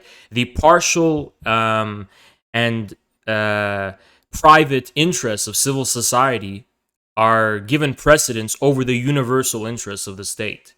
And when this happens, it's because there actually is not a real universal state to begin with, besides on paper. So to me, the Northern Alliance never actually became a universal state for the Afghan people, precisely because it never was able to enter into contradiction in any kind of way with the private interests of the civil society that was its foundation. Now, the Taliban, on the other hand, have their origin in Pakistani schools, madrasas, and so on, right? And the way in which they embodied the universality of what would be a state was through the form of Islamic fundamentalism and Salafism and so on. And this is what allowed them to be elevated above the various kind of local. Despite I know Afghanistan does have unique ethnic origins, and this was a source of somewhat sectarianism, but at least in contrast to the Northern Alliance, the Taliban did represent a force of abstraction and universality that allowed it to, distinguish itself from the kind of partiality and sectarianism and corruption of the Northern Alliance. So to me, the reason why the Taliban was able to overrun the Northern Alliance and was because the Taliban was giving a more authentic expression to the reality of Afghanistan and the Afghan people. I mean, from an outsider's perspective, obviously they are deplorable and horrible, whatever. But I'm just trying to understand the specific material realities of Afghanistan, because a force like the Taliban doesn't just take power because they're bad guys and there's no good guys. It's like there's an actual reason why they are being supported, aided, and armed and respected by locals enough to sustain them in a way that the Northern Alliance wasn't. And as far as the real achievements of the formal democracy created by the Northern Alliance and the Islamic Republic of Afghanistan after U.S. intervention, I just don't know. It's like turnouts were low in recent elections. It didn't seem like there was. It seems like the Afghan people were more or less indifferent, kind of cynical about the so-called democracy. They knew the real source of power lied in the warlords and these various partial. Like, there's a really sharp contrast between the formal Afghan state, which is the Islamic Republic of Afghanistan, and just the actual reality of how power was being distributed and held in Afghanistan. I know in countries like South Korea, you have a long period of military dictatorship, but in this case, it's not that you need this kind of strong dictatorship and then the real democracy can flourish. It's just like the democracy itself was just purely formal. It didn't actually reflect the reality of how the Afghan people were being ruled on the ground. Now, I know there's a lot of opinion surveys that were conducted. Specifically, the one I have in mind is the survey of the Afghan people. But I don't think opinion surveys can give adequate expression to the will, or at least the reality of a people. I think, I can identify, at least just off the top of my head, one of the easy flaws of these surveys is just the fact that through so many decades of war, and this was pointed out by others, the Afghan people are very used to telling the people that they can detect they're talking to what they want. I don't, like whoever they're talking, they can perceive and kind of guess with which specific interest the people asking them represent. And I don't think a neutral survey would ever be possible in Afghanistan. It's like, I think in 2009, there was like a crazy survey, like, oh, the Taliban's wildly unpopular. I just don't think it reflects the reality of the real sentiments of the Afghan people. Now, the thing about the export of terrorism, I just don't know about the veracity of this, the camps and so on and so on. I'm just not informed enough, or haven't been convinced that like Afghanistan was being used as a base of operations for global terrorism. One of the reasons I'm kind of inclined to think that is because Russia had also not recognized Afghanistan, the Islamic Emirate of Afghanistan, probably because the Chechen separatists were being given help there. So I don't know, but what I do know is that there has never been any solid evidence that Osama bin Laden was leading the efforts or the operations that would culminate in 9/11. They never actually found any solid proof of that. And in fact, they couldn't when Osama bin Laden was on the wanted list, the global whatever, I think it was the FBI or whatever wanted list, they couldn't even state his responsibility for 9/11 because it just wasn't legally true. It was never actually proven, legally speaking. He was responsible for other things that happened before, but not that.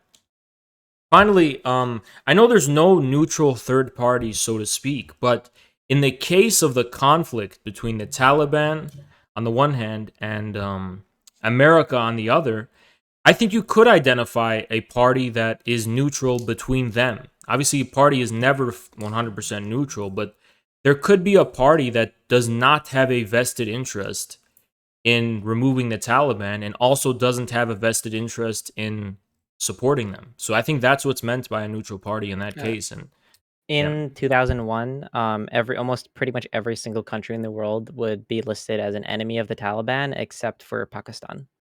So, at the time, there really was no like truly neutral country. Every country was like unified against the Taliban's existence. I I understand that, but as far as the Taliban's overtures to like get a trial for Bin Laden, in that specific state, I'm not sure if maybe countries like China or Russia, or maybe if that's too much. Oh, those It, countries were also anti-Al anti Qaeda. Tal. Yeah, I know, but India, but although they're completely anti Al Qaeda, obviously, they probably um they probably are interested in maintaining some kind of balance geopolitically, so that America doesn't just come and just kind of take Afghanistan. They probably have a vested interest to have a fair and more neutral hearing than at least America would, I think. Yeah, just real quick, Yeah. for the Al Qaeda Bin Laden planning 9/11 thing, we do have evidence that his men and the people around him, he was presented a modified plan all the way back in 1996 while they were in Afghanistan. So we do know that the seeds for 9/11 were done and planned in Afghanistan. And the reason we know that he was there is also because the Taliban admitted it. They said that we do have him. Like the basis of the a premise of the conversation of to hand him over to begin with necessitates that they had him in their possession within their, like, jurisdiction. Oh no, I know that Bin Laden was there. I mean, he didn't deny it. No one denied it. But what I'm calling into question, just because I really haven't been provided solid evidence ever, was that he planned 9/11 from Afghanistan, and that 9/11 was orchestrated from Afghanistan. Here, I got, this just quick, just for reference if you wanna read it later. It's an article Yeah, talking about, Khalid, Mohammed, presenting the plans in 1996 to him. Uh, but this was I think the plan was probably discovered from Khalid Muhammad in interrogation, right? I would assume so, yes. Yeah, and that's why I don't know. I would call into question the reliability because these were facts that were discovered under interrogation by someone who was already captured and probably tortured, right? So As far as I know, I don't think Muhammad was one of the people we, like, tortured. yeah, I Like, don't know either, but I just know there's like a history of that. Also, I probably should have interjected. I'm having a hard time remembering all the points you brought up. I forgot to write them down. Uh, I think the vague idea was basically that like the Islamic Republic of Afghanistan didn't have an actual like it wasn't ever truly actually in control, right? It was all like essentially like a facade, right? It Yeah. was bound to fall apart. Um, I would I don't really agree that much. I would agree a little bit because obviously without the United States backing it up, it couldn't last, right? But this is just like it's poor, unorganized. They if they're given help and then they rely on that help for a long time, of course, if you revoke that in a very short amount of time, things are not going to go well for them, right? And a big reason why people gave up so fast wasn't because they didn't like the Taliban. It was more so that like the means they were used to pushing back against the Taliban were gone so fast, and they were the ANA was underfed, underpaid. That their morale was just so low and they didn't have any support that the logical thing for individuals was to give up, that they couldn't Yeah. fight back, which is why the most trained people, are the ones in the Panjshir resistance right now, the commandos, who, were, like, the most successful part of the ANA, who rarely ever lost a fight, but there just weren't enough of them to fight back against the Taliban because the Taliban were about 70,000 strong, and the commandos only had about 23,000 of them. Yeah. So Sorry, I didn't mean to Oh, interrupt. yeah. Basically, the Taliban, never controlled land through people granting it to them or being okay with them or liking them. Generally, the consensus is that it's through violence and fear, and not the sort of like, oh, all states implicitly the threat of violence, blah blah blah blah blah. I mean, like explicit, like do this or I'll shoot you in the head kind of thing. Like, that's why they were able to control, like, 90% of the country and basically almost beat the Northern Alliance. Well, it wasn't because the Northern Alliance wasn't the more popular faction. If you were to ask, like, a poll of Afghanistan, "Who do you support?" They'd probably support the Northern Alliance. It's just that they didn't have enough soldiers, like, men to fight. They were just militarily outnumbered, by a faction, the Taliban, supported by a state, Pakistan. Um Yeah, I mean, so when it comes to the kind of, I think it's important to kind of have some kind of theory of military. Like I know you probably think it's like, oh, it's ideological, but they study him in American Mao, kind of like Mao's theory of like how do guerrilla forces um succeed? How do when you get rid of like the modern militaries, which in Afghanistan these are not modernized militaries, like how does a military power succeed logistically and so on? Like where does it get the numbers to recruit from? How does it feed itself? How does it clothe itself? And this is by firmly implanting itself in the people. Now, just to be clear, I don't think the Taliban arose to power democratically. I think it's very clear the Taliban arose to power under the threat of violence and fear. And it's not so much that I'm saying that this is just the implicit one, but that this was the foundation of a new state in Afghanistan. And every state has its origins ultimately in this such violence. Like I have no doubt that the Afghan people, I think one of the issues here, right, is that a universal state is, and I'm saying universal within the confines of a nation or at least some kind of civilization, right? Some kind of like, we're calling it Afghanistan. It's really hard to like, is Afghanistan a nation? Is it? It's really tricky business. But at least as far as a universal state is concerned, one of the issues about being able to discern where people's true attitude and relationship to a state is that people can only give expression to their will collectively through a state, right? A people's will is not just the sum total of individuals' feelings.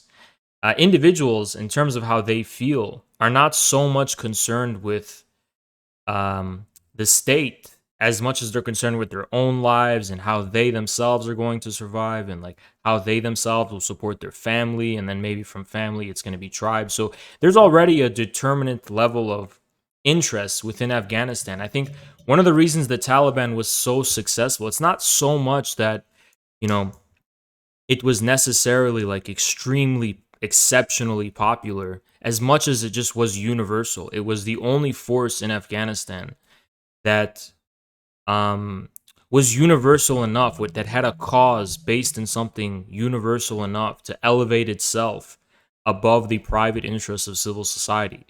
So from that perspective, I don't think it's like a coincidence or an accident that the conventional methods of repelling the Taliban failed. It's just because people did not have a state, a universal state, to oppose to the Taliban's universal state, because the Northern Alliance was not really an authentically universal state for the Afghan people. It was a conglomeration of disparate private interests that never was able to rally people to some kind of universal site of unity.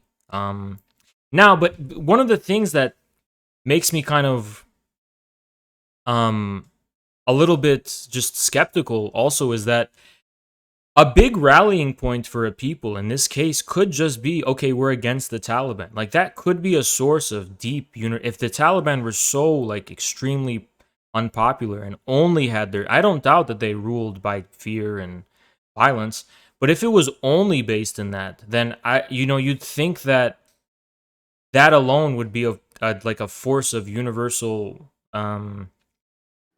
of a universe that would itself could be the foundation Well, of a yeah. universal state. Just being against the Taliban that could elevate some kind of interest above all of the local and disparate interests, like enough to the point of rallying the Afghan people. But I just question, because we were there for 20 years and we had 20 years to just, I'm not saying maybe you'll try to make the argument that like, okay, we needed more.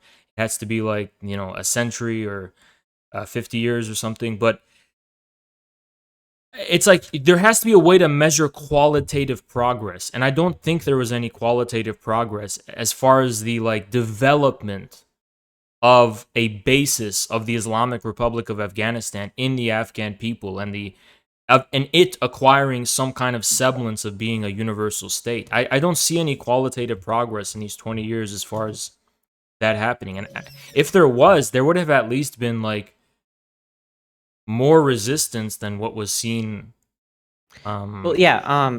My contention is I think that base was there. So ideologically, I do believe from all my readings and all my readings, all the things I've read, they were ideologically unified against the Taliban. Right, everyone in Afghanistan did not like the Taliban. Here's a fun fact: almost half the Taliban are foreign fighters. They're from Pakistan. They're Pakistani Pashtuns. Um, uh, which helps aid that shows that like not they're a very small group, and only about half of them are actually from Afghanistan.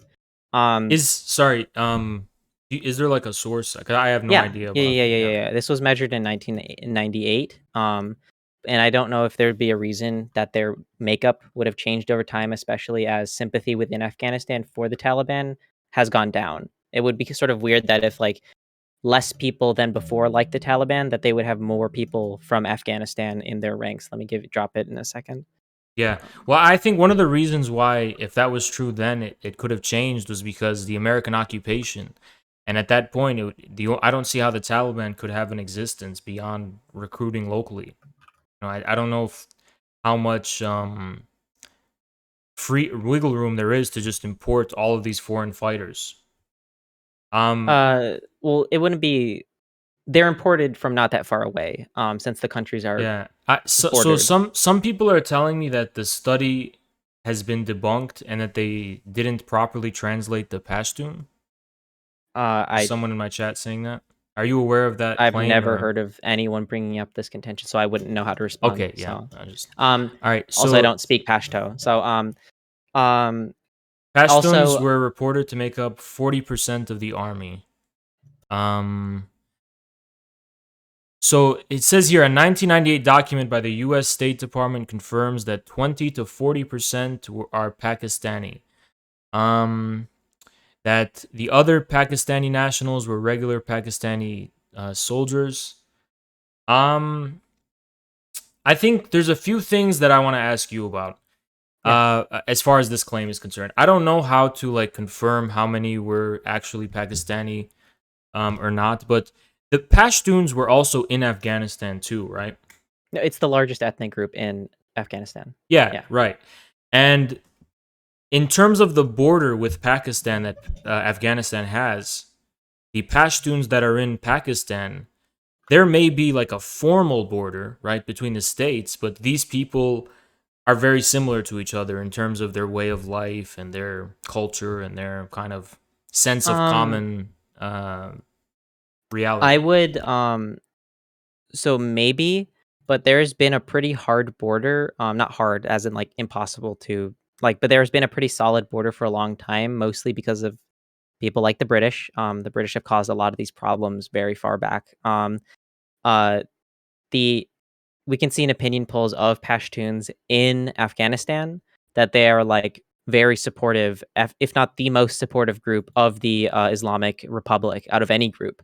Um, and like Pakistani like nationalists who are like Pashtun and super pro Taliban are like not very common in Afghanistan. There is like a cultural like disconnect between the two if they are ethnically very the same. Um, like ideologically, specifically about the Taliban. Obviously, there are like cultural like similarities because of like how close they are. Um, and also, I was trying to go back. It's been like a little bit of a while because we're sort of like, not to call it a tangent, but like it's been like a little bit since the original point.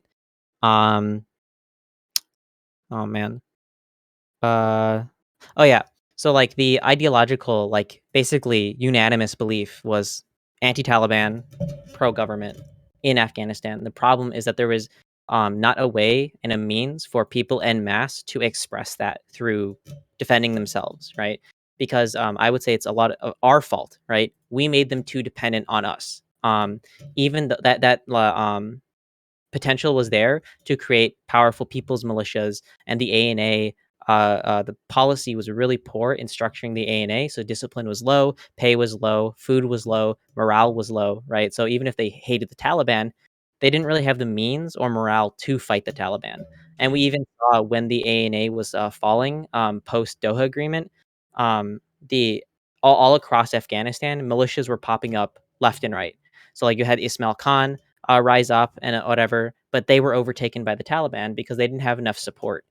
They were basically just groups everywhere who were not unified because they were in separate areas and they were all surrounded by the Taliban from all sides. So people had the will, they didn't have the means, which is why the people who have the means are in Panjshir right now fighting the Taliban. And right now they're doing pretty good. They've killed a few thousand of like Taliban that have tried to siege the valley. Yeah, I mean, so I there's two things. The first thing that I just want to ask is, how is that hard border actually enforced on the ground? Like, what is really There's like a fence and everything. There's between like Pashtuns in Afghanistan and Pakistan? yeah, Well, Afghanistan. Oh, actually, I have it. it it doesn't make a lot of sense to me because the ease with which people are moving back and forth, because we know that Pakistan has the Taliban has its origins in people who were educated in Pakistani madrasas. So clearly there was a very loose border between them. Well, That for trade and like movement, but in terms of like because there were like checkpoints, people would cross the border through checkpoints. It wouldn't just be like open I don't know. borders. It seems to make more sense to me that it's one of those borders that's just more informal, and that the way people's livelihood is on the ground, like it reminds me of like the border between Azerbaijan and northern Iran. It's kind of, people's way of life depends on just treating them as not a hard distinguished territory, like for the people living there. Um, yeah, it's a really it's I think it's known to be a really porous border in general. Um, But I would agree it's porous as in like fighters from Afghanistan and fighters from the Pakistan sneak past the border all the time. But I do think that that border, as far as we know from like the literature, there is still an ideological divide on each side of the border. So even if the border is porous for like yeah, people who want to sneak past, there is still a difference in I, belief well, between people in it's Afghanistan. to me measuring that is really difficult though, because again, opinion surveys I don't think can really give accurate reflection of to what that is. But another Why thing, would you think? Why do you believe that again? yeah, because again, a people can only give representation as far as their will is concerned through either some kind of universal state or through like the seed or embryo, a proto-universal state. Like in this case, sorry, I don't mean to like be ideological, but like kind of like Mao's PLA and during the Civil War in China, right? This is not a state, but it's like a universal force that is giving expression to the people. Or like in Lebanon, there's the Hezbollah, and then there's other examples. I'm trying to find like a more neutral one, but maybe like yeah.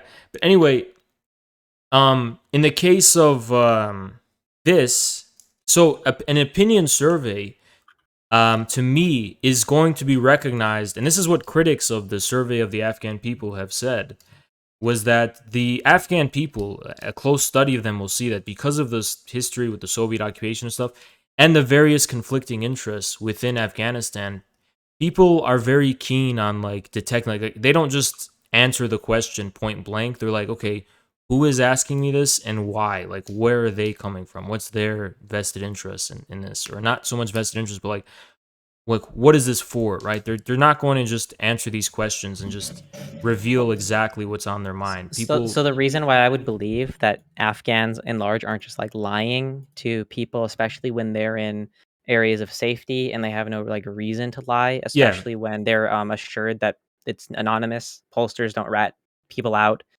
pretty universally. Is that yeah. opinions have changed over time in ways that are not either convenient to the government or even NATO. So people are willing to speak out if their opinions have changed. For example, satisfaction with democracy has gone down because of like the increased violence, the decreased accessibility. Because of said violence, they are less like satisfied with the Well, government's I think democracy. so. There's a few things, right? The first thing is I don't necessarily think they're outright lying, but I just think like it's all about angles. Like, what am I going to play up more in terms like people? Obviously, a person is a complicated person, right? They're all very mixed in their feelings, right?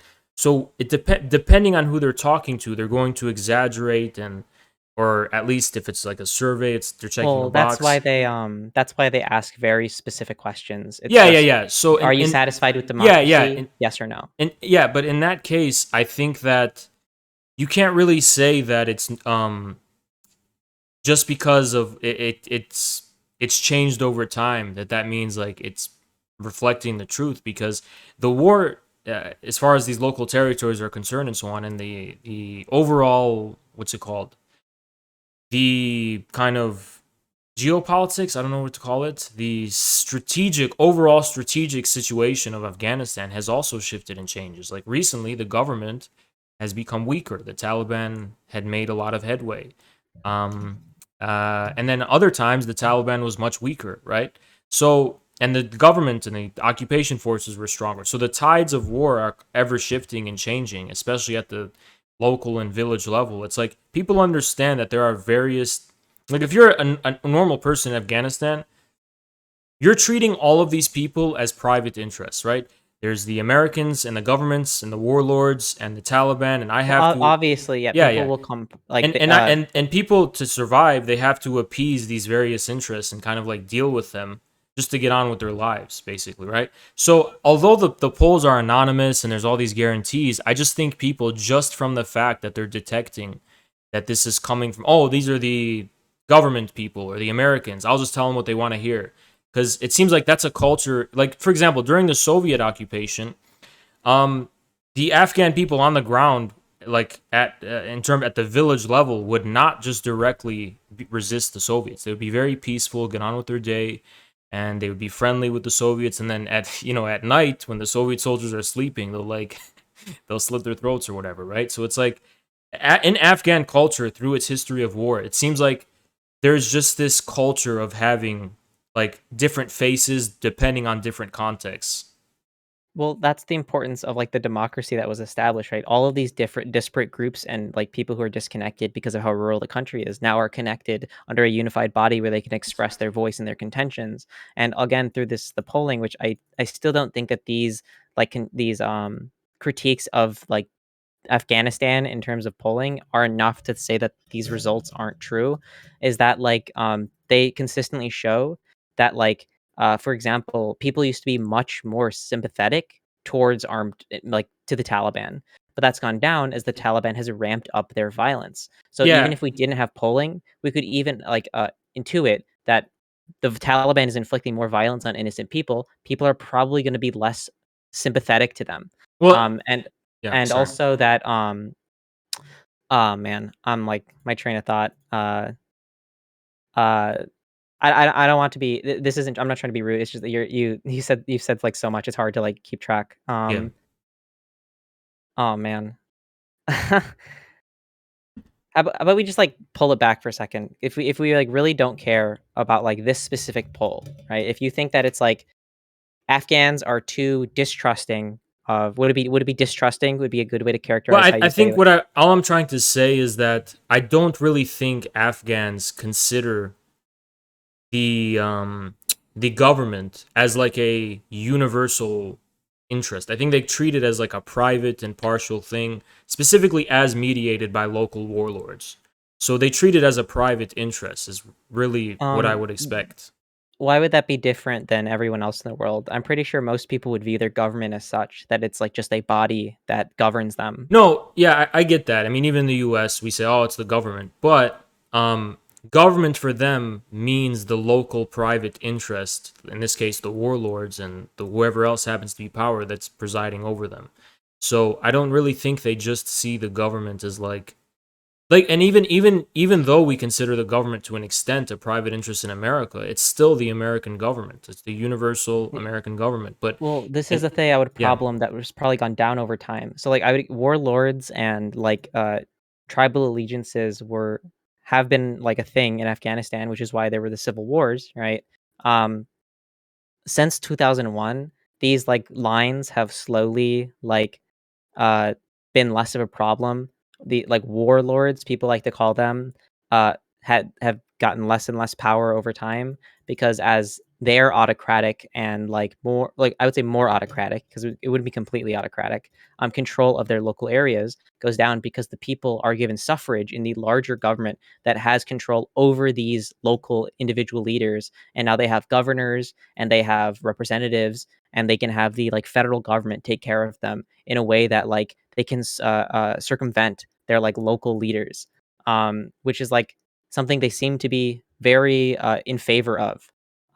So like I don't think there's a big reason to distrust these polls because the conditions of Afghanistan are pretty ripe for pretty accurate polling, especially when these were taken when the Taliban controlled only like 19% of land and 10% of people. And even so, the pollsters were brave enough to go into Taliban territory and provinces and pull people who lived under the Taliban. right. But Um, okay, sorry, go ahead. no, that's Oh it. yeah, That's it. yeah. I just mean to say, like, it has to be understood that people are anticipating not just the present circumstance, but also the future. Like, will there be repercussions for me expressing support? It's like it's just always easier to tell the people polling you what you perceive they want to hear as far as survival in Afghanistan, and that makes more sense to me. But as far as the democracy in Afghanistan, um, I'm actually not familiar with the claim that warlords have ceased to be the real source of power under the U.S.-led government in Afghanistan. Yeah, I mean, my chatters are telling me this, but I Like, do you already know who knew it. Dostum is? Or Dastum? He was like a really big head honcho warlord in the 90s and in the early 2000s. Yeah, Um, well, he was the one who like stuffed Taliban members in shipping crates and killed them. He like was literally like exiled because he committed a crime. He no, murdered.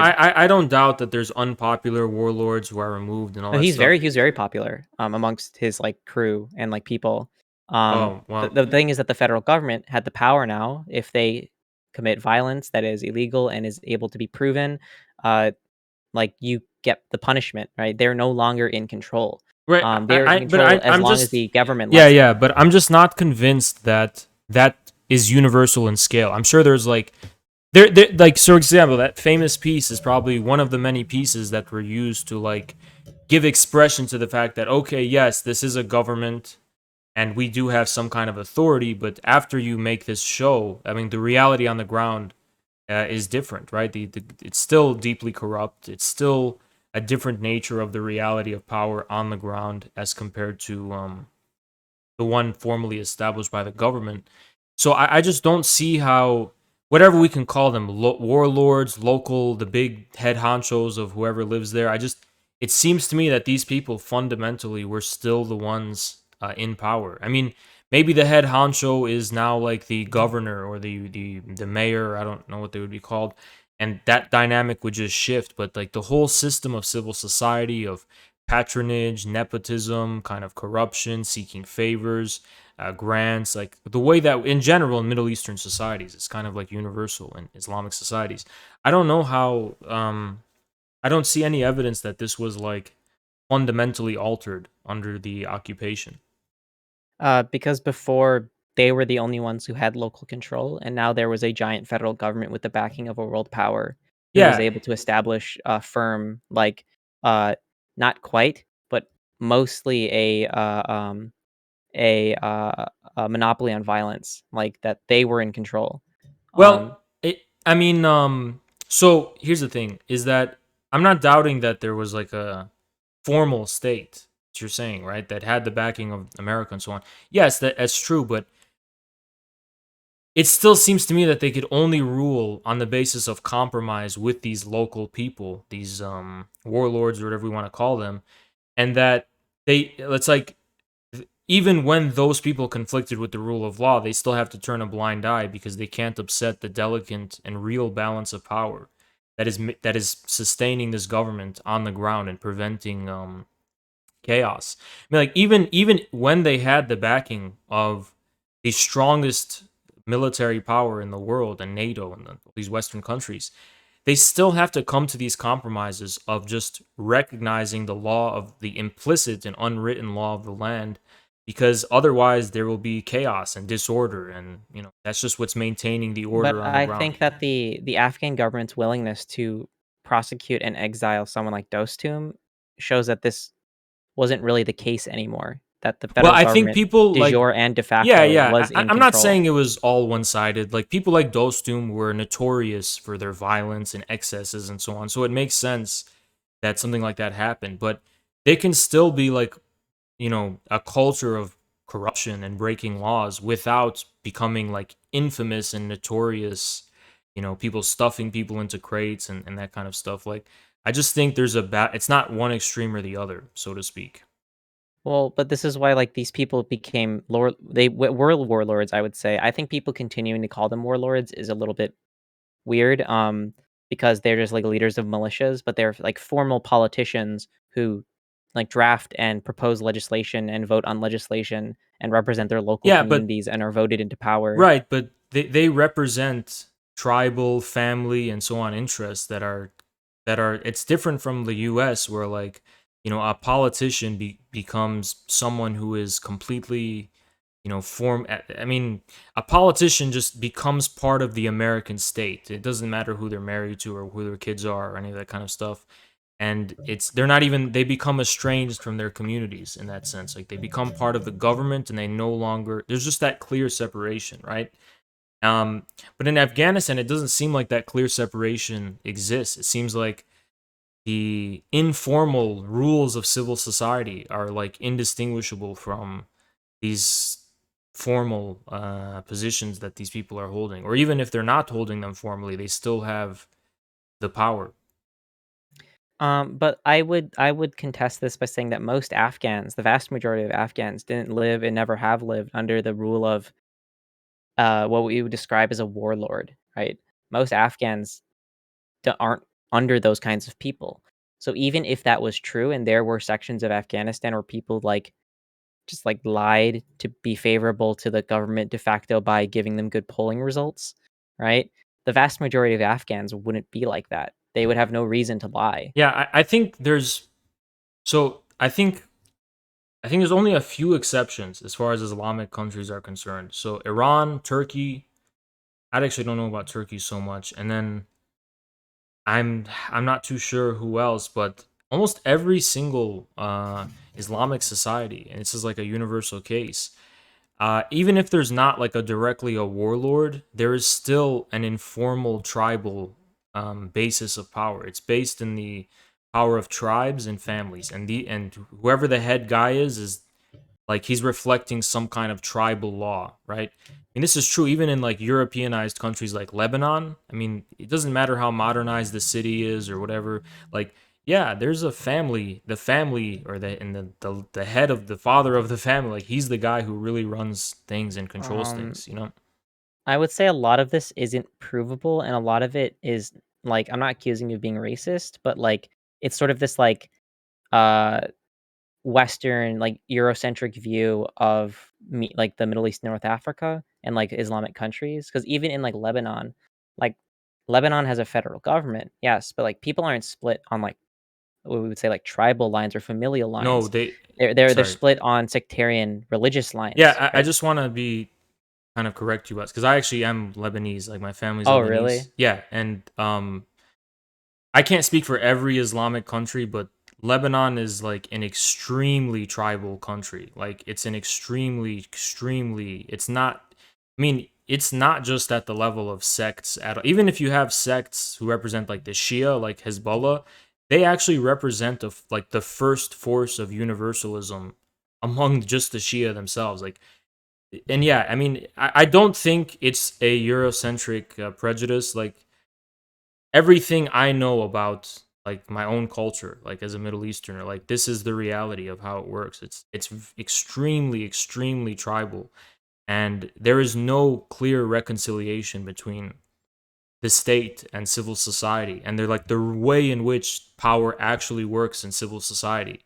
And the only exceptions I can think of are maybe Turkey, definitely Iran, and um, I don't know about Indonesia and those countries, but to me, it seems like every Islamic or Middle Eastern society has this in common. It's just the law of the tribes, you know? I mean, it's just how it But works. do you think that this is more of a case of because it's just like a Muslim thing, or is it because like of like like that region of the world is one of the least developed regions in the world? Because I would say that Yeah, Europe, North America, South America, like all these countries are also extremely tribal in terms of like uh groups with harsh divisions, right?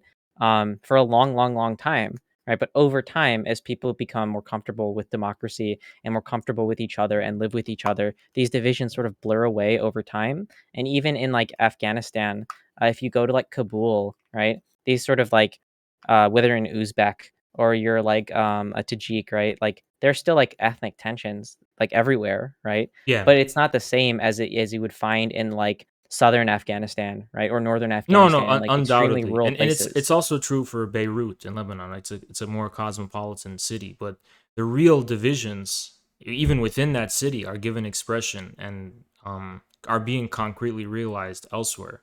But I just want to say about whether it's a Muslim thing or that they're just underdeveloped.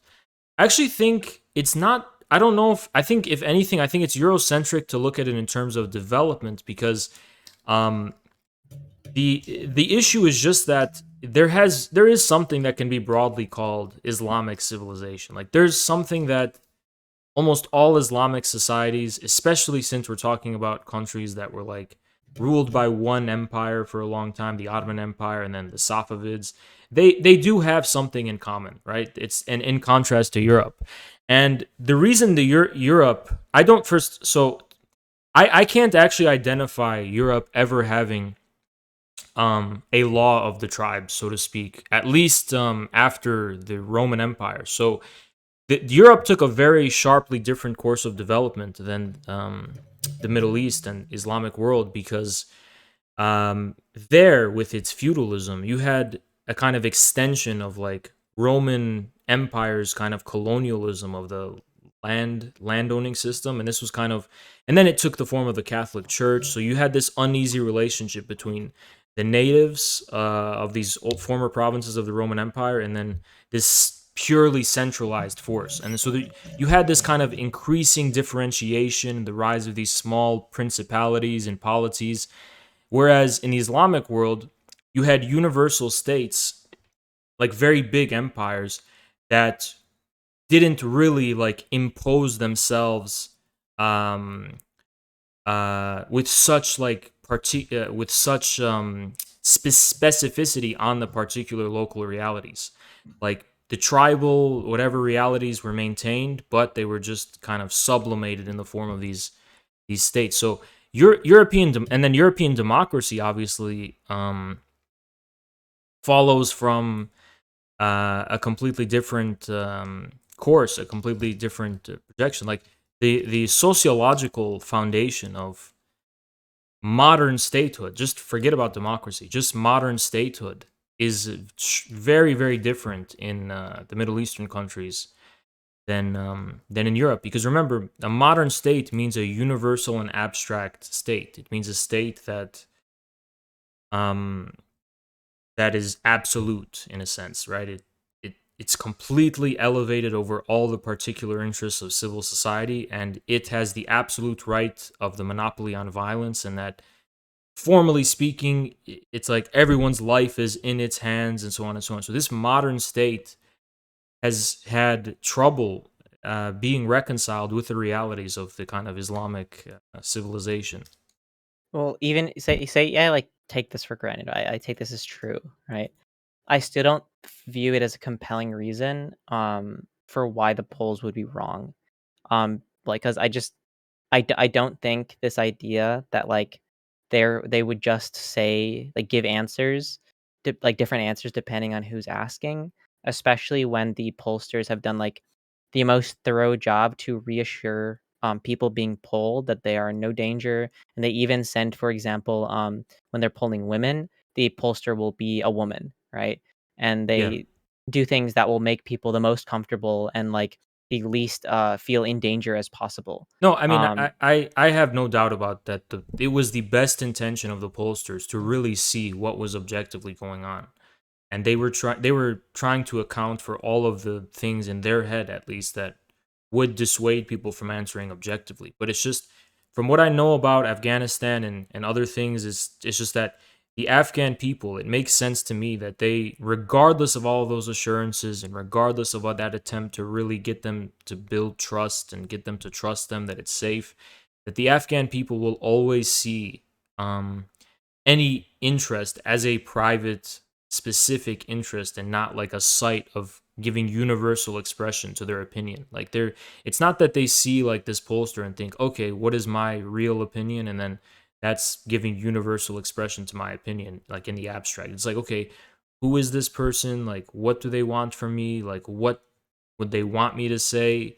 And what is their interest, right? I mean, I don't know how like assurances would be necessarily relevant to that, because it's not so much that these people think like they're going to immediately die if they respond in the wrong way, but it's just more like an instinct the Afghan people have acquired since the Soviet invasion, that, and maybe even before then, that like you need to know that the person you're talking to is not a vacuum, but is a specific and particular interest. And it doesn't matter how much assurances they're giving you, or they're talking to women, like you're going to respond and react to them accordingly. uh, I don't think that this is like a concept that has ever even been on the radar of like academia in terms of like the validity of the truthfulness of polling. Um, like Yeah.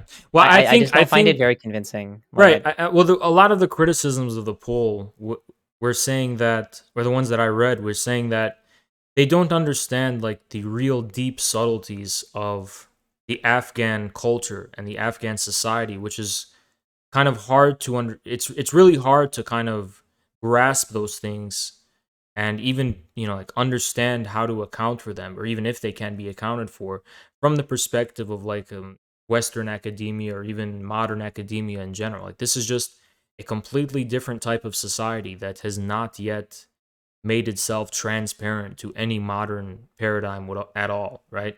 And it really is, the issue is that Islamic societies in general are not really within the realm of knowledge of in terms of how they work and like why people do the things they do, for not just modern Western knowledge, but just modern knowledge in general. It's like even in Islamic societies that have their own institutions of universities and modern education, it's like there's a complete discontinuity between like the reality of your family and your tribe and your locality, and then the reality of this kind of modern society people participate in. So it's like a dual reality that has not been reconciled. Uh, I just I just don't know. I don't think that um really any of this would affect like Yeah, whether well, or not the if a pollster goes up to like say an Afghan in Helmand and says, "Do you like the government or do you hate the government?" And they just jot it down what they say. Like I don't believe there's enough evidence, compelling evidence to believe that enough Afghans are being untruthful to make the results not close like to reality. well, I Uh, think there's probably two layers that would be like more authentic than a poll, right? The second, like as far as like something that would be more accurate but still flawed, and I can kind of explain why it'd be flawed, but this would be a more general critique of formal democracy in general, is that um a democratic institute, it would be an election, right? What would the if the Afghan people could elect based on like going out and voting in polls? But the issue, obviously, with that is that elections are not couldn't possibly be universal because they are sustained by some kind of institution of state, and that state itself is based in some kind of private reality of civil society and violence and so on and so on. So when people vote, for example, it doesn't always reflect their actual will. It reflects their will as expressed within a given state or polity. But as far as like determining what states people would prefer, right? Um, a more accurate way to get an just a better idea than that. I'm not saying it applies universally. Is a war, right? A war is where a state is either in conflict with itself, like a civil war, or two states are in conflict. Like that is actually where there is real turmoil at the level of the state, at a state. And to me, it seems like the complete lack of resistance for people to send their kids to take up arms and rally behind, resisting the Taliban. Um, I understand people are fearful and they're scared, but like this is the reality of how a state comes to give expression to a people. It's really based in this kind of master slave dialectic of proving your life and violence and so on. And as ugly and horrible as it is, it's like I find it really hard to believe that after being trained and equipped for 20 years by like the most powerful country on earth and receiving all of the equipment and all of the training and all of the help and all of the preparation they could possibly get, that you know the Afghan government can be just destroyed so easily just when the US pulls out. so like a big reason why that happened is it's our fault. We made them too dependent on us. Like it wasn't their fault. They had again they had the will, they didn't have the means to express that will. So, but Like even like when we were with them, when they had the assurance that they were backed up, right? That they had the power to fight back. The Afghan security forces are the ones who have given the most lives to fighting the Taliban. So like there's only been like 2,300 something Americans dead in 20 years. There have been like 70,000 ANA who have given their lives like fighting the Taliban. That's more than the amount of Taliban that's been killed. Um, right, like but and a big reason why even all that none of the training and the money and the equipment, none of that matters if you're underpaid, underfed, and have low discipline, because there isn't enough oversight on your like division to instill that discipline in your military. Um, well, I mean, from a perspective of kind of military theory, the economic source of a military is going to draw itself from the people's livelihood, right? I mean, that's how militaries acquire popular reality, is that they feed themselves by tapping into the economic ways of life people have, and they take a portion of that, right? So a national military couldn't possibly survive based on foreign funds and being funded by foreigners. It's like you are getting this from the internal economy, plus you're getting help from foreigners and so on. But if you're getting almost nothing from your own people, then the other thing is also in terms of morale. I think it's clear from the experience of history that morale, I mean, the real source of morale is not that you're being like given economic incentives, like kind of like a mercenary. The real source of morale is going to be belief. It's going to be like an ideology or a religion or just even a universal state, like the French universal state during the revolution, and it was invaded by various countries. It's like it's going to be some kind of allegiance and debt you owe to a higher thing than just yourself and just your own private and material interest. And that's why even armies can emerge from peasants who like are completely poor and half starving, and they will initiate the process of building their army and growing their strength, because one, it reflects a cause they actually believe in, and two, they're actually tapping into and making contact with the people that they're representing. And those people are the source of them being able to be fed and clothed and so on and so on. So, to me, the failures of the Afghan government couldn't really be blamed on us because, if anything, they had a huge advantage because of our support. And if, plus our support, they couldn't beat the Taliban, it just makes it just very clear to me that the Afghan government had no basis in the Afghan people at all.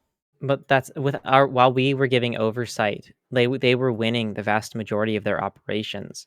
But because we made them too dependent on contractors, when we left and we stopped providing air support, they couldn't use their own air support, and they didn't have the means to be organized. Like it was like a direct result of our actions. If Right. we made them less dependent on contractors, if we made sure that like the soldiers were paid and fed, like they would have kept going, and we wouldn't have seen what would happen in 2021, like this year, with the Taliban taking every single province, because like it's like a domino, it's a snowball effect. All these militias rose up, and because they were surrounded and they weren't unified, mind you, these weren't A&A, these were just regular people picking up guns. So they did have that will, but they were surrounded, and so they lost, right? Um, if all you hear constantly for months and months and months is provinces falling and falling and falling, and you're starved, you have no money, you're not getting like the supplies you need, you don't have air support. What other option do you have except surrender?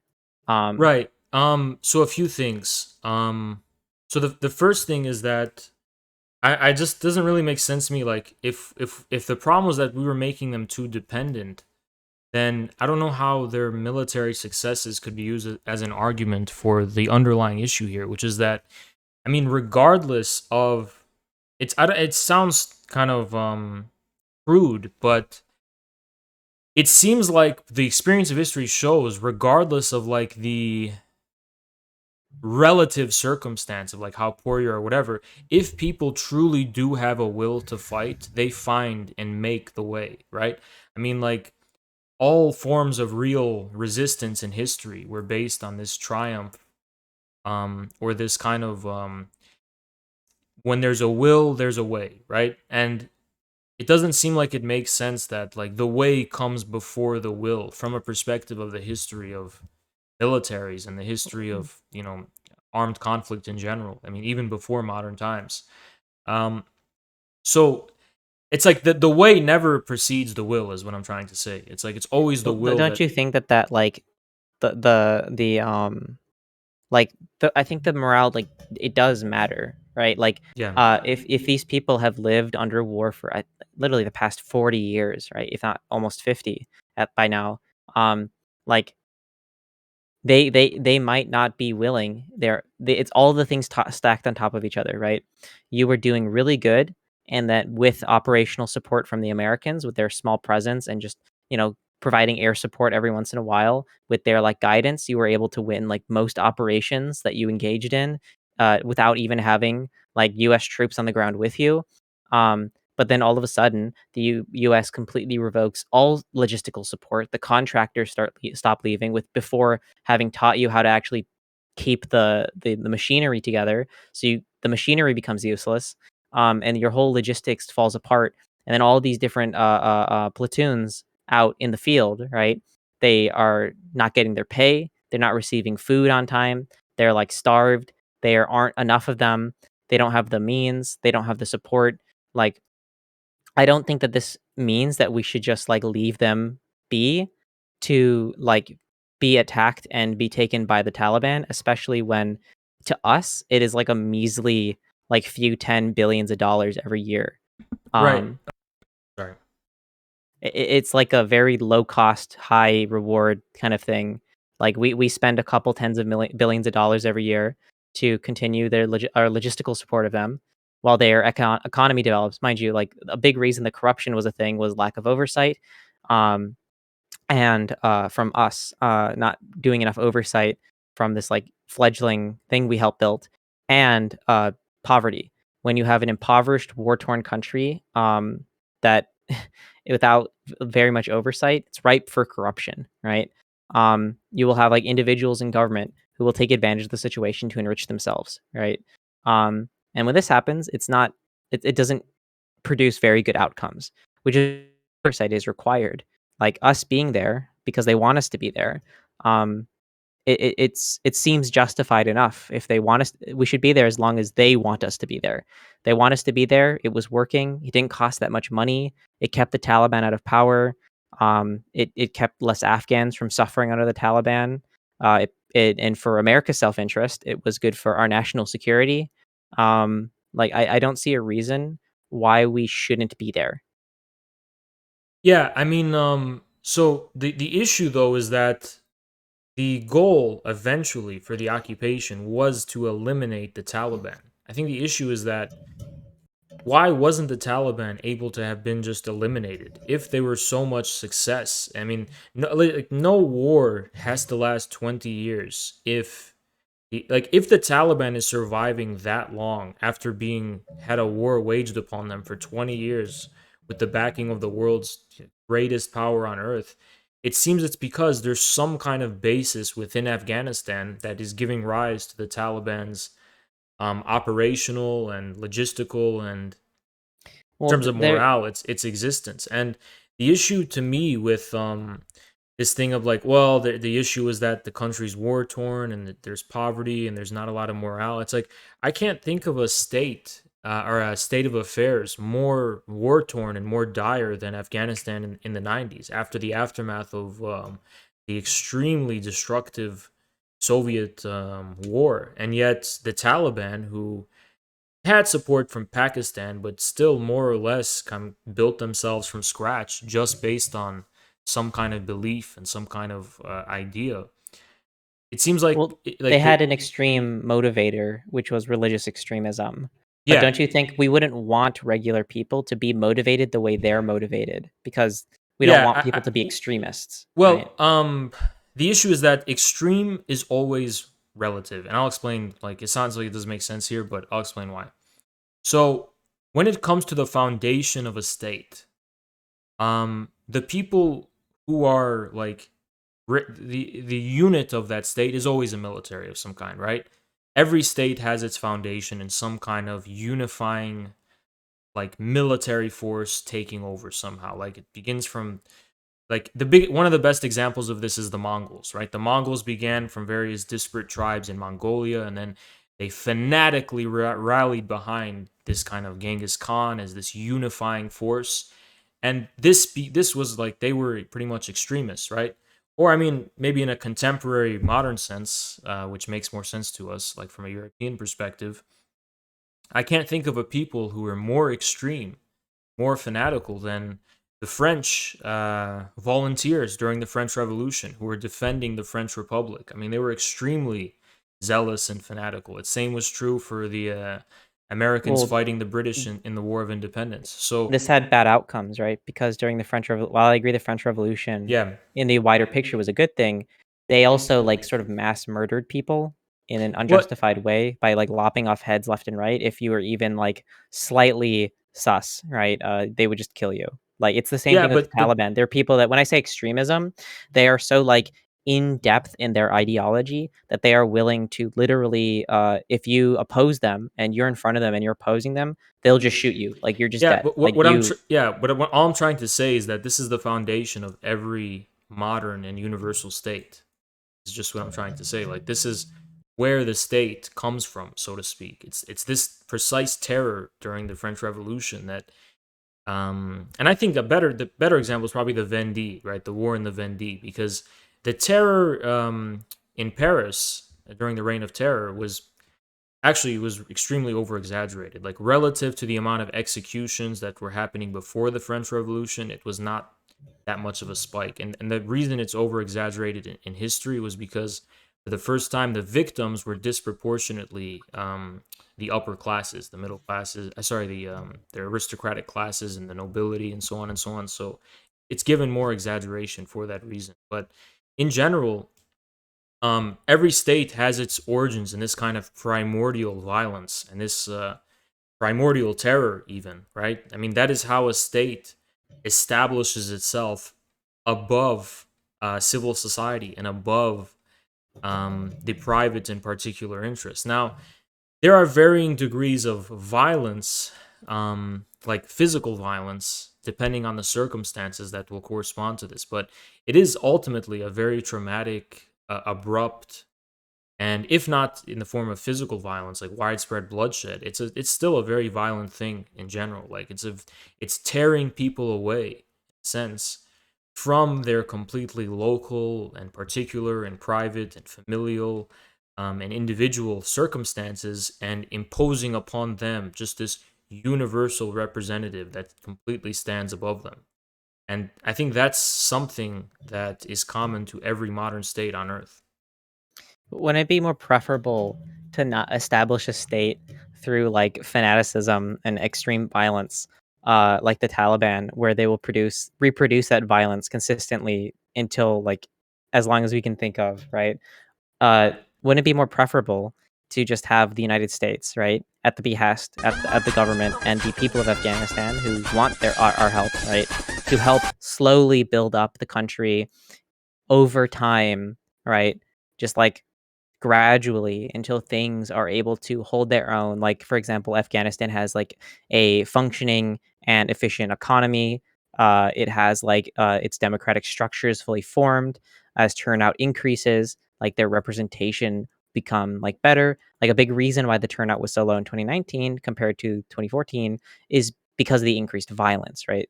Um, Caused by like us and like leaving. Um, and like our us, it's been consistent trend since 2010. The more we leave, the worse things get because we choose to simply not just leave, right? After accomplishing a mission, we just go. We set a date. We're going to say this amount of troops are going to be gone by this date, and all this does is provide the Taliban an incentive to just wait us out, right? If we have an announcement of when we're going to leave, they will simply just wait, which is what happened. They waited till we left, and then they took the country. It's the same thing with like long-term coin operations. Do you know about the Naxalites in India?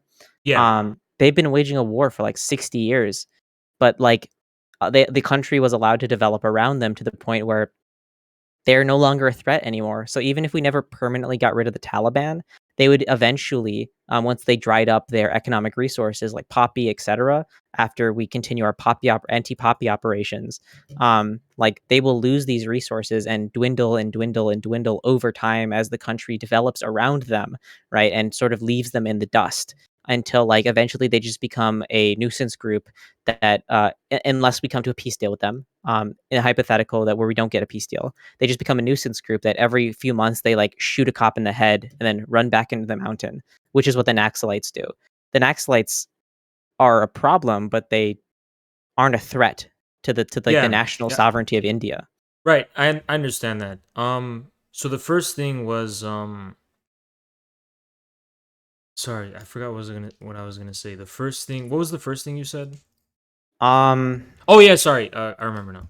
So, I guess it would be preferable, but it also wouldn't be. It doesn't make sense because it's implied by the nature of the state itself. Like this, it would be preferable if there was no suffering, right, in the world. But suffering is part of the world. It's part of the nature of the world, and likewise, the same is true for the nature of states and violence. Violence is a part of the nature of every state, and but while we it would, can.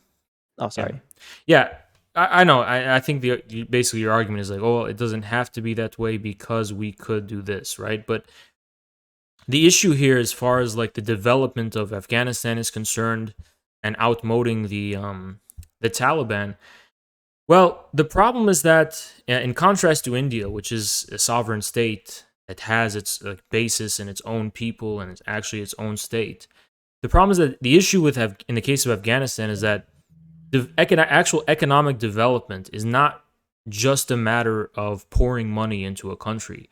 It's economic development plus a solid basis in civil society that would make this investment turn into a form of capital that is reinvested and so on and so on. But when you don't have that, the investments are kind of trickled down in the form of like an implicit or institutionalized corruption where you have warlords or leaders just taking the money and doing it with themselves. You have the government taking the money, and you have this kind of corruption. This, like, the only way in which funds can be used to develop a country is if that country or is if that country is either being colonized, where the institutions of some other state are the ones, owning and building and doing all this work, or if there's a solid basis in the people themselves, that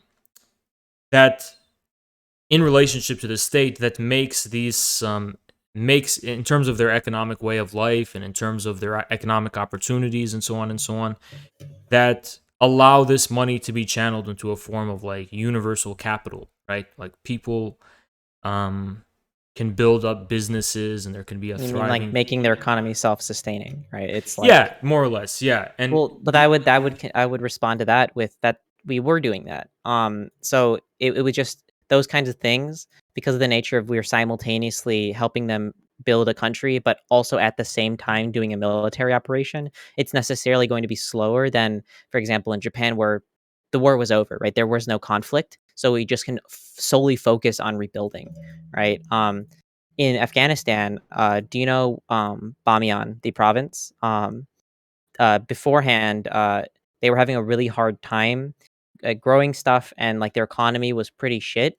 And then the U.S. aid program basically suggested to grow a certain kind of potato. They're known as the Bamiyan potatoes. And now that region of Afghanistan produces a fuck ton of food for the country, and the farmers there now have like a sustainable crop that they can continually grow forever.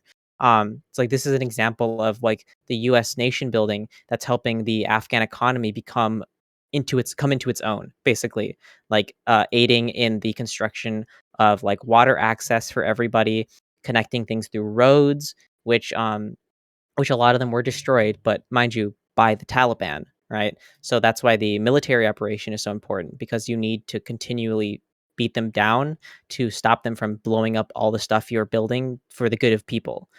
We've built like energy infrastructure, communications infrastructure, all things that are conducive for people to be more connected, to be able to travel more, to be basically ripe for economic activity, right? And if you've seen like Afghanistan's GDP over time, even and per capita, it had skyrocketed since 2001. The problem well, is just it wasn't there yet. well, I mean, has it skyrocketed relative to the countries around it or countries similar to it in 2001? Because I think the overall trend for most countries just over time is I that, don't think there was a country like Afghanistan in 2001. well, in other Somalia and Africa, things like that. The thing with Somalia is that Somalia has not really ever like the civil war has sort of been really ongoing. Yeah. for since literally like I think 1990. it's the I don't know if the GDP growth would be an accurate measurement of like real um non-relative economic growth. I think most countries like over time they're just going to have their GDP grow because of the nature of the global economic growth in general. But in the case of Afghanistan, I don't see the farmers growing the potatoes and the relative degree of building some infrastructure in Afghanistan. It just doesn't scale to me in a way that actually represents a real economic development of a country.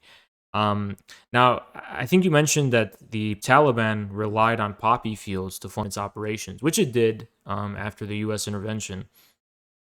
I don't know to what extent.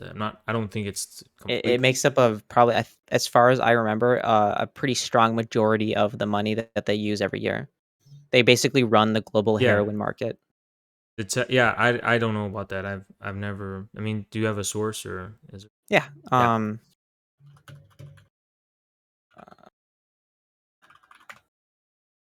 I think the stat is that like 80 or 90% of the world's heroin like originates in No. Yeah. Afghanistan. I know, but And then for like specifically that it's made by the Taliban. yeah, Here, one second. Yeah, here. Shit. Give me 1 second. I have to like go through an archive of like stuff. Yeah, here. This is a chart, or like a document that shows the yeah. progress of like the poppy anti-narcotics operations. And by 2009, pretty much all poppy was produced in Taliban territory. And even before, the Afghan government banned poppy production. There actually hasn't been any legal poppy production in the country for a very long time, for decades. Um, Um, this is from 2001 to 2009. yes. But in 2015, there was a global decrease in the value of heroin and poppy and opioid because it's not just heroin; it's also opioids in general because of the rise of synthetics like fentanyl and so on. So it seems like that alone would have done a real number on the Taliban's source of income if that was the majority of their. Well, that was pretty that was pretty recent, right? Even though there would be that shock to their like the value of their poppy, I don't think it was enough. It wouldn't be enough to really hurt them all that much because if you look at like poppy production, there's a Well, chart. This chart, yeah, this. Even after 2015, their production went up. well, To make up for it. yeah. The only thing I'm reading from this was that the opium trade and the insurgency are related. Poppy cultivation and insurgent violence are correlated geographically, which makes sense, but it doesn't necessarily mean that the warlords are supporting the Taliban. But maybe if even if they are, this only says that opium now provides the Taliban a portion of its revenues. I don't know if it's the majority of its revenues, or if it's like, it's like I don't doubt that a portion of its revenues are coming from poppy, but I don't think that starving them out, so to speak, and waiting for poppy fields to run dry. I'm not sure Oh, why. it's not about, we wouldn't just wait them out. So as Yeah. the document provides, it's like proactive efforts, and it was those proactive efforts that concentrated all the production. Most of the country doesn't produce poppy anymore. It's just or I guess not anymore because the Taliban won. But at the time, um, it was all in Taliban territory. Most people were free from being anywhere near the vicinity of poppy production. Well, And yeah, is I that just relooked at my sources. The drugs don't make up a majority. It makes up like a plurality. Like it's the single biggest source. But they also have like mining and like taxes, which would be more listed as what is extortion, where they do you know the percentage specifically? um let me do some pencil math real quick. 1 second. Here, I'll just give you the link. Yeah.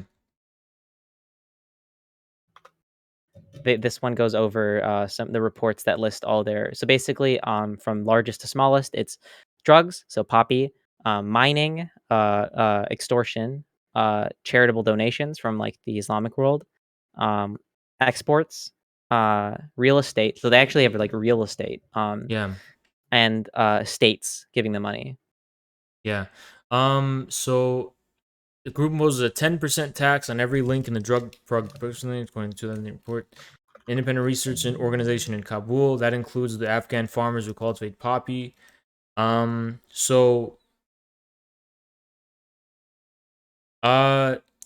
is it, I don't know if it's a plurality because it says here mining is 400 million to 464. So it could be the plurality, but it's only if mining is at the lower end of the estimate that it would be a plurality. And then Well, I obviously I didn't. If it sounded like it, I'm not implying that if we, uh, Thanos snapped Poppy from existence, that they would just cease being able to okay, yeah. function. It would just Um hurt them immensely. right, but I think that I don't know if there's more contemporary. Okay, so this was so the latest report was from 2008. So we really don't know like in contemporary times like how much they're even dependent on poppy. This thing, the conversation article, I think, that goes over like UN stuff Yeah. and different studies. This was the figures for their 2019 to 2020 budget. Right, but the group imposes a 10% tax on every link according to a 2008 report. So I'm assuming it's from that report that they're arriving at these numbers. Right? Cuz I don't know how else they're calculating the numbers for that it's this much, you know? Taxes, extortion.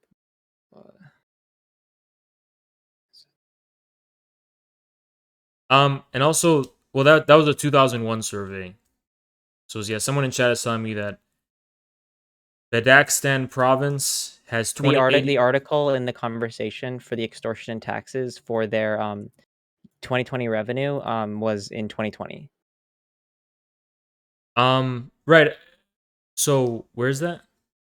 So if you go to the in the conversation article, number 3, extortion taxes, according to Malloy Cube, Yeah. tax revenues, which may also be considered extortion, bring around 160 million annually. If you click that Yeah. hyperlink, brings up a foreign policy article posted in 2020.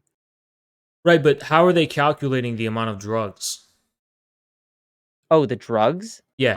Oh, okay, one second. They go over this in the UN drug report, like how they measure this stuff. But the UN drug report is just that Afghanistan provides 84% of global opium, but it does it talk But we about also know that, like, through other sources, that the government of Afghanistan isn't the one providing or cultivating this poppy, and that it's almost entirely by the Taliban. They run it's all in their territory, yeah, and it's all administered by them. is there really a source though that most of the poppy is cuz I have no doubt that like legally speaking it's probably outlawed, but how are they measuring like what like where the poppy is actually being grown? Because I mean you at least you would admit, right, that the US backed warlords are growing poppy. Were growing poppy. Many of them were, right? The US was defending. I mean, it's like a famous Twitter whatever Those meme. pictures of the Marine, or I think it was a Marine, defending a poppy field, was not to, like, defend its cultivation. It was it was like a Taliban poppy field. Right, Uh, but poppy was being grown under the US occupation. yeah, but the way we oppose that, right? These individual farmers don't Yeah. just like export it internationally by themselves. It's through the militant groups. And Well, the way we the try thing to is oppose that is that we try to give them, like, do economic policies to try and, like, incentivize them to grow other things. The problem is that, like, they were just bad policies, but it still yeah. wasn't the government doing it. Well, to be clear, it seems very clear to me that what happened was that poppy was banned under the Taliban, and after the restriction was removed, the Afghan people, not necessarily the government or the Taliban specifically, but the Afghan people, decided to grow poppy as like an economic, just like to sell as economically, right? And then The ban on poppy in 2000, and it was 1, right? yeah, That was specifically done. We know this, no, we didn't know this at the moment. We know this, from hindsight that this was only done to it wasn't an actual like they actually wanted to ban poppy legitimately and get rid of the drug trade. They did this to like basically what's the word? Artificially inflate the value of their stockpiles, and then they immediately went back to making poppy.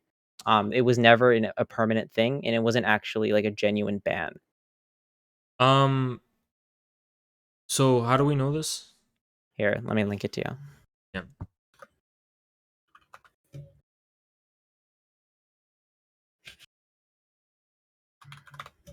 Sorry, I don't have everything Yeah. up right now. I have to go back and get it.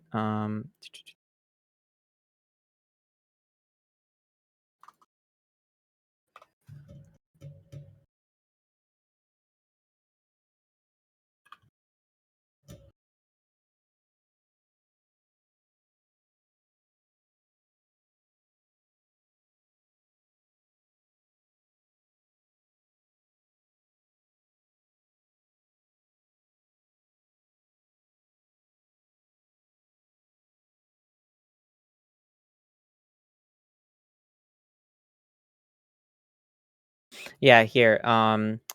In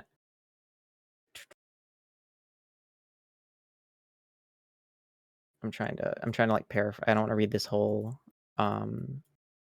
paragraph. So like the idea is that poppy was not actually banned under the duration of the Yeah, Taliban. here. Yeah.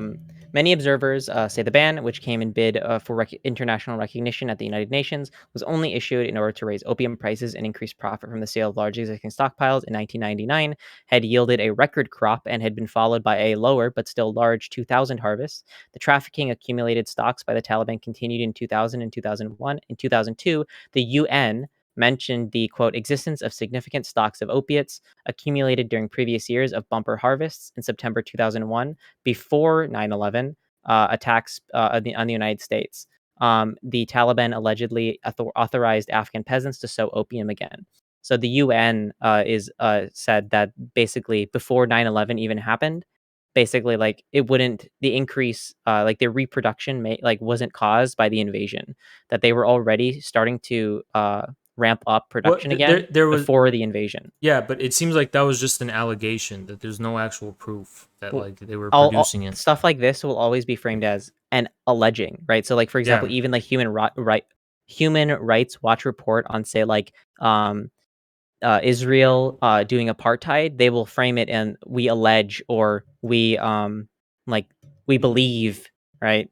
Yeah, but Because nothing is like definitive, right? well, I It's mean, possible that it's not true, but it's like all well, the evidence points to it being true. right, but there's well, two things, right? There's actually a lot of hard evidence of the content of the Israeli occupation. And the second thing is that um like what is that evidence though, right? Cuz it just seems like they're saying that the Taliban like it seems like so first it said some have speculated this, and then there's a UN report that the Taliban was keeping for whatever reason stockpiles of poppy. Yeah, basically, if they actually wanted to ban opiates, Yeah. then they would have destroyed their stockpiles, but Well, they didn't. and we know they didn't for certain, or is that also Yes, we know they did okay because they for certain? continued to sell it. Well,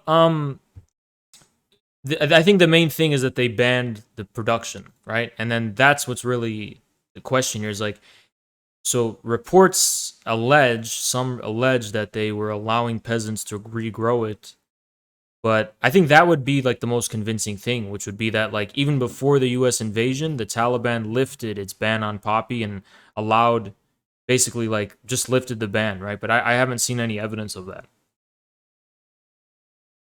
1 second. It's hard to get hands on PDFs of UN reports from like 2001. Yeah. Because uh, all I have is like books with mentions of said UN reports. Yeah. Would that be like enough? Well, I just want to know like what is the evidence specifically that the Taliban lifted the ban on poppy before the U.S. invasion like the reason, you know what I mean? Like what? I just want to know the evidence for that. I wouldn't know, like, since I can't access, like, the report itself, just people talking about the report, I wouldn't be able to tell you right now. Like, if I probably looked, I'd be able to find it, just not right now. Okay. Okay, we can just move on from that specifically, but so I guess that just going back to the point I was trying to make is that it seems to me that um regardless of whether they were lifted the ban or not, I'd still, I'm not really persuaded they did, but just even if they did, it just seems to me like it's not so much that the Taliban or the government is cultivating poppy as much as that the practice of cultivating poppy is economical to Afghans, right? So whether it's under the government's control or not just the Afghan people, but the landowners in Afghanistan, the people owning the land, like the warlords or whatever. So it seems to me like it's not. It's just a matter of like um, who is presiding over it in terms of collecting taxes, but or if it's completely banned formally, then what networks of corruption are leading the revenues to be distributed in so and so way. But um, hold on, I just got sent a source. Uh, so Afghanistan is responsible for 80%. Um, what is the Taliban's record? So at first, rose, and then Taliban's ban on opium farming. There was a noticeable dip in opium and heroin seizures globally. Okay. According, most poppy growing has been concentrated in areas held by the Taliban. So let's see. Opium poppy cultivation in Afghanistan. Um, let's see. Helmand province. So the thing is that I think it's saying most poppy growing is in areas held by the Taliban, but not all of it is, right? I mean, and by most, Like, for it's example, like, in the map I sent you of yeah,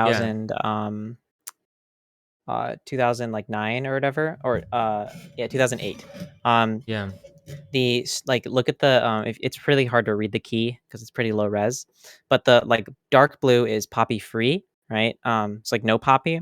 The yeah, light blue, so a lot of the country is less than 300, I think is hectares. yeah. I think the And map then is a little old though, because I'm looking at a little more recent one, yeah, and then and light red is 300 to 6,000, and yeah. then So the dark red, the south is more than 10,000, right, right? but So it's this one is more contemporary. This one has a more contemporary map. It's from 2020, and it seems like poppy production is pretty. I mean, I don't.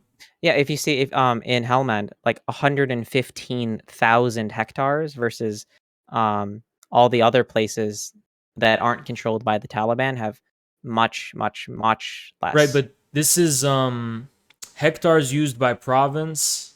Um, yeah, it's 115. Yeah, it's obviously disproportionately a lot, but it's still a lot, like just And a all big around. reason why it spread is because in those locations became more contested. So the Taliban had more influence in those areas, which is why like Yeah. the areas around um like uh like where the government has most control are pretty poppy free.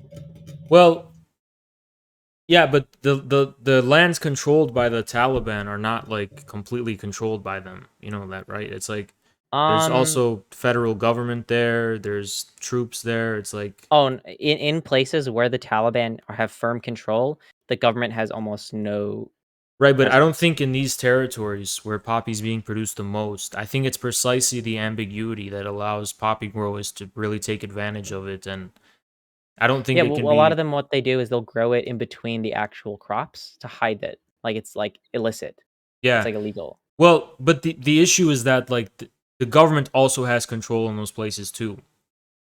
Well, which is why they've been working with the US for 20 years to combat the poppy trade I by know like that's destroying crops, yeah, yeah, trying to incentivize farmers and right, but like etc. formally that's the case. But don't you think there's evidence that shows that the government is also benefiting from poppy production? Um I don't know in what way would they benefit from it.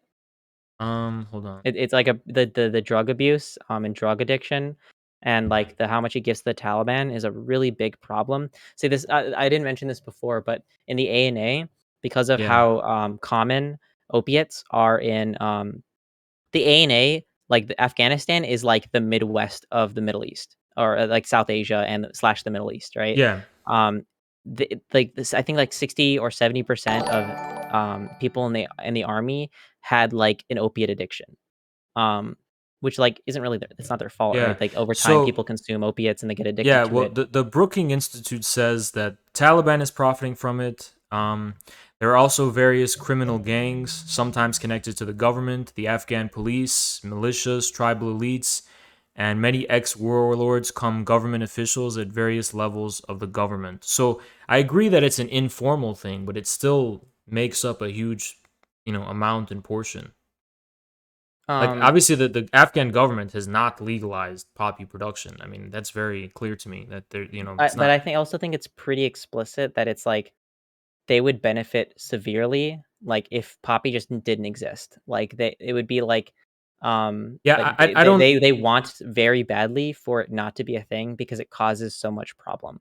Right, but it contributed in 2018, and this was after the fentanyl spike. Let me see. Actually, this is the Also, I have a graph Afghanistan. from our earlier conversation, just real quick. Yeah. Aiden made it for us. Afghanistan was the third fastest grower among its neighbors, behind Turkmenistan and China in terms of GDP growth. Well, yes, but the reason was before I get to this other point really quickly. The reason for that is because the Afghan economy was completely devastated and destroyed by the war. And oftentimes, when countries are like completely decimated by a war, you're going to see like fast growth relative to others for a period. Um, just because it's just like they're rebuilding, right? But if you look here, where's Afghanistan? It's the 10. Yeah, so Yeah. you see there's like a spike, and then right before around 2003, I think 2004, it goes down and kind of evens out, and it's not really impressive growth. And you can see if you follow the line of Afghanistan's growth, there was growth before the invasion. Looks like, right? There's a huge, tremendous spike of growth before 2000, the year 2000. Um, so I don't think the economic growth can be attributed to the U.S. occupation. Um, but anyway, what I was trying to say about Afghanistan is that poppy is a significant portion of the Afghan economy. It's like in 2018, before the I'm trying to find like older data, but 2018 was after the drop because of synthetic opioids. But even then, it was still 11%, and 11% doesn't sound like it's that much, but I mean, it's a lot, Um, And Afghanistan's biggest like most of their economic activity is in the service industry and agriculture. And the agriculture is like legitimate so agriculture. I'm seeing a thing. Let me try to verify the source. Afghan exports source Observatory of Economic Complexity. Yeah, Um, I use the that yeah, it citation says too. 83% of Afghanistan's exports are opium. 1 second. I'm pretty sure their largest export is gold. Um, That being said, yeah, and then some sources here. are very actually argue over the range of. So in 2008, a source said opium cultivation provided 40 to 50% of the overall Afghan economy. And I Do you mean, mind that's, linking that real quick? Because yeah. Let me from what I link you know, the that this Medium is article because this article itself is citing a bunch of sources. So maybe you can look over it and just see. because as far as I know, even as much as we know the value of that poppy is really high, it's sort of dwarfed by the like legitimate exports and imports of Afghanistan, which are like gold, like Is opium even on this thing? no, it wouldn't be because it's not a legal export, but we can Right. look at the exports from Afghanistan and compare it to the largest one. So like give me a second. Let me look at this article. Um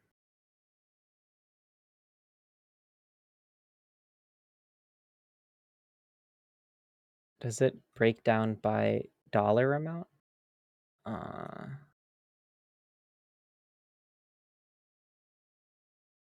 it just posts this Medium article just has like a percentage, but like where is the link to that thing they're referring to?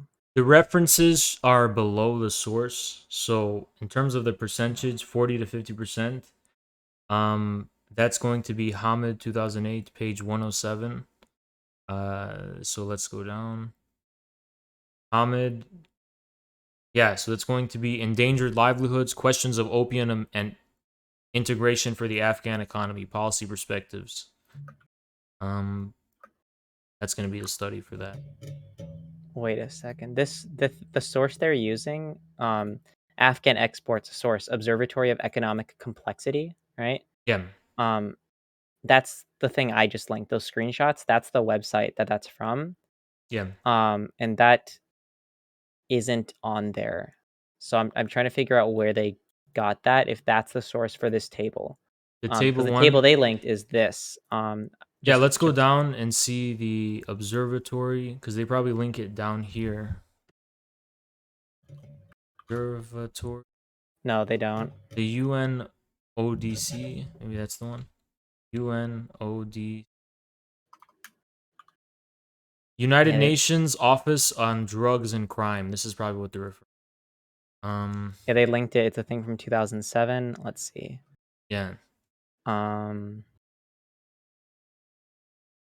table, I actually don't know where this table is from, but I'm trying to find it. United Nations Office of Drug, so UNODC shows that opium is now equivalent to more than a half, 53% of the country's illicit GDP. Speaking at a conference, that has to be a typo. There's no because that doesn't make any sense because it's an illicit commodity. Opium.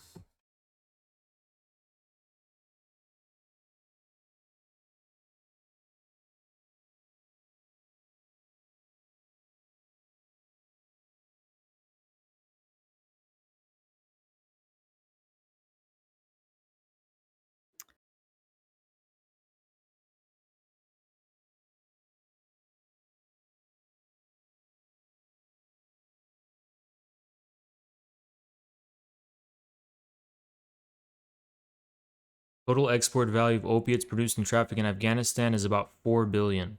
So if we look at the source it should say illicit, right? That would. Which source are you looking at? Are you looking at the Afghan? I'm looking at the UN. I'll just link the one. Yeah, the Afghan opium report. So it's saying here that the total export value of opiates is about 4 billion in 2007, and the highest export that's linked, it was gold, right? And gold is only. Let me find. Gold is only compromising 968 million. So 4 times as. So opium would. I mean, this is the contemporary data from 2019, right? We don't know the opium as a percentage of exports more recently, but. But I think all this shows is just how like powerful of an export and resource like opium is to militant groups, and like because like this is illicit, right? None of this is legal. It can't just be the militant groups that are benefiting from it. You know, it's also corrupt government officials, police, militias, tribal leaders, ex-warlords and warlords. It's like it's not. Well, but that's a part of like a narcotics operation, right?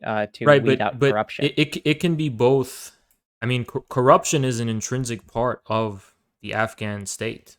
You know, it's like it's not legally tolerated, but it's still. As far as I know, the people in terms of corruption who benefited from the opium trade would be the people who are very local, like police officers or like a governor. Well, right? You know, it's one of those things where it's like you don't know how. Like, let's just assume that the most it could benefit, like the most non-local people it could benefit are like some government official in some place, right?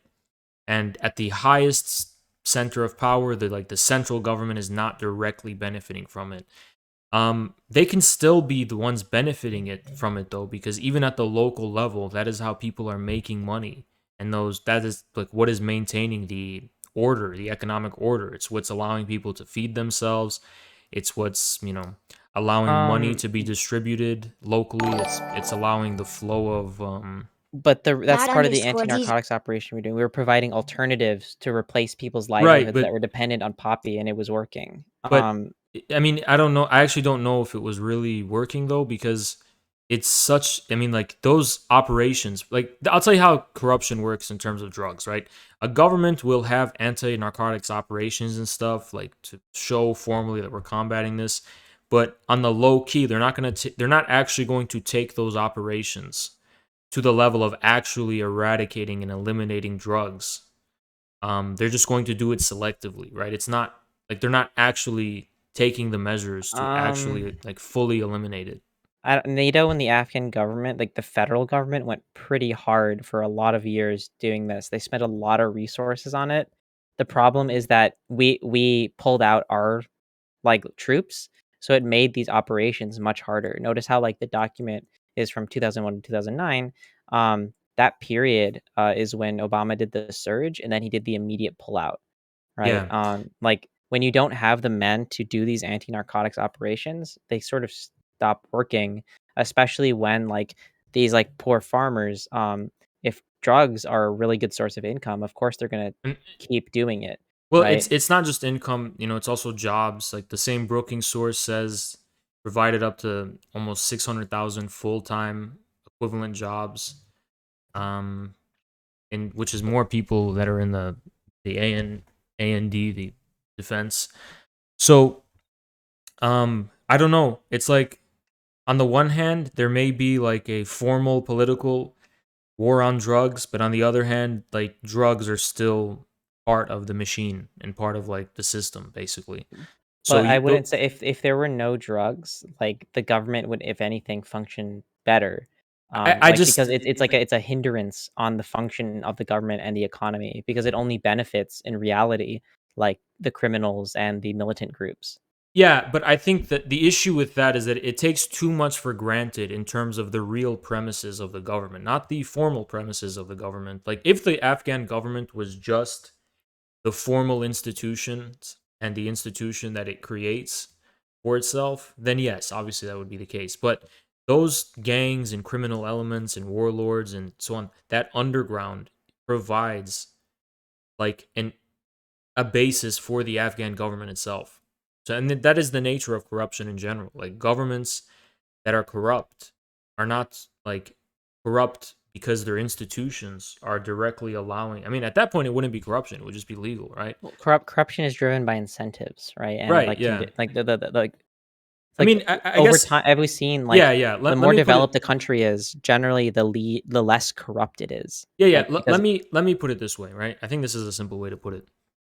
So, for the Afghan government to have an interest whatsoever, right? An interest elevated above all of these private elements and these individual elements, right? It's not just like tribes and groups, it's also individuals, corrupt individuals. Then it has to have like a universal will with that it can benefit from, right? But the Afghan government, similar to the Northern Alliance before, I don't see how there is an Afghan government beyond this kind of determinate and particular private interests of civil society. Like that is not only the backbone of the Afghan government, like it really is what the Afghan government is. You know what I mean? And then the layer on top is just the facade of being a public or a state and so on and so on. So to me, I mean, it's those precise people that are benefiting from the opium trade and have the most to lose. I agree from the perspective of like the universal Islamic Republic of Afghanistan, it would not it doesn't benefit from the opium trade. But as far as the real material premises and the real material reality of this government, I think those are two completely different things. um I'm just trying to think for a second. Like, are we even debating right now? Like, we're sort of just debating the intricacies of, like, Right. how much I'm the just trying to government like benefits from, yeah, like, yeah, the I'm just opium trying to trade. explain like I don't think we're, like, debating right now. We're just, like, talking. Like, like just like to pull it all back just for a second. We can talk about this like some other time, but like the like drugs and stuff. But like in the end, right? Why don't you think that it's why isn't it worth it to spend a few billion dollars a year to allow 40 39 million people in Afghanistan to live freer, healthier, more fulfilling and productive lives, when the alternative is not giving that money and not having just like 2,000 troops there and providing air support, and all of that goes away. Pretty much all the progress that's been made is gone now because we decided, we don't care enough, Well, and I we think I left. think it's just there's kind of two things to it, right? So when we introduced the kind of issue of morality, right? What I would respond from the moral perspective, but this is a kind of tricky and misleading, looking at it from a moral perspective in the first place, would be that the most important thing and the most important premise for human beings is dignity and this sovereignty and self-determination and actually like authentically giving expression to who they truly are, um, in the form of some kind of state that actually reflects their being, right? It's not really only about or primarily even about some kind of notion of freedom or health. Those things are secondary to the basic need for a people to be a sovereign people, be a Well, people in the first place. well, I The sec agree, Yeah, right? But the second thing I would say is that I don't think it's possible that an Afghan government is sustainable in the long term. Um, that it has fundamentally proven itself to have failed to be able to acquire roots and soil in the Afghan people. And if the U.S. was going to continue to maintain a presence there, at that point it would have to annex Afghanistan as like some kind of colony and have to be like a permanent stay. But now you take this to the situation back at home, and it's deeply unpopular. Politicians have to make the case and explain to the American people why we, who are a country, we are a specific like country, right? Why are our troops here in Afghanistan? Like, why are we here? We have to keep making excuses for why. Um, and at a certain point, it's like, how can it be justified to the people here? Because I mean, as far as we're concerned, formally speaking, right, we are not a world police. Formally speaking, I'm saying, right, we might function that way, but formally speaking, this is the United States of America, and formally speaking, we are not. It's not our responsibility to go into other countries and solve their problems and occupy well, those countries to prop up and maintain governments that otherwise wouldn't exist. It's but not. even if those things provide the people living there more sovereignty in their lives. I that's what I would kind of disagree with. Is I think I have a more general criticism of um formal, I guess, and in Marxoid terms, we would call it bourgeois democracy, formal democracy. But I do not actually believe in the theory of statehood or sovereignty, according to which sovereignty amounts to some kind of formal mechanism of giving expression to will. Because I think there are material premises that, as a kind of materialist, there are material premises that condition the possibility of institutions that can give formal representation to the will of a population. And those material premises cannot themselves be established by an election or some kind of vote. And it's like I said before, at that level, how you can actually determine like the real nature and character of a people is in the form of the war. It's a form of some kind of violent conflict, a revolution, civil war, or something like that. So you don't think that, just to make it sure, just so we're clear, that even if it's super easy for the US to do at a very low cost, we still shouldn't be there despite the outcomes it produces. Um, we shouldn't be there because it's not our place to be there in the first place, is what I would Um, argue. but what if the Afghan people are using their newfound democratic sovereignty to say, "We want your help. Would you please help us?" And then we gave them help. It's not like we're imposing our help Yeah, but on I them. don't think the opinion polls are an expression of that sovereignty. would it not be if it's just like a de facto I mean, like all a poll is basically like it's a non-binding de facto referendum, right? It's people believe in a certain percentage a specific thing.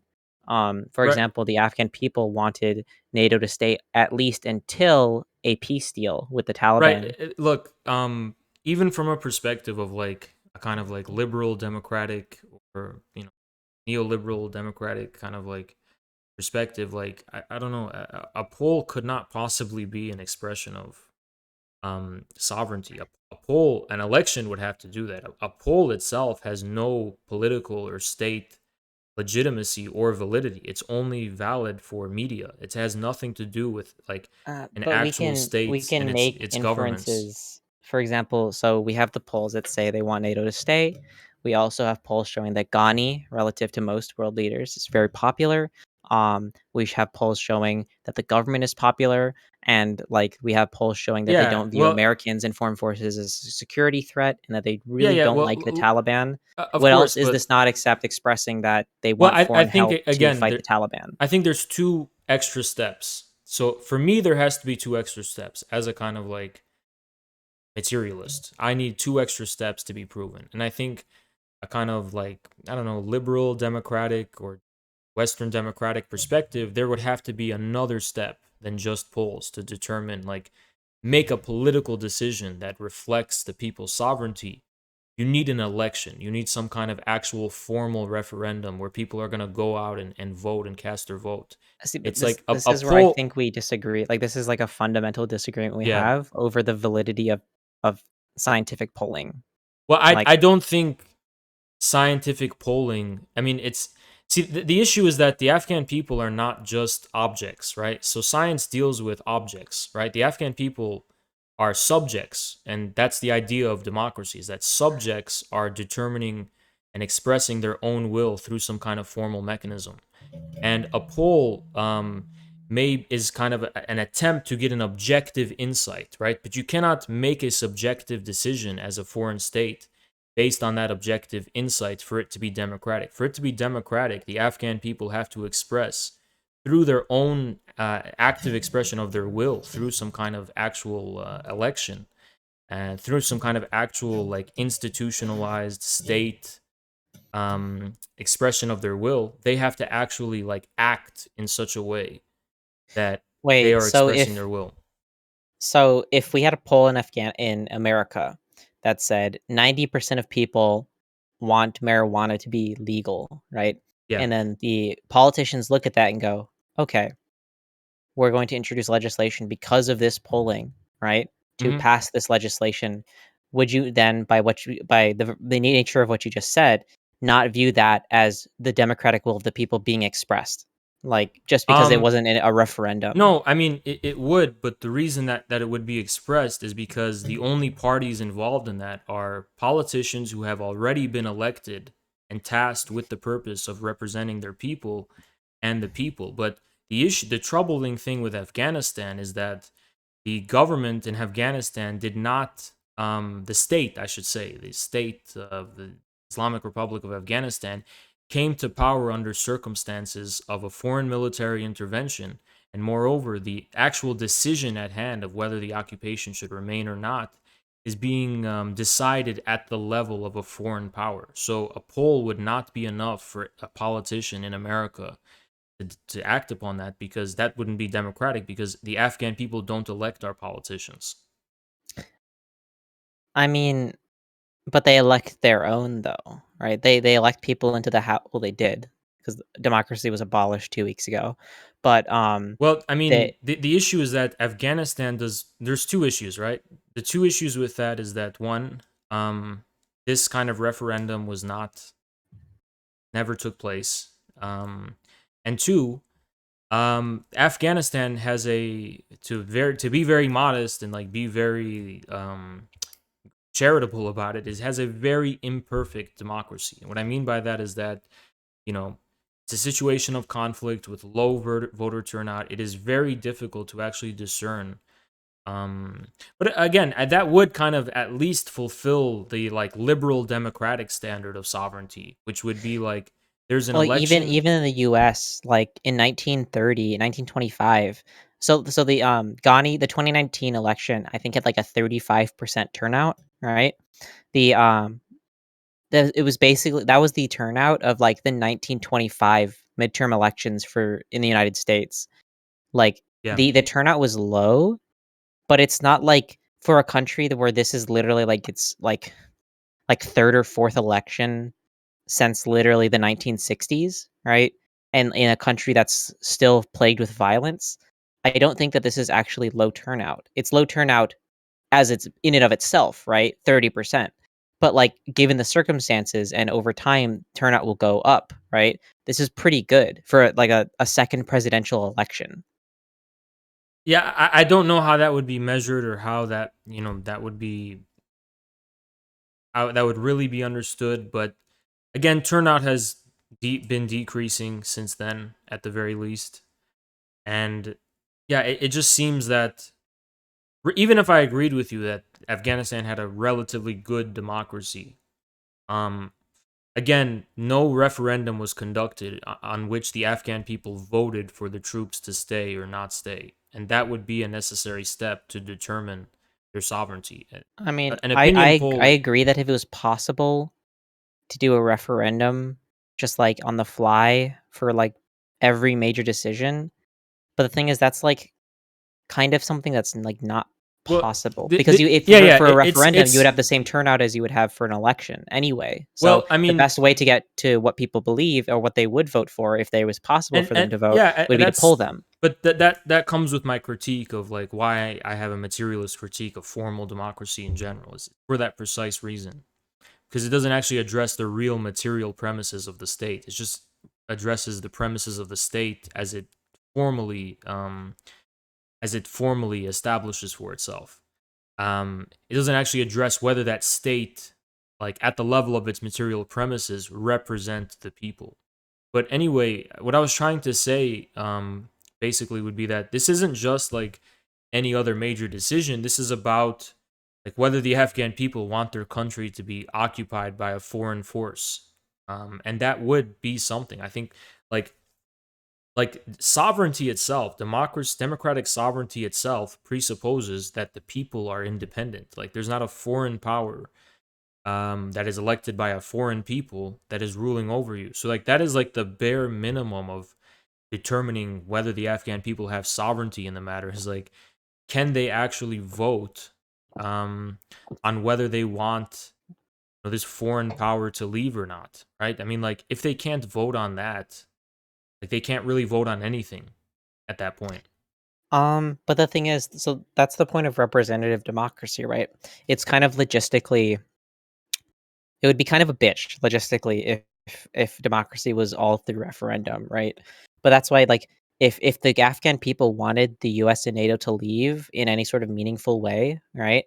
They've had the opportunity for more than a decade to ask their legislatures to Well, I go to the think, House of People and yeah. demand that. Well, the issue with that is that since the Islamic Republic of Afghanistan emerged because of the foreign intervention, when the Afghan people actually want to challenge that status quo and state of affairs, they're not going to do it through the formal mechanisms established by that state. They're going to do it through the Taliban.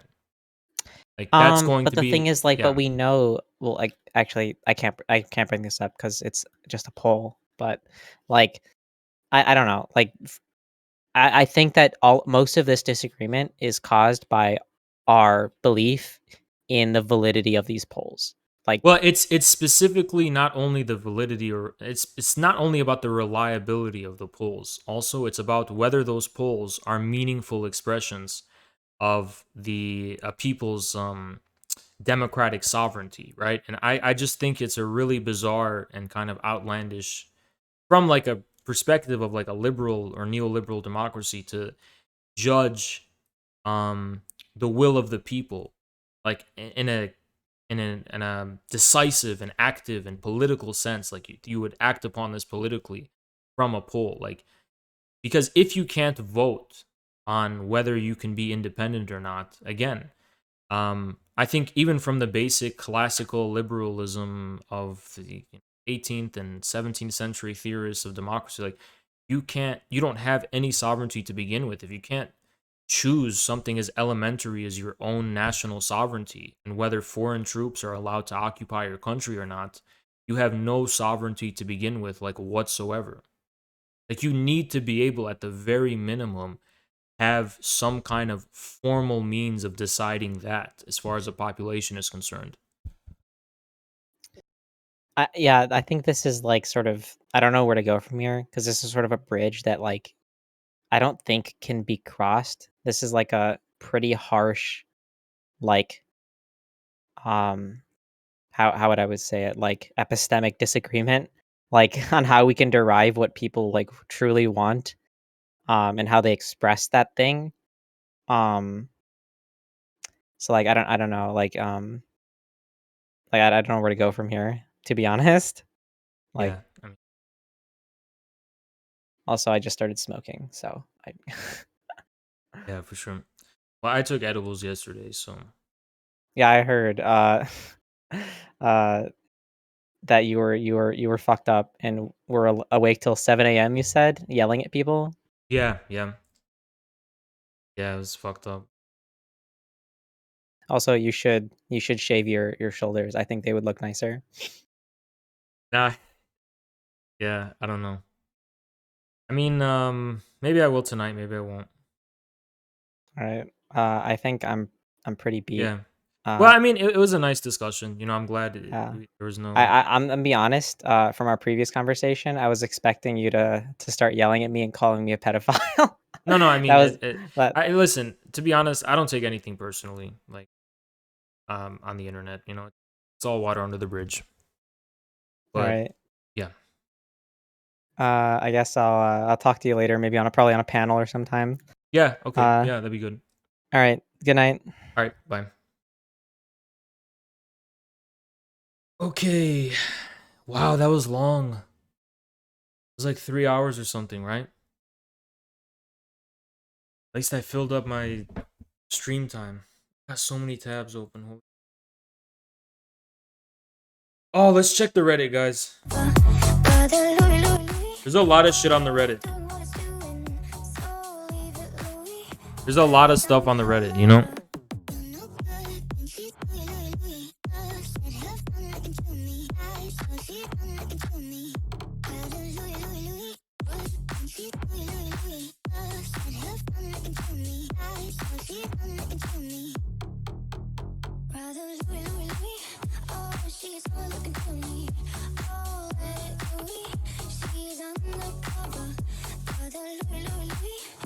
She lied. I mean,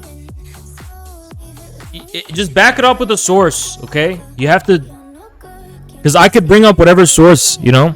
So if you link me a source, if you think she's not telling the truth, just link the source, you know. Almost everything was a lie. Yeah, but in a debate, you have to deal with facts. You know what I mean? You have to back up what you say with something. So I should join your Discord. Yeah, you should.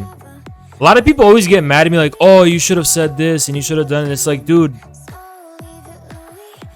if I don't have all the facts, then I can't really make a strong argument to contest the facts at hand. Like, if those facts are being supported by sources. All I could do is question the like methodology of the source, you know?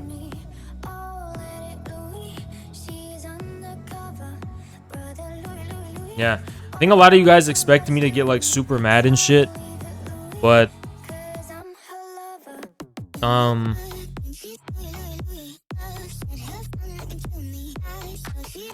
why didn't I get mad? There's just no reason to, you know? If someone can have a civil conversation and just stick to the this is what I'll say about Red Charlotte. Red Charlotte sticks to the points of contention. They just stick to the point, you know? They just stick to the points. Whether you agree with them or not, they'll stick to the actual, like, arguments, you know? A lot of people don't do that. She was bamboozling me. Okay, whatever, dude. What do you want? What do you want, dude? I guess I'm bamboozled. You know?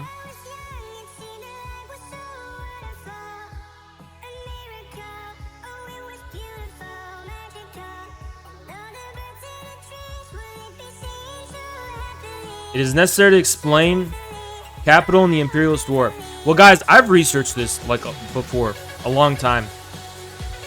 And the economic reasons why the U.S. is in Afghanistan are just so unclear, you know?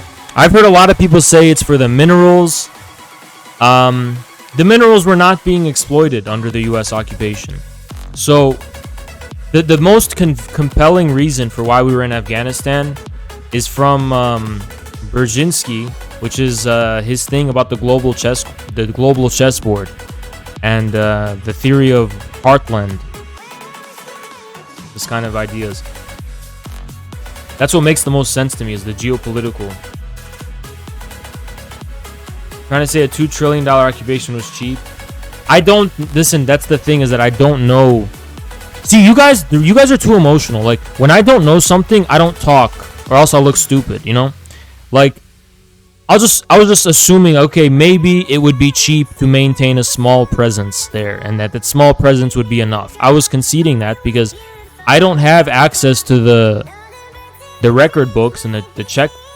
Sometimes my opponents say things that I think are totally implausible, and then they give me a source and it turns out to be true. So I can't, just because it sounds unreasonable, you know what I mean? I need you guys to understand that. Just because something sounds like it... Guys, think about this.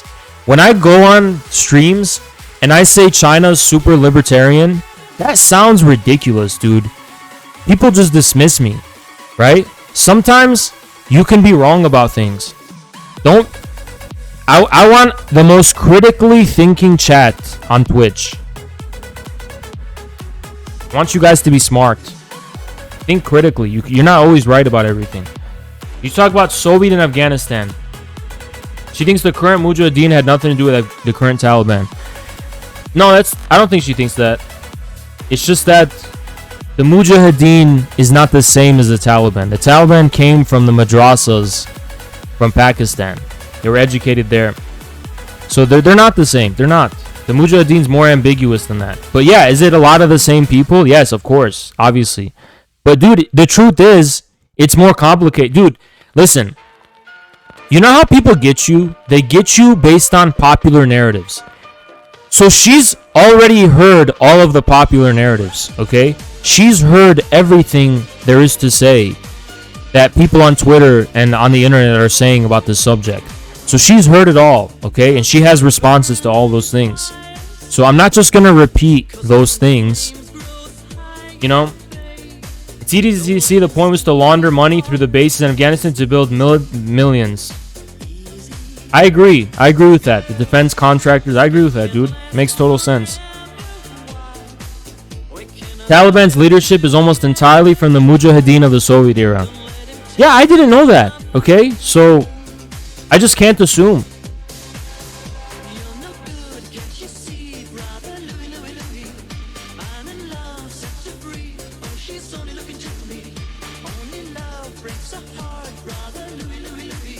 Mujahideen, the CIA funded and armed, were in no way connected to the Taliban. Oh, that's not true. Obviously, that's not true. I would have debated it. If she said that, I would have debated that. But she didn't say that. She denied the U.S.'s involvement in creating the Taliban. Well, it's not relevant to the point of debate, which is why are we there now? Even Hillary Clinton will admit that, oh, we made a mistake. Okay, so what? You know what I mean? But one thing I would be way better, more comfortable with is knowing more about the details of the Soviet war in Afghanistan, which I don't. If I knew more about that, I could argue way more about that. But, I've always taken the Chinese line on the Sino-Soviet split and afterwards. So to me, I think the invasion of Afghanistan was a blunder.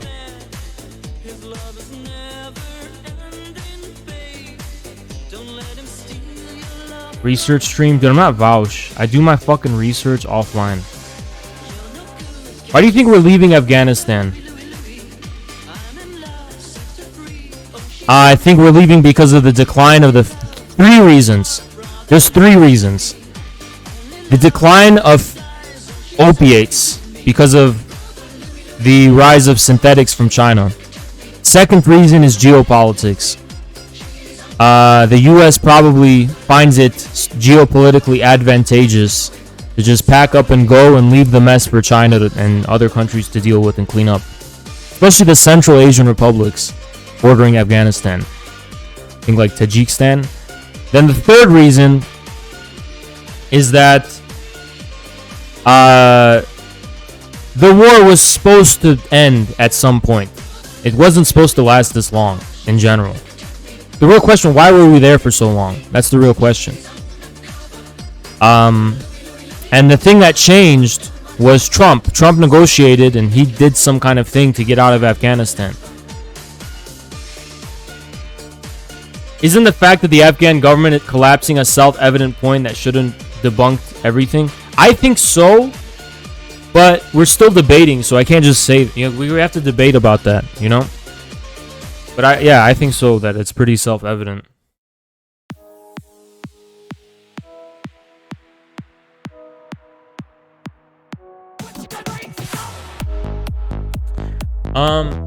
Damn.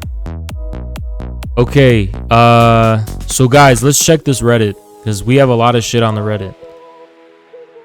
Midwestern Marks collab. How should I feel? Creatures lie here. By the way, guys, I can't watch this on stream. RT has a fucking incredible, beautiful, absolutely brilliant documentary about the history of fascism. Please go watch that video. Please go watch it. Please go watch it. It's fucking incredible.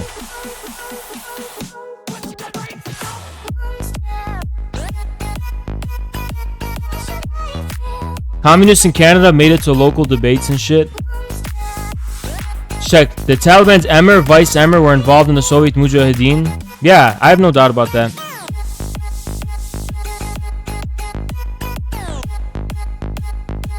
Okay, I have a question. I'm not gonna watch John Oliver, dude. Fuck off. See the latest Project Veritas. Yeah. I got a question, guys. Who is Midwestern Marks? Who is he? I keep hearing about him. Who is that guy? Midwestern Marks.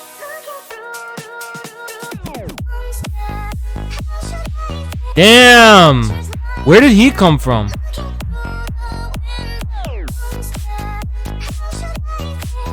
He's been around for how long? He has a ton of subs, but he doesn't have a lot of views relative to his subs. Oh, he's big on TikTok. That makes a lot of sense. He's big on TikTok. Oh, didn't I fucking... Let me see, who is this guy? Oh, he seems young. He seems super young.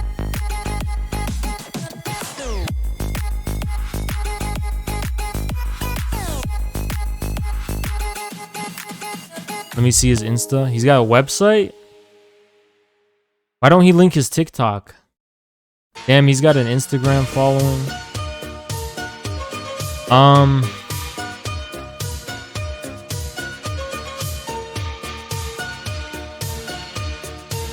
Oh, interesting, man. Yeah, maybe. Yeah, maybe. Are you trying to become like getting on Twitch? Graduated from uni? Oh, he's a wrestler too. His TikTok keeps getting banned and he's still big? That's crazy, dude. Yeah, I might have him on. Sure. 21st century Marxism, Leninism. Post-COVID world. Check this shit out. Damn.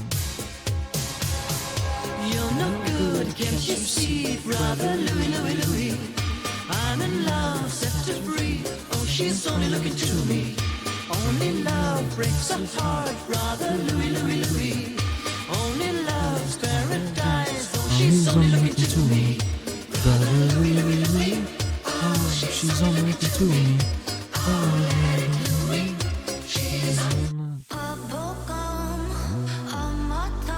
I tracked down the source. Check out major source and interviews about Pashtuns and the army issues. Gotcha. Gotcha.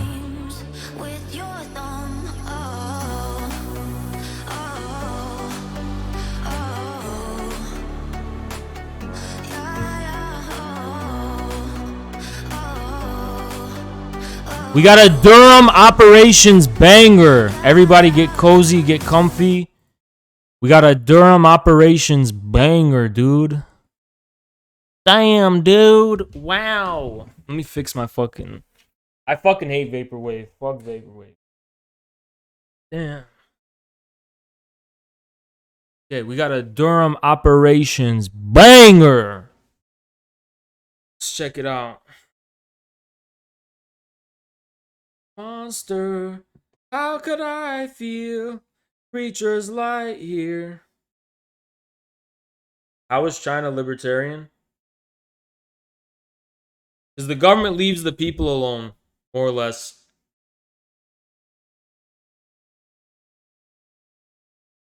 Libertarianism isn't only about individual sovereignty. It's about villages and people being left alone. You know, it's about communities and families. It's not just about individuals, you know? At least as I see it. Like Ron Paul libertarians are very family-oriented people, you know?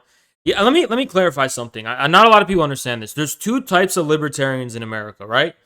There's people that just want their families and their communities to be left alone, who are based. But then there's also cringe libertarians who are individualistic libertarians that are usually like they're bronies and they're furries and they dress up like they're in the 1800s and they completely stop. They're like Stefan Molyneux or whoever. They just stop talking to their family and I did not consent to being your son.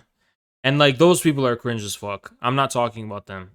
Especially, dude, like the cringiest libertarians are the ones who apply it to like sex too. Like, technically, the non-aggression principle allows me. Hello, milady. Like, yeah, fucking cringe. That shit is cringe as fuck.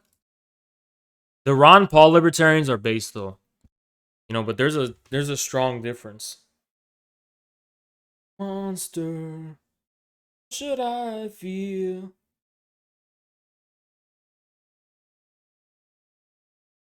You know, like individualistic libertarians are cringe. Say there are more than that, but the point you're making, the main one I've spoken about links are ANCAPs, minarchists. Yeah, those are the online people, but the goofball conspiracy theorists are the based ones. The conspiracy theorists are the based ones. It's just the overly online people. Dude, anyone who becomes overly online becomes cringe and becomes the same thing as anyone else. You know? Stop picking at your hair. I need a haircut, man. Monster.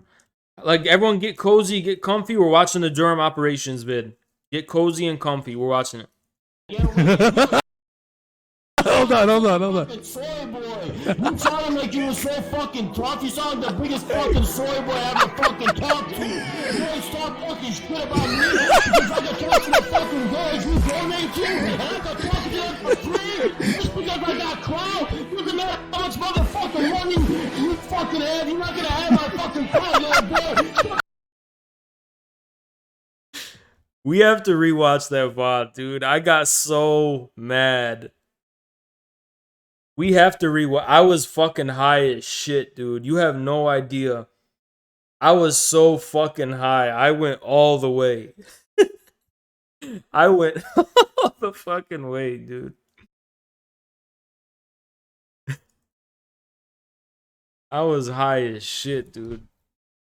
I mean, that's not the only reason I yell. But When I yell like that, it's probably, you know what I mean? Like, based on that context. That was last night, dude. I went on Zerka's for a sec, and then a sec turned into like an hour. Shut your fucking mouth, stop talking shit about me. You sound like a little bitch. Auntie baby. And this thing. Keep doing all them jewelry. I never played with you for one. Guys, so the context for that was basically, there's a guy in Zerka's chat that was calling me a virgin and shit, and I was hitting back at them because they're like always in e-girls chats, like they're donating jewelry and they're donating money.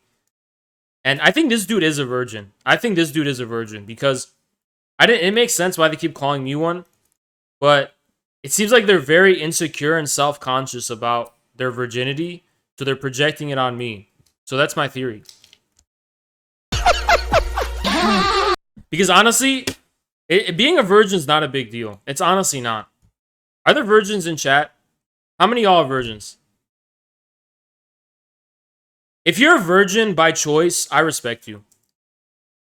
A lot. If it's really by choice, I do respect you. You know?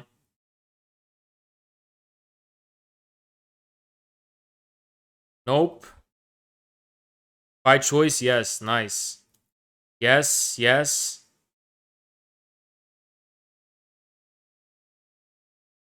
Can I say something? I'm just gonna speak from my experience. So I don't know. You guys tell me what you think. Did having sex really change who you are that much?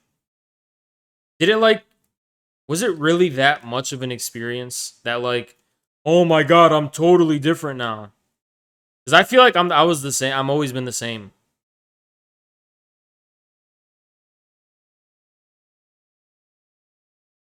I feel like it was just kind of awkward, and then that was it. Like, it wasn't like, oh my god, it's so different. Like, maybe y'all were just cringe. If you know what I mean?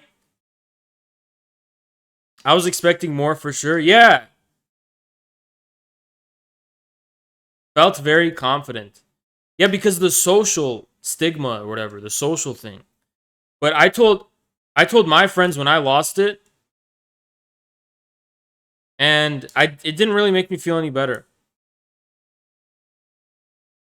You know? Didn't you say on Zerka Royale that sex is peak of human sensual experience? It's the peak of... Sex is not just the actual physical act, but it's one of the most important things about us, yes. But having sex is not that... For the first time, I mean. I think, yeah, for the first time, it's not really that crazy. Your first sex was cringe, though, that's why? I thought everyone's first sex is cringe.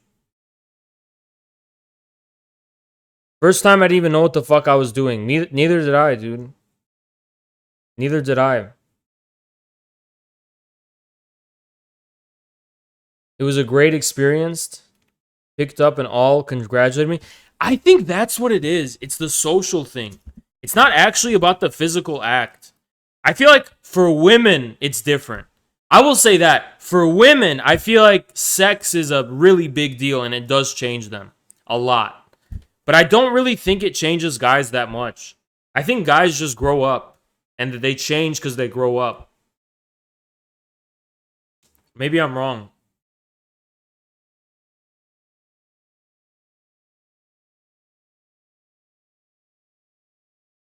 Can you explain why you hate Vaporwave? Can you shut up and stop asking me? Because it's fucking ugly and cringe and from the fucking Neo 80s bullshit that's outdated and ugly and stupid and shitty satanic looking. That's why I fucking hate it. Chat conflating two people using their bodies for masturbation with sex. Shut the fuck up.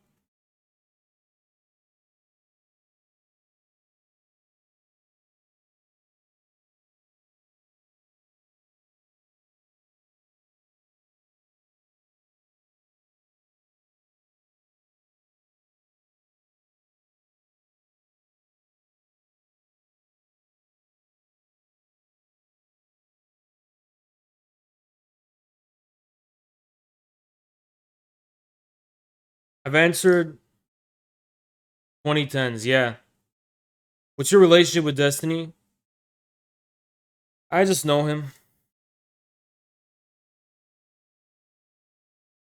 You ever have sex with a woman and go, man, I wish I just stayed home and jacked off instead? No, because guess what? I actually only fuck women.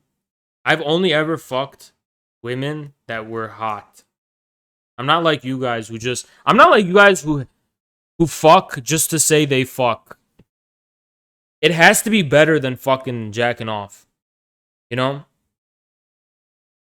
It has to be better than jacking off. If it's not better than jacking off, why are you doing it? I fucked so many fours. I know you did, dude. How do you guys do it, by the way? I will never understand the guys who are literally just attracted to any old pussy. I will never understand that. I will never ever understand that. I'm not just attracted to pussy. I'm attracted to bodies.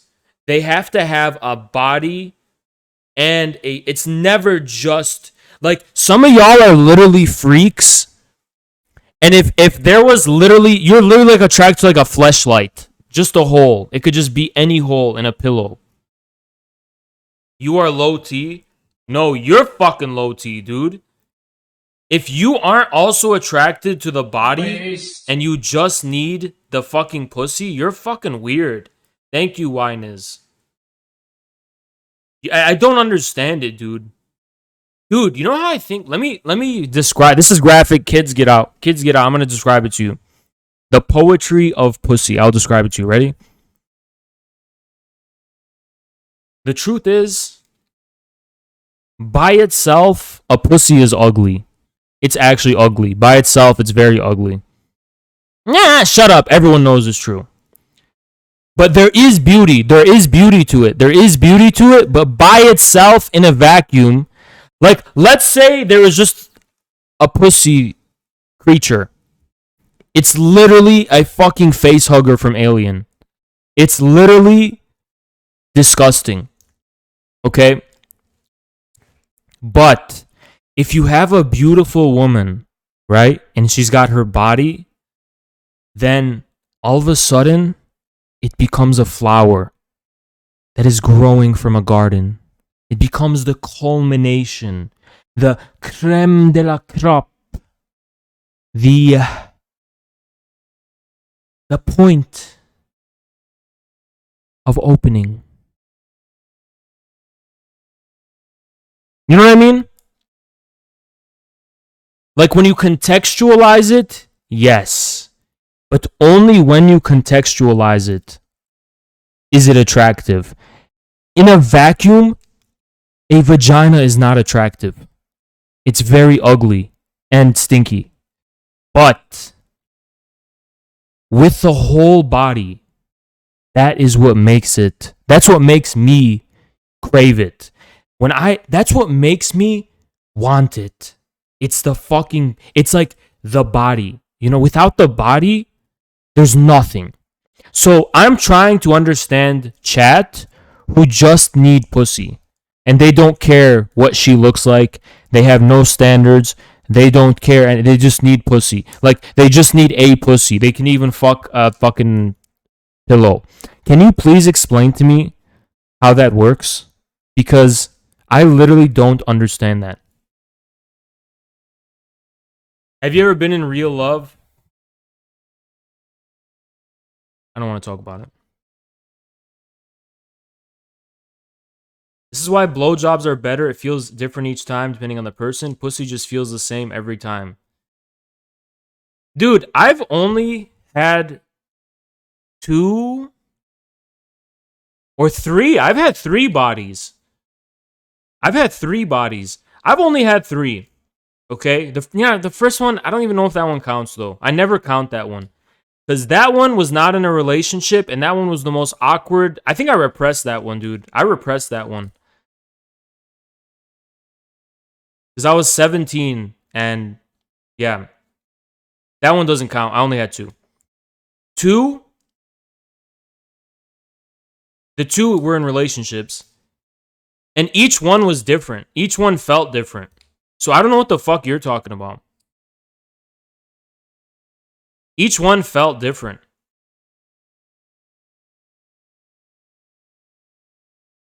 How does it all feel the same? I don't get that.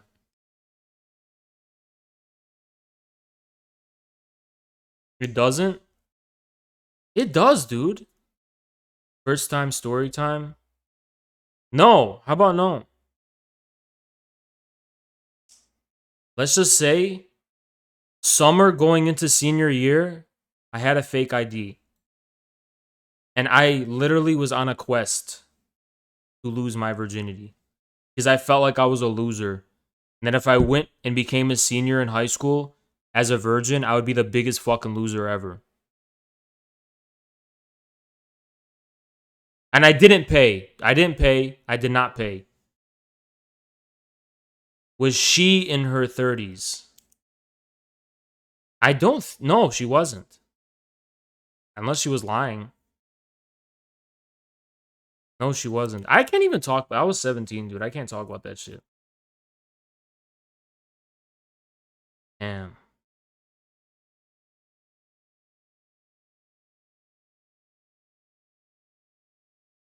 Moving on. Yeah, moving on. That one don't count. That one don't count. Moving on. Moving on. Moving on. Moving on. I'm just joking about that, guys. Completely joking. It never happened. It was only... So only 2 times. Only 2 times. Forget about that one. It was a joke. It was just a joke. It never happened. Not real. Forget about it. I was just, haha, joking. Okay. First time with a man? Why do I need you in my chat? Just tell me why I need you in my chat. Take a day off. Take a day off. Take a day off.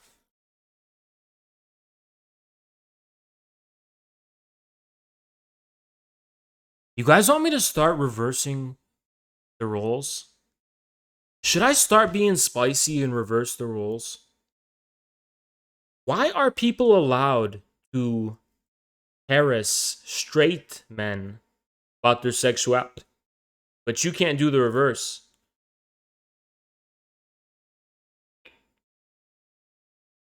I'm not gonna go there, but just know. Just know.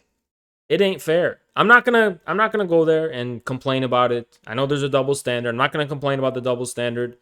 But I just wish we all respected our sexuality.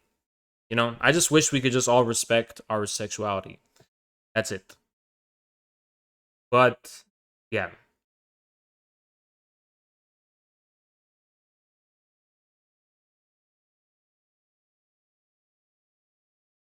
You're in stream. Okay, moving on. I keep banning her baddies. What baddies are you banning? Don't be banning baddies from this chat. Don't be banning... Oh, you're not a mod. Okay, I don't care. What you doing, man?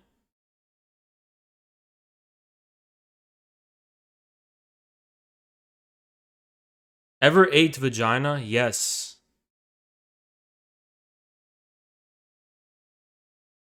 And all of you who say you like it are lying. I don't hate it, but it's also work. And I'm not... I kind of like it. I don't know. I kind of like it. But I don't know if I like it as much as I like being close to the thing I want in general. I'm just kidding. That's disgusting. But like, sorry guys. It's been a long time. I need to control myself. I just like being close to the thing I want. It's not that I actually like eating it out. It's that I just want it. And you know what I mean? I don't know. I don't like it. My neck cramps. Yeah, if you're horny, it's fucking... That's what I mean. It's like... But it's not by itself. Like, let me give you an example. I could never eat pussy. I would never eat pussy unless I know I'm gonna lay pipe. If she says, "Oh, you're not gonna lay pipe, but just eat my pussy." Fuck No. You know what I mean? It has to be building up to that. I would never do it in a vacuum. In that context, I like doing it. Without that context, I would never do it. But I have a double standard because sometimes I just want head and I don't want nothing else. I just want head and I don't want nothing else. Like, I don't want to go full. So it's not the same. Oral in general is pregame. That weird ass nut. Yeah, that guy, he was like, how does a tit feel? What? I don't think he's ever felt a tit. Because, like, how do you describe how a tit feels? I think the water... You know why the water balloon one is, like, the most accurate?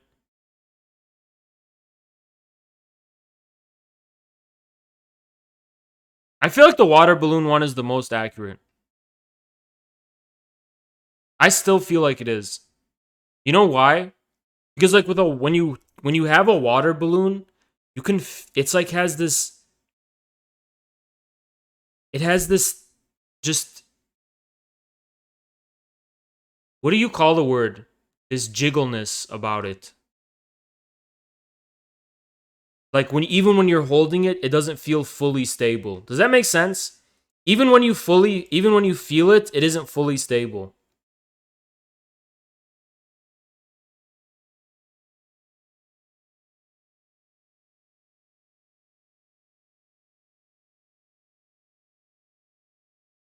Semi-fluid, viscous.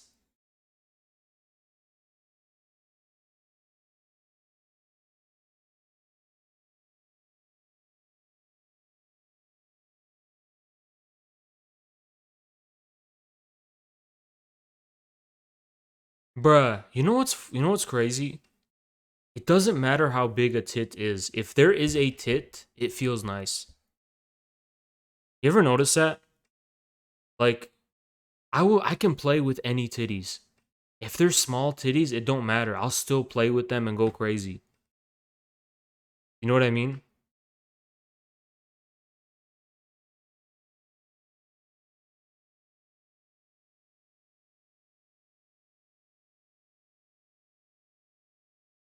To answer from earlier, making love to beautiful women definitely changed my life.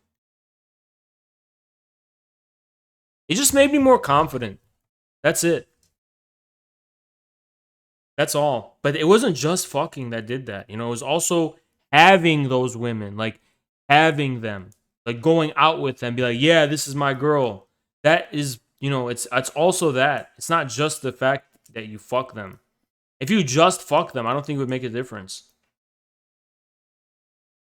Did you get thinking into a girl's butt? Was her tit? No. No, I couldn't. I couldn't. It's a different feeling. It's not just fat. Tits do not just feel like fat. To me, at least. I don't know.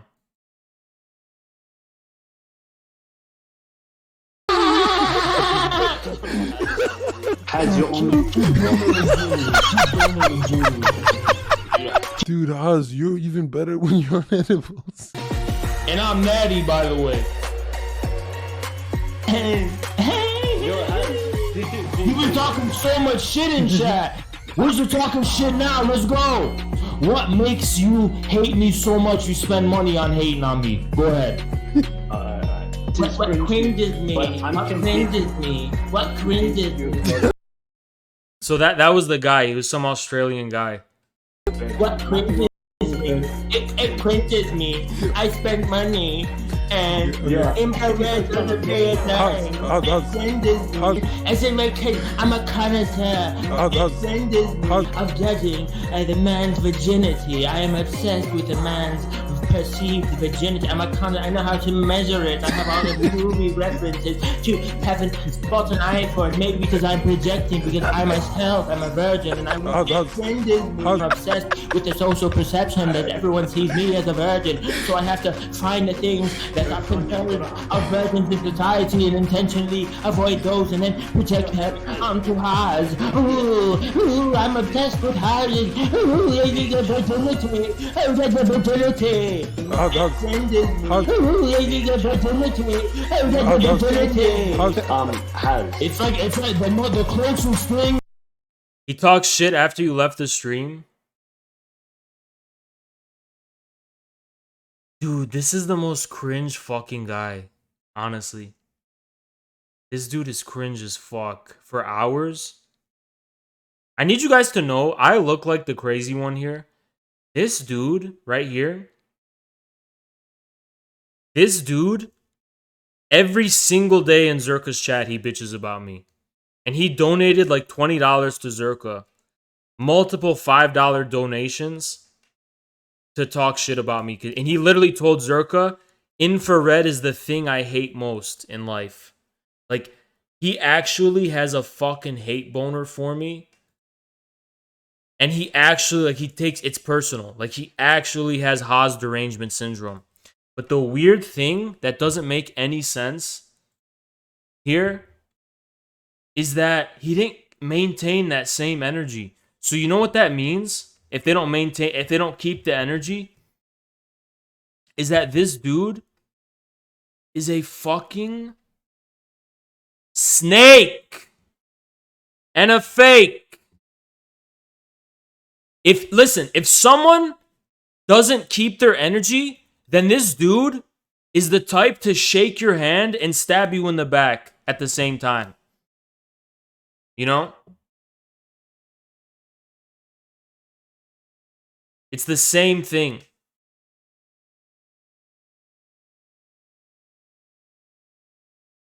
That I've ever felt that's to a tip is a water balloon. And I'm still getting pussy just by saying that. Just by saying that. I'm gonna tell you guys the truth. Unless I just became more handsome overnight or something. Dude, I'm not even that big of a streamer. And it's ridiculous. Like, girls will talk to you if you're a streamer. I'm just telling you the truth. All you have to do is have clout. Clout is the only thing that matters. Clout is literally the only thing that matters. That's what I think now. Dude, I used to try. Did you know that? I used to actually, like, have a certain vibe and personality and have to spit game and shit like that. And now I don't give a fuck, dude. I just will say whatever. You know what I mean?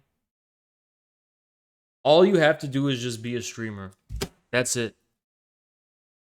Actually, I don't know if that's true. I don't know if that's true. You missed how Inkbite's face changed when she heard he made 200K a month? Did she betray me, chat? Did Inkbites betray me?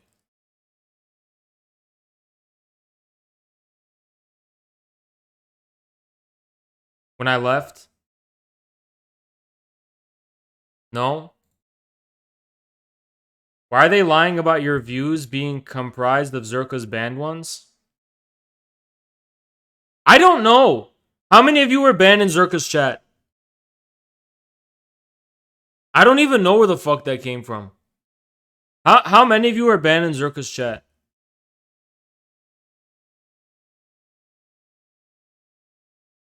Inkbites is bland.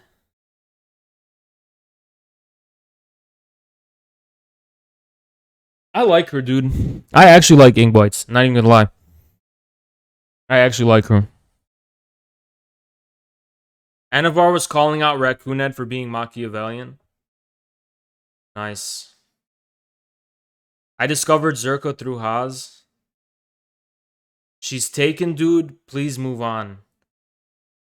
The fact that you say that makes me not want to move on. I was ready to move on until I saw your comment. Now I don't want to. Kayutbot is better than Inkbites. I don't know. It's also personality to me, you know? It's not just looks. But I disagree with you, but Ink Bites has energy that draws me in. You know what I mean? She just draws me in. Her energy draws me in. You understand? Like, she draws me in.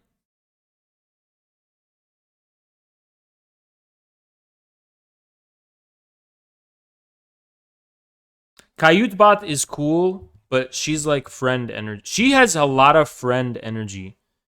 She has a lot of friend energy. Like, I don't feel like I have tension talking to her, you know? It's like, yeah. She don't have the dragon energy, unfortunately. But she's nice and stuff, but she's friend energy, you know?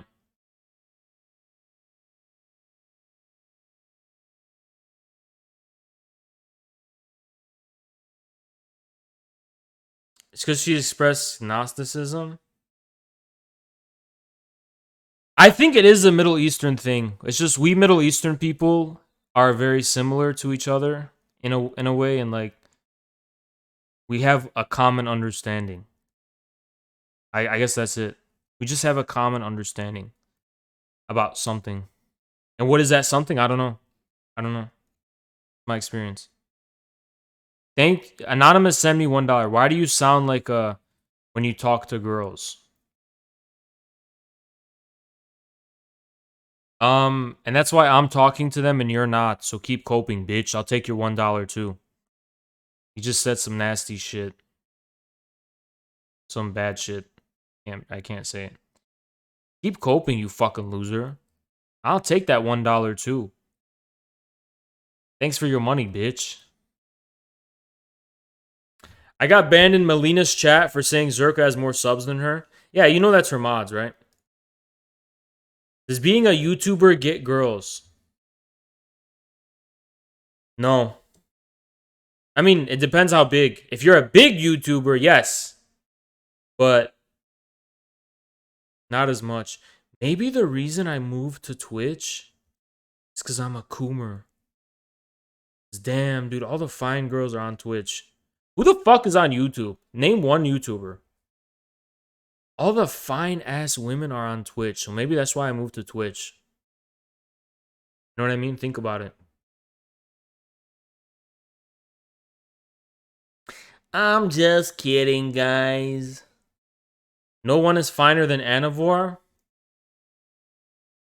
Go talk to her then.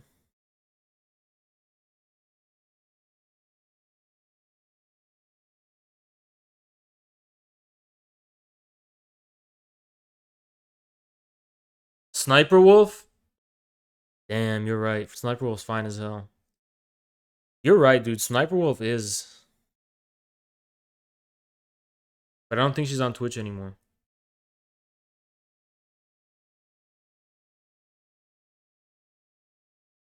Is it bad that most of these streamer women completely disgust me? Yeah, it is. That is bad. Who the fuck are you talking to? I like a girl that like carries books and like is like super wholesome and is like and just like, you know, like shut up, dude. Stop capping. Stop capping, man. You capping hard. You know what I mean? Can you at least tell the truth for once in your life? Oh, we have such a week ahead of us, guys. Tuesday, I'm going to be debating the fucking guy Keith Woods and them. Gotta prepare Monday. Looking forward to that. A girl who carries manga. Fuck. You know who I will always look down on?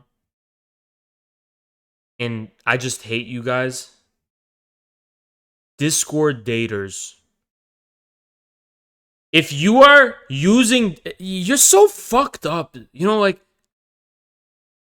Discord is a thing where you just have, like, a picture and a name. How do you get from Discord to relationship?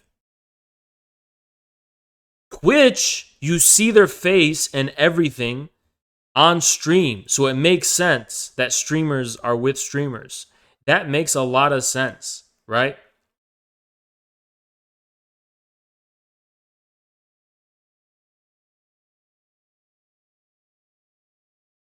But why would you? I fucking hate.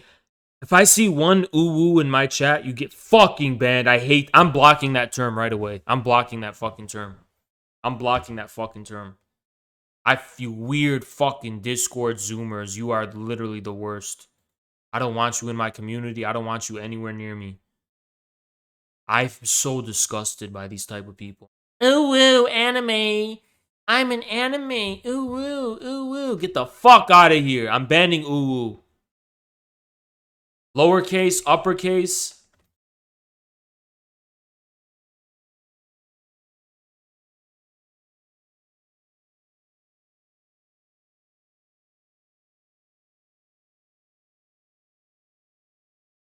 Okay, I banned all the durations. And I have to ban this one too. That. Ah, wow. Ban that one too. I banned all of them. I'm banning RAR.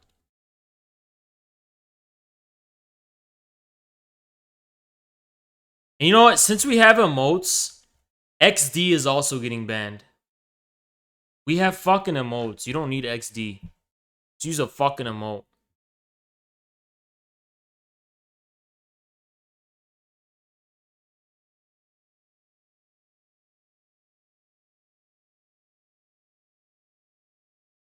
Okay, thank you for I'm identifying more oohs to ban. Banning that one. Thank you. That one's also being banned. Oh yeah, this one's also being banned. The 3 one. That one's being banned too.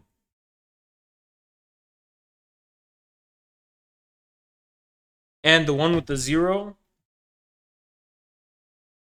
How many of these are? Can you guys just stop being fucking weird?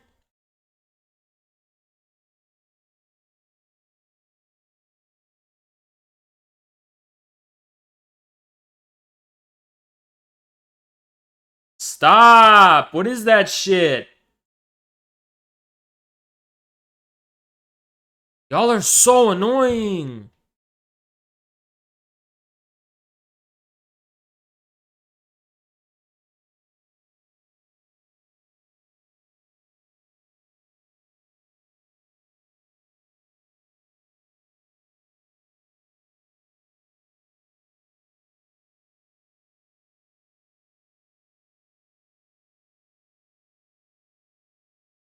Stop now, or I'm gonna start banning you guys.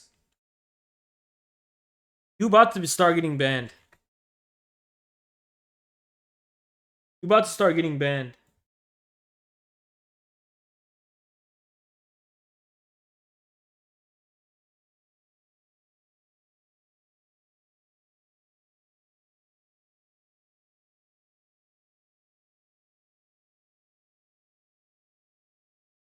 I timed out a guy for a day. Keep testing me. Let's watch the video. Odds, keep an eye out. Describe how it feels. Why are you so scared? Why are you obsessed with my cock? Hold on, let's talk about why you're obsessed with my cock. I think it's like sexual harassment. Why are you so obsessed with my cock? Why are you so obsessed with my cock? Why are you so fucking obsessed with my cock? Why are you so fucking obsessed with my cock? My cock, why? Why do you live with my cock? Yeah! Yeah, it's like that. I talk with the, because I'm assertive. You're not assertive or dominant enough, and I put the betas in their place. You want to fucking talk about it? Match my energy level. Match my energy level. Match my energy level. Match my energy level. And my cock is your fucking god. Why do you hate Muslims so much? Why do you hate Muslims so much? You talk about being a fucking snowflake? You just fucking brought up identity politics, saying that I fucking hate women, you fucking pussy! Ink Bites, who do you find more attractive? Go. Pause. Bruh, You know why she's pulling me in? She's winning me over? Because she's loyal under pressure. She's loyal under pressure. Imagine if she turned on me. You know what I mean?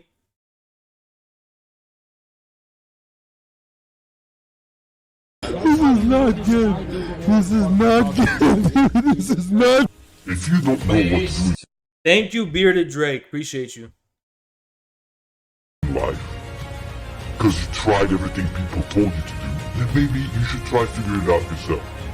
Knowledge, information, beautiful, the internet, that's the only excuse you have. Starting to clean up that shit and figuring it out yourself because your environment seems to not know what to do. That's the only excuse you have. I already admitted that in the fucking. And I accept your surrender, bitch. I won. Bro, hi. Yo, holy shit. Oh, stop doing that. That's so lame. Damn, House, please come back. Please don't ruin your golden Why did she get mad? moment. Lame. You got the clip. She doesn't like when I don't say goodbye. It's okay. You got the winning clip. Just come back. Just come back. That's What up, Morgo? What up, Morgor? wow. On edibles, he doesn't fuck around, dude. On edibles. Yeah, he said he's on edibles, so he's a little on edge. Yo, you need to apologize to House, dude. No? Isn't it time to reflect on it yourself? And then you go like, yeah, but how? Well, I'm telling you. What? That was weird. But based video. Placed video.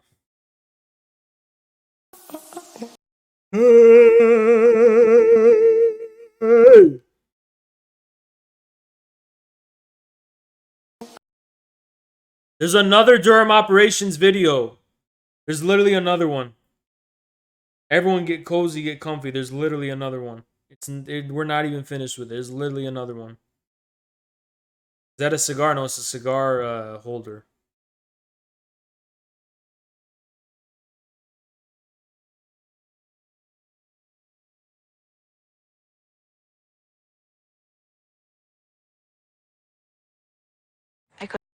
You really are my ecstasy, my real life fantasy.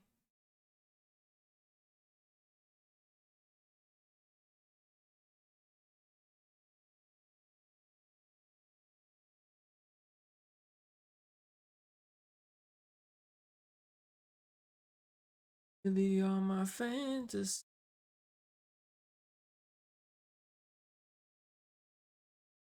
Real life fantasy.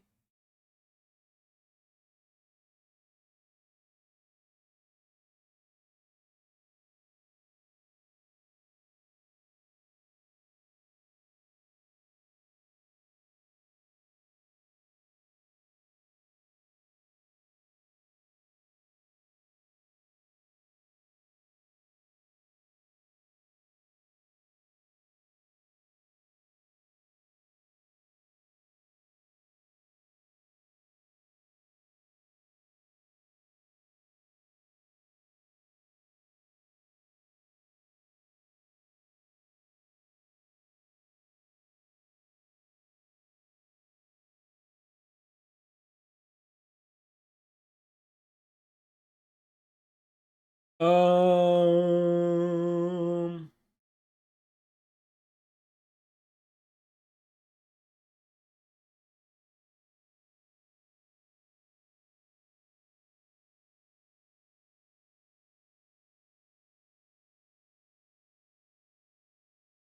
let's watch the Durham operations videos. Another one.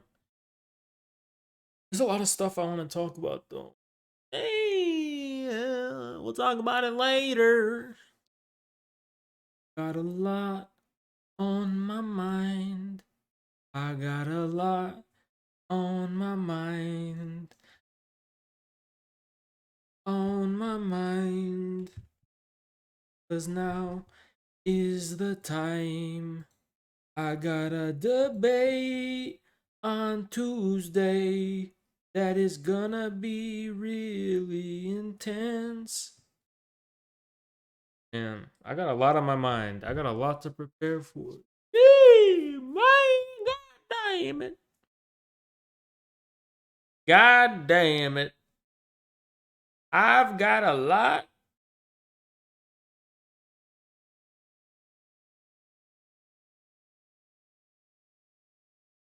You guys think you know what I'm thinking about, right? I'm literally thinking about agriculture in Italy in the 1920s right now.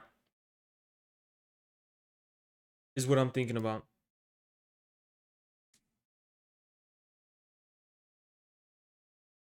You really are my ecstasy.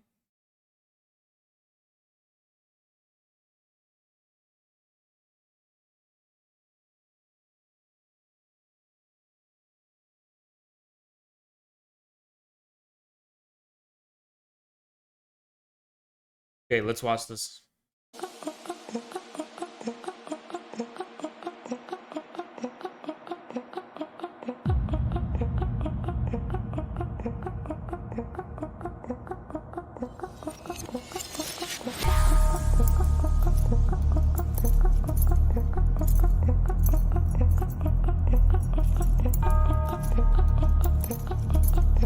What is this shit? Dude, just stop being jealous, okay? If you're a guy and you see me talking to these women, I know it makes you feel mad because it's like, I never. Just to log off, it's not your content. I'm not making it for you. I'm making it for Twitch audiences, younger people. I'm not making it for you fucking people who are serious and shit. I'm just not. Stick around if you want or leave. You guys know something? I'll tell you. You know something? Whenever when I used to watch Zerka, whenever he used to move, whenever he used to like bring girls on, I would dip.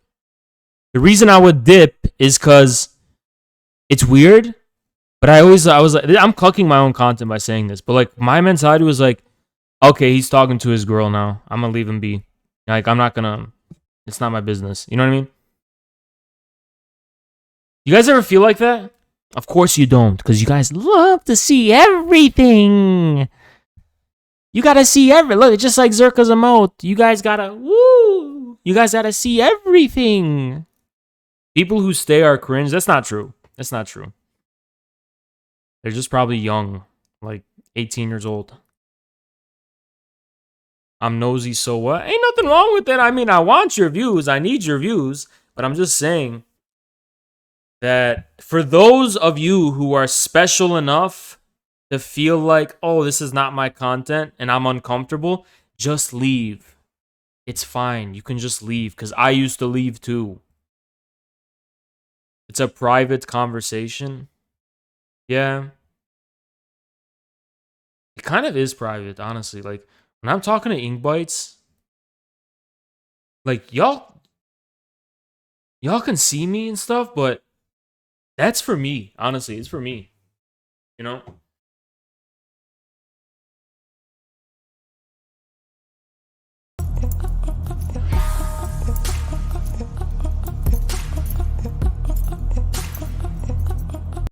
Yeah, here's the truth. It's for content, but here's the truth. It's for content, but I actually like Inkbites. I'm not even gonna lie. I actually like her. I am an Arab. My dick is Arab. My face is Arab. My skin is Arab. Every word that comes. Inkbites is a CNN parrot. She needs to be told the truth. That's literally sexual. I'm banning you for 2 days. Do not listen. As far as you guys are concerned, that's my girl. Nobody talks about her here. You understand? She needs to be taught. By who? You? Shut the fuck up. By who?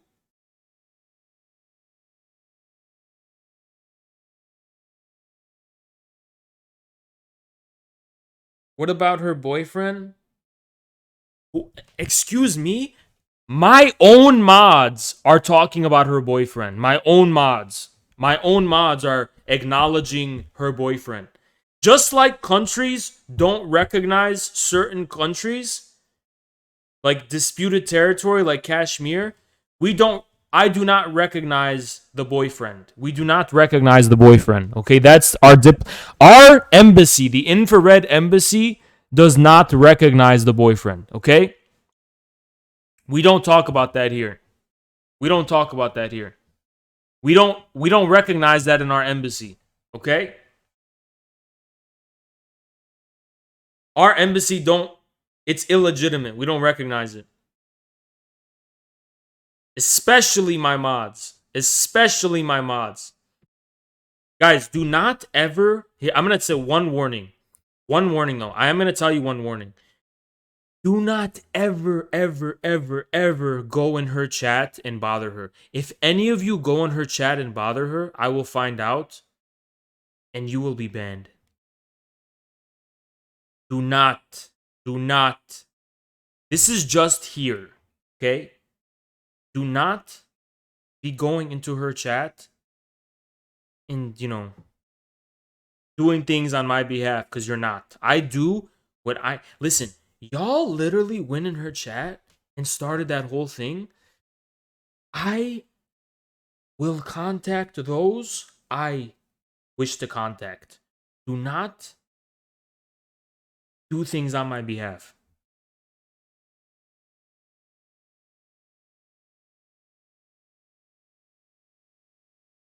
Comes out of my mouth is arrow. Assalamu alaikum wa rahmatullahi wa barakatuh. Every idea that is in my head is arrow. Oz, are you approximately 5'7" IRL? No. Well, I mean, if 2 inches are your range of error, then yeah. Account? What are you? Who the fuck are you? Shout out Bill Hicks. I'm 5'9". Fucking weirdo.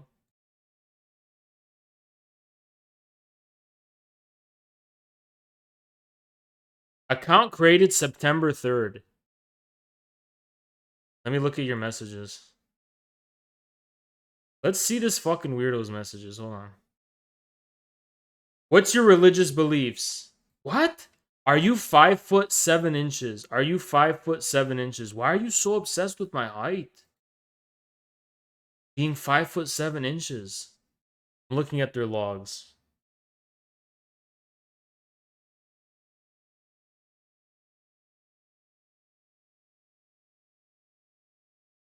Based. Logs are being checked. Haz telling the truth. Future president of Armenia. Haz looks up to John literally.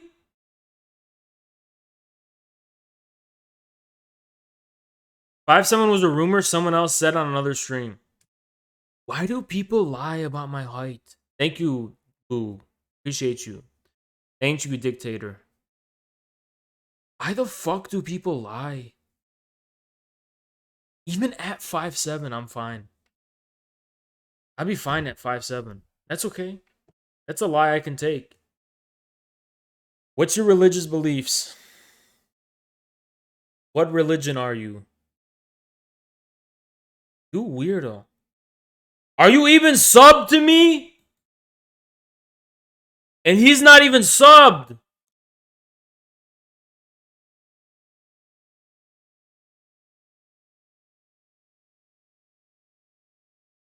And he's not even subbed. The hell is that?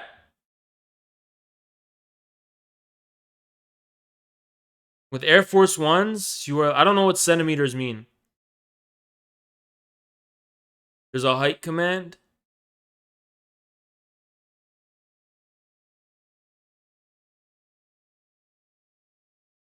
All right, let's continue.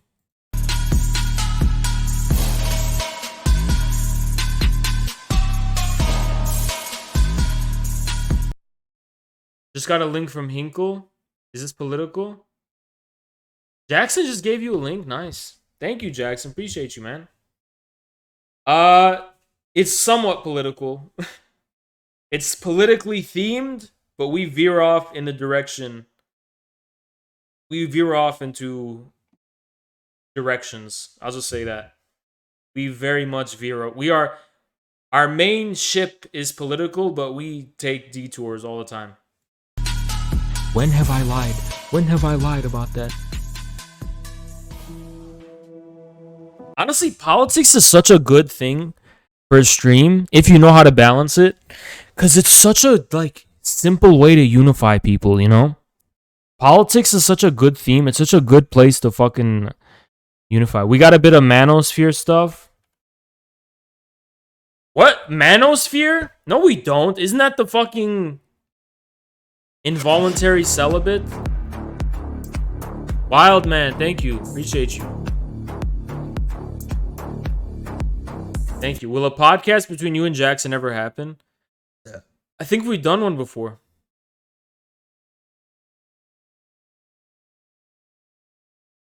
Thank you, Wild man. Appreciate you. But what was I saying? Manosphere? Oh, red. It's just the name Red Pill, dude. I don't have fucking. No, I don't. PUA is pickup artist. MG Tao means men going their own way. I have nothing to do with that shit, dude. PUA. Pick up artist. You think I have time to make it an art form? You guys want to know the truth? When I'm spitting game, I'm literally just being a poet of my own horniness. I'm not even lying. When I spit game, it's just poetry off the dome of my own horniness. I'm being a opponent of my horniness. Because I'm going to be real. When I'm spitting game, like, I need that. You know what I mean? I want that. That's what I want. And I'm just trying to be a poet about it, you know? I'm just being a poet about it. I'm a poet at large. I'm not even going to lie. I'm not lying to you. Like, there's one thing on my mind. There's only one thing at my mind at that time. You know?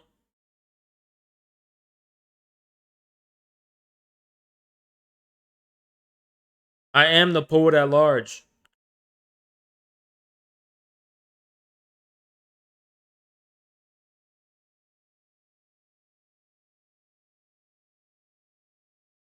Damn. How many of y'all were actually turned on? How many of y'all are actually turned on when I spit game? Be honest. You're weird as fuck.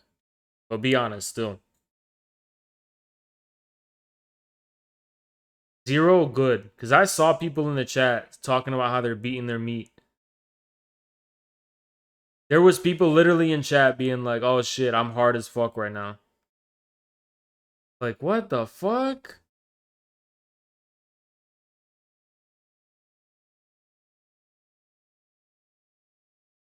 You really want to spit game? Talk to these guys about why you... But no, I'm not, dude. I take Marxism seriously. I don't take my own PP that seriously. That's what y'all don't understand. I take Marxism seriously. I don't take my own PP that seriously. So why would I... You know what I mean? My own PP not that serious. My dignity's serious. But at the end of the day, it ain't that serious.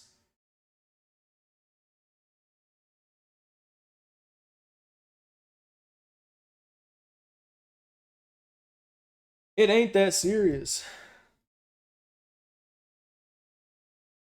Why do people thrust their horniness instead of being poetic? Wanna know the truth? Poetry, things like poetry, are the only authentic way that you can stay true to your horniness. Let's say you're horny as shit, you just go up to a girl, you're like, I wanna fuck. Actually, in some context, that's okay. Like, depends on the context, right? Like, if you know them or not. But if you just go up to a girl and be like, hey, I want sex. Like, what? It's like, it's a turnoff, dude. Dude, one of the first times I would talk to girls is I was literally do that. I didn't know how it worked. Like high school, I'd be like, so like, do you want to like do it? Like, how many of y'all did that? Be honest. Don't make fun of me. How many of y'all did that?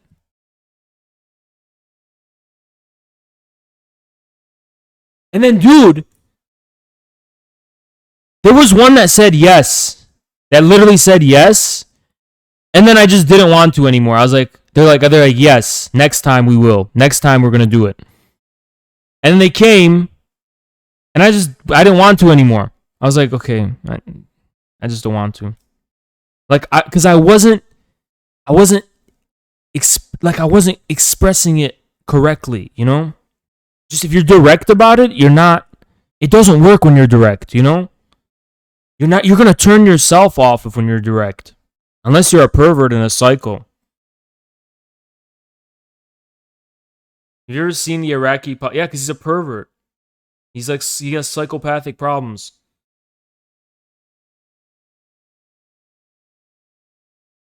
So like, you wanna like have sex? I mean like sex. Like, you wanna like have like... Oh, fuck, dude. Pain. Pain, dude. Pain. Fuck. High school is the worst time of your life.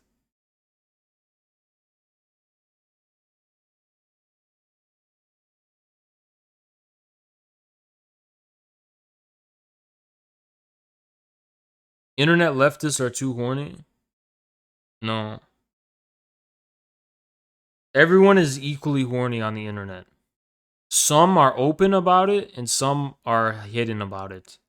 But someone who's a streamer and spending their time overwhelmingly dedicated to entertaining others on the internet is horny as fuck. I promise.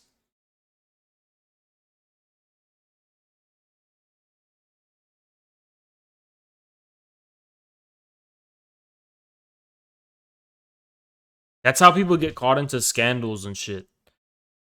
You know? What was I saying again?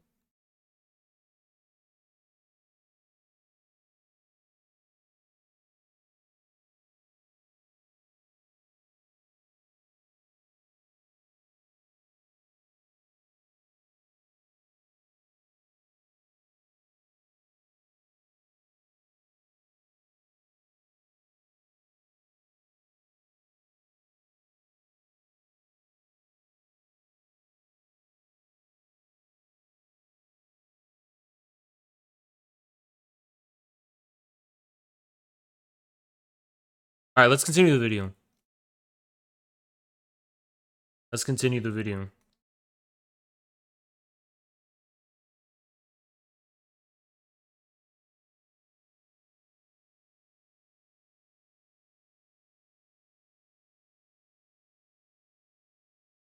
Okay, let's go.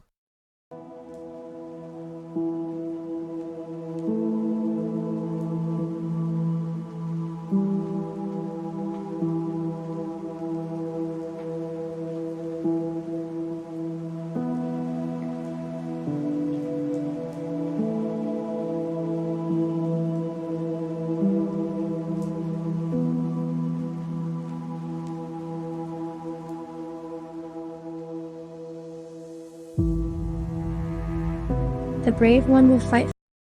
The type of chatter that I was very mature and reserved. I was not a crazy chatter.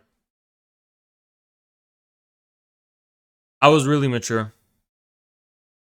For those that can't fight for themselves.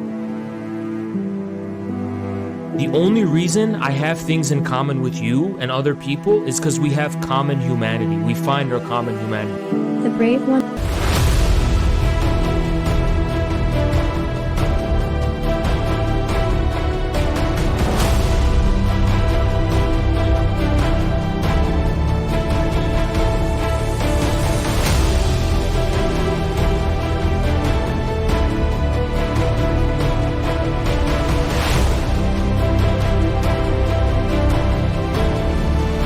brave one will fight for those that can't fight for themselves.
Damn. Based. Based.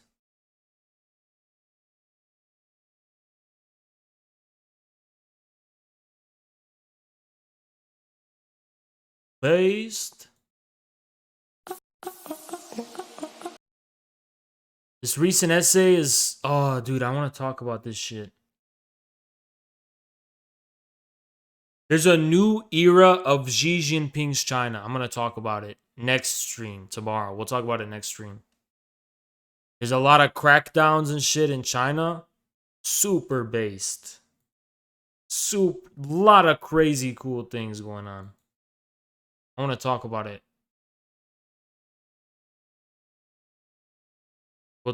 People's Party quotes an infrared meme. I'm on nigga gang shit. This is what the People's Party retweeted. Look at this. Look at this.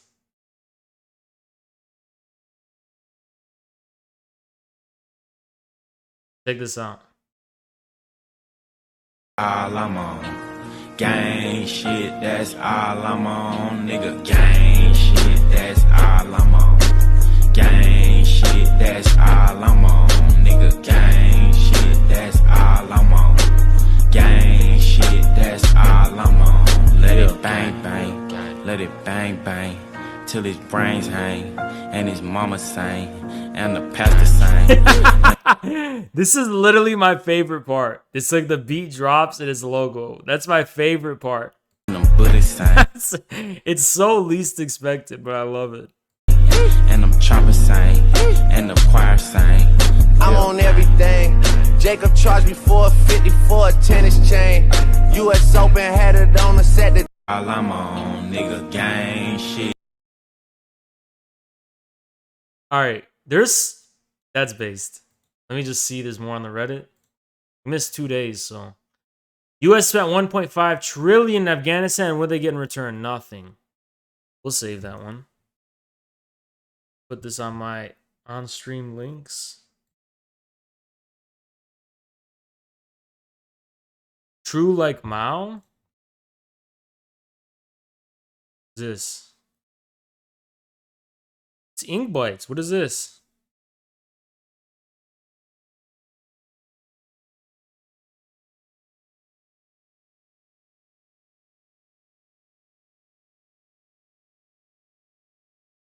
What does it mean to be a tanky? Could you explain that to me? Okay, we'll do this.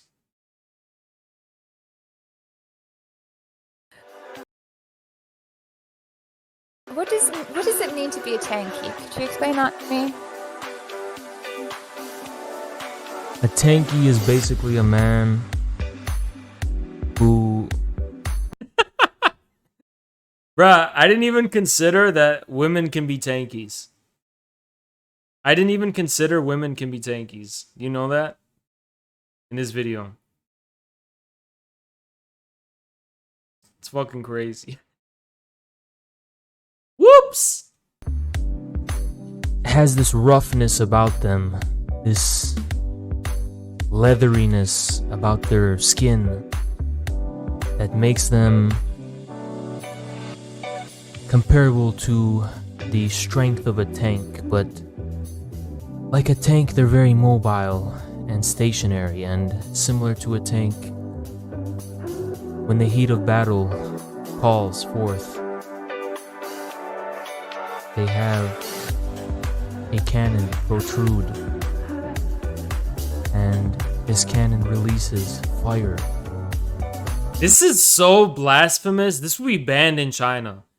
Dude, literally listen to the fucking poetry and like, this does not make sense to put China, like Mao in front of this. This is so disrespectful. Like, dude, do not, guys, you need to learn the difference. If I'm literally just being myself and I'm spitting game, you don't have to make an ideology over me spitting game. Okay? I'm just horny. Ain't nothing more to it. It's not some deep ideological. You gotta put red flags on my dick. You don't have to fucking tattoo a hammer and sickle on my dick, dude. I have one, you have one, unless you're a woman, or unless you're don't have one. Like I got one, a lot of people got one. It ain't that deep. You understand? Y'all don't gotta ideologicalize everything. PWA arc confirmed. The fuck does that mean? What is a pickup artist? Can a man eat? Why do you gotta call it a pickup artist? Can't the man just eat because he wants to eat? Or no? Call it the thirsty arc. Because I am thirsty. I'm gonna be real, I am thirsty. I ain't never denied it.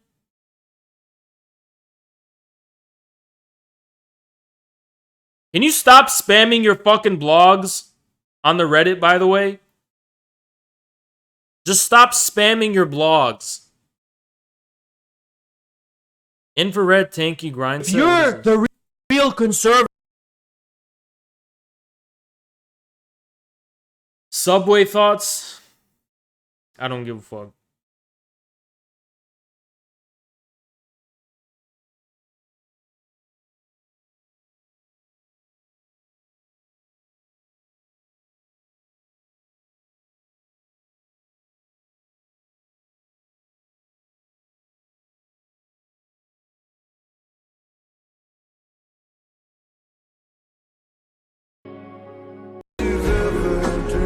We watched this. There's a lot of these we watched.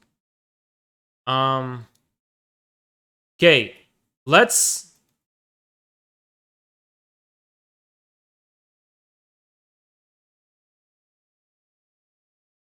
Gray Zone shit sucks, okay? So there's not really much on the Reddit. Let's just go through it. Because I want to quickly get to this irrelevant drama. So apparently irrelevant was back to his shit-talking ways. We're gonna see what he said and address it. I'm irrelevant. I just talk shit. I'm too scared to debate about it.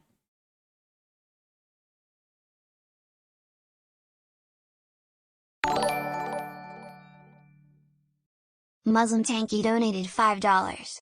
Tankies should treat the names and images of Lenin, Stalin, and Mao the way Muslims respect the Prophet, PBUH, and Allah, SWT. I agree with that unironically. Okay, let's look at irrelevant and his response. That guy has clear power problems. Holy fucking shit. You talking about being a fucking snowflake? You just fucking brought up identity politics, saying that I fucking hate women, you fucking pussy. You're fucking being a snowflake now. I'm just turning it against you. Chill, cuz. Chill, cuz. Angus, how come you're being homophobic? Look at this chat. This is where they're getting it. Remember, he's 5'7", but lies about being 5'9". Based on what? Why would I lie about being 5'9"? I'd lie about being 5'10". That's way better. But based on what? I don't get it. Like, what? Do you have proof? Because I want to see the proof too. Maybe I measured myself wrong. Why they just say shit, dude? His chat literally just says shit. Dude, I was high as shit, okay? Sick. I'm not. What did he? So you just were being homophobic. What did he say? Well, you I said just gave little ass them bitch. like holding balls and stuff. How is that homophobic? What? That's And he kept trying to say I'm gay too. I guess we should cancel him. he's saying that he enjoys my nuts. No, he kept calling me gay. He kept Oh, saying really? I'm retarded. Yeah, he kept saying I'm Dun dun retarded. dun dun. It seems like you're shaming gay people. Gay Whoa. men. He's Why are you racist. shaming gay men? He hates gay people. We have to cancel this Holy guy. shit, This bro. male feminist needs to get canceled. Holy shit. We need to cancel this male feminist. Yeah, I'm gonna put it out there like this. Give me a second to talk. These are a lot of big claims. Did you call him a? Did you actually call him a male feminist? He is a male feminist. I need to put this out there.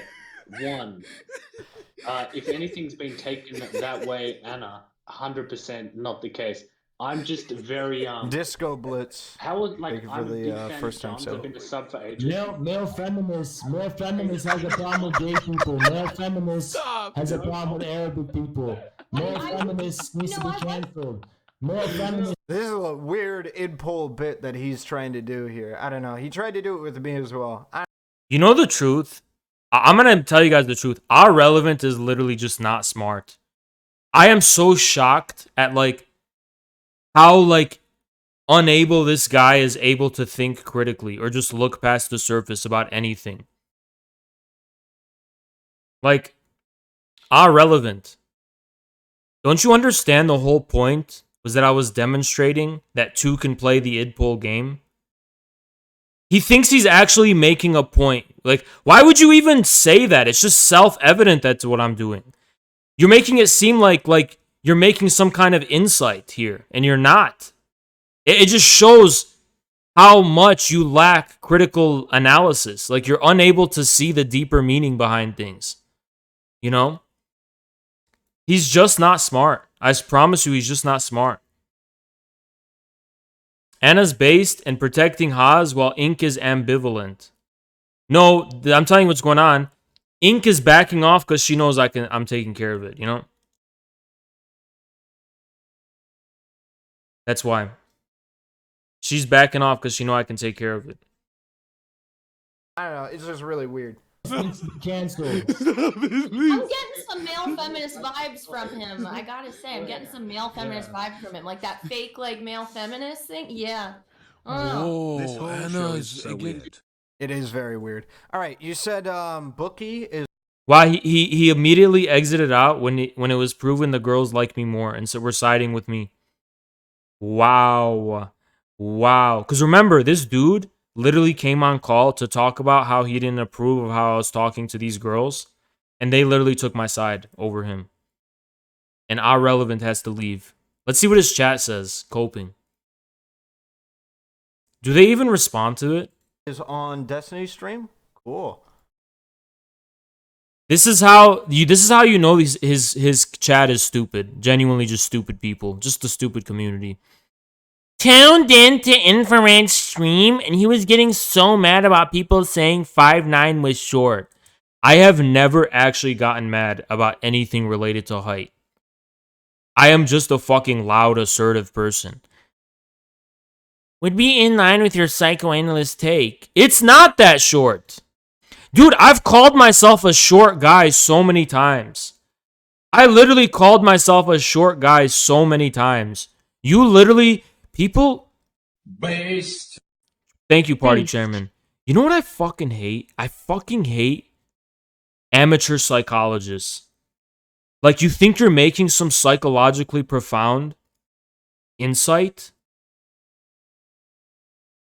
Oh, he's so insecure. Oh, he's projecting. Oh, dude, shut up and stop psychologizing. If you're not a fucking psychologist, then just stop trying to psychologize shit. Because you sound stupid as fuck. I literally call myself a short guy all the time. Dude, imagine if these people saw me yelling about spicy food. You guys remember when I was arguing with Chad about spicy food? And I was talking to Chad about how much I hate spicy food. And like there was a huge argument. Imagine if people tuned in and found it and they would literally think it's serious. Just because I'm loud and shit and into the argument, they think it's like a matter of life and death seriousness. And I'm actually like about to fucking start a political party about spicy food. You know? That's how stupid his chat and dude, I need people to understand this.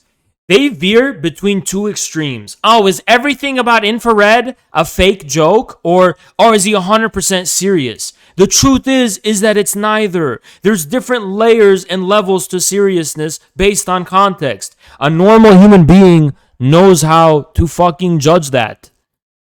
You know? Like, it's neither. You know? It's neither. I'm not being 100% serious, but I'm also not 100% joking. It's just depending on the context. But I think since I'm a political streamer, I can't even get away with it. You know? I literally can't even get away with it. Because they're going to assume that if I yell about spicy food and if I yell about taking a shit, then I'm going to start a political party that's going to inscribe in its fucking banners spicy food takes. And it's like, can I just be a human being? Can I just be a human being?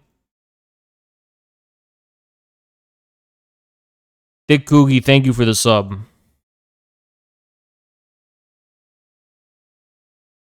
mean, I'll take your money. I don't give a fuck. You know. But you know what? Here's the truth. I don't hate Thick Coogie. I don't hate you.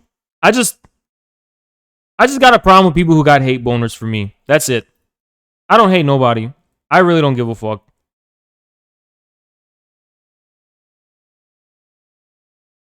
Damn. Okay, guys. Should we continue? Or should I go to the gym?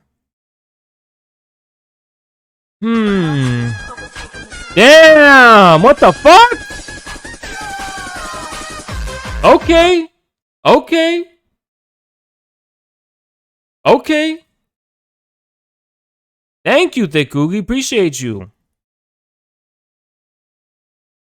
Appreciate you. Damn, okay. I mean, shit, now you make me feel bad.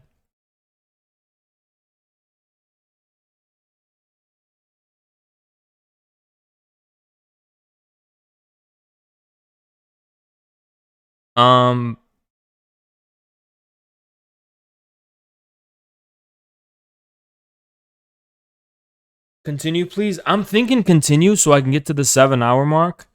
But on the other hand, I'm gonna go drive to the gym. And it's just kind of hard. It's just a little bit difficult to decide. But 7 hours looks good. I think I'm gonna push. I'm gonna push. I'm gonna push. But how long? I'm gonna push a little bit. Gym stream? No. Guys, I'm gonna spoil you guys. Yesterday I took the day off. Tomorrow?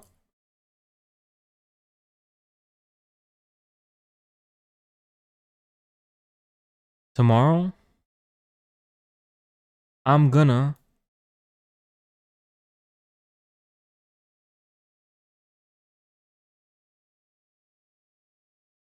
Okay, I'll push to 7 if this becomes 1,500. I'll push. No, I'm kidding. That's not even a good deal. That's the worst deal ever. 15 minutes of streaming time for 68 subs is the worst fucking deal ever. Can't even see it? You can't see this? Yeah, you can. Can you not see how much subs? Let me see. Anything stream-wise for Labor Day? Yeah, but it's probably going to be short because I'm going to have to prepare for... Yeah, you guys can see it. I'm going to have to prepare for the debate on Tuesday. So that's the thing.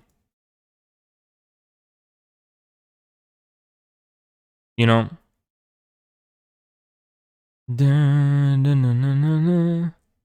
What are you debating?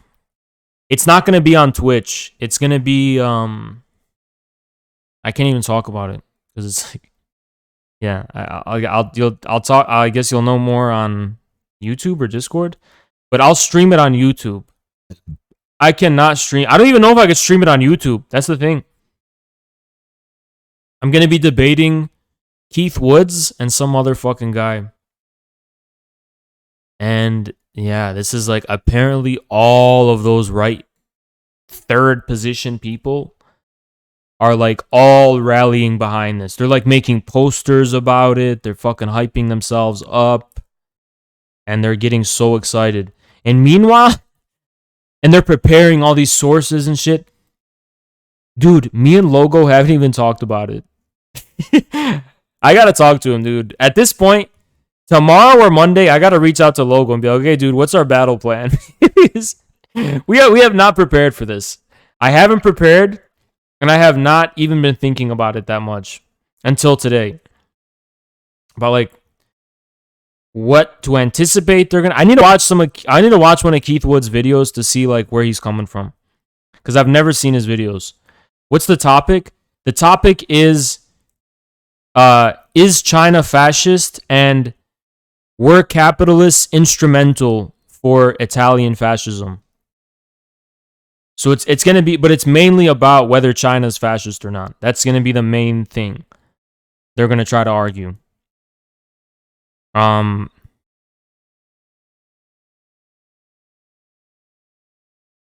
The answer is no and yes. No, the answer is fucking no, dude. I think the best argument for this is just the fact that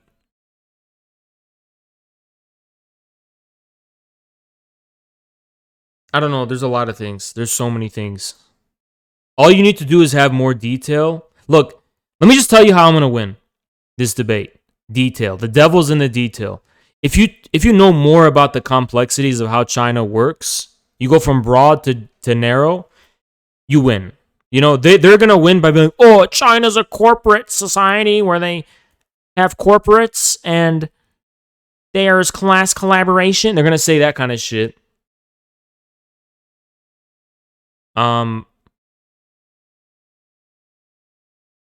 And when you get to the specificities of how the economy in the country works and how the reforms were implemented, the story is very different. It's a very different story.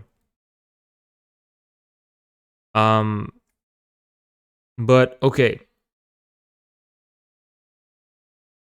Are they liberals or fellow conservatives? They're conservative.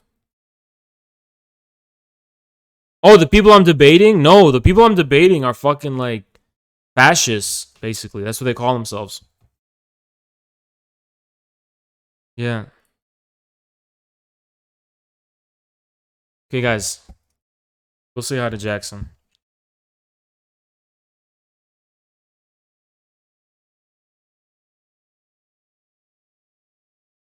Thank you, Thinkugi. Appreciate you. Alright, guys. Guys, let me ask you a question. How do raids work? Do you actually have to, like, sign up for the raid? Do you actually, like, click, like, yes, I want to raid? How does it work? Why does it always raid with less viewers than I have? It auto-joins me? It's opt-out. Oh. It always raids with way less people than I have. Like, I have 539 viewers, and I can only raid with 378. People can opt out? No, I don't think people are opting out. I just think there's something wrong with Twitch. Okay. One last thing, guys. I have a special announcement to make.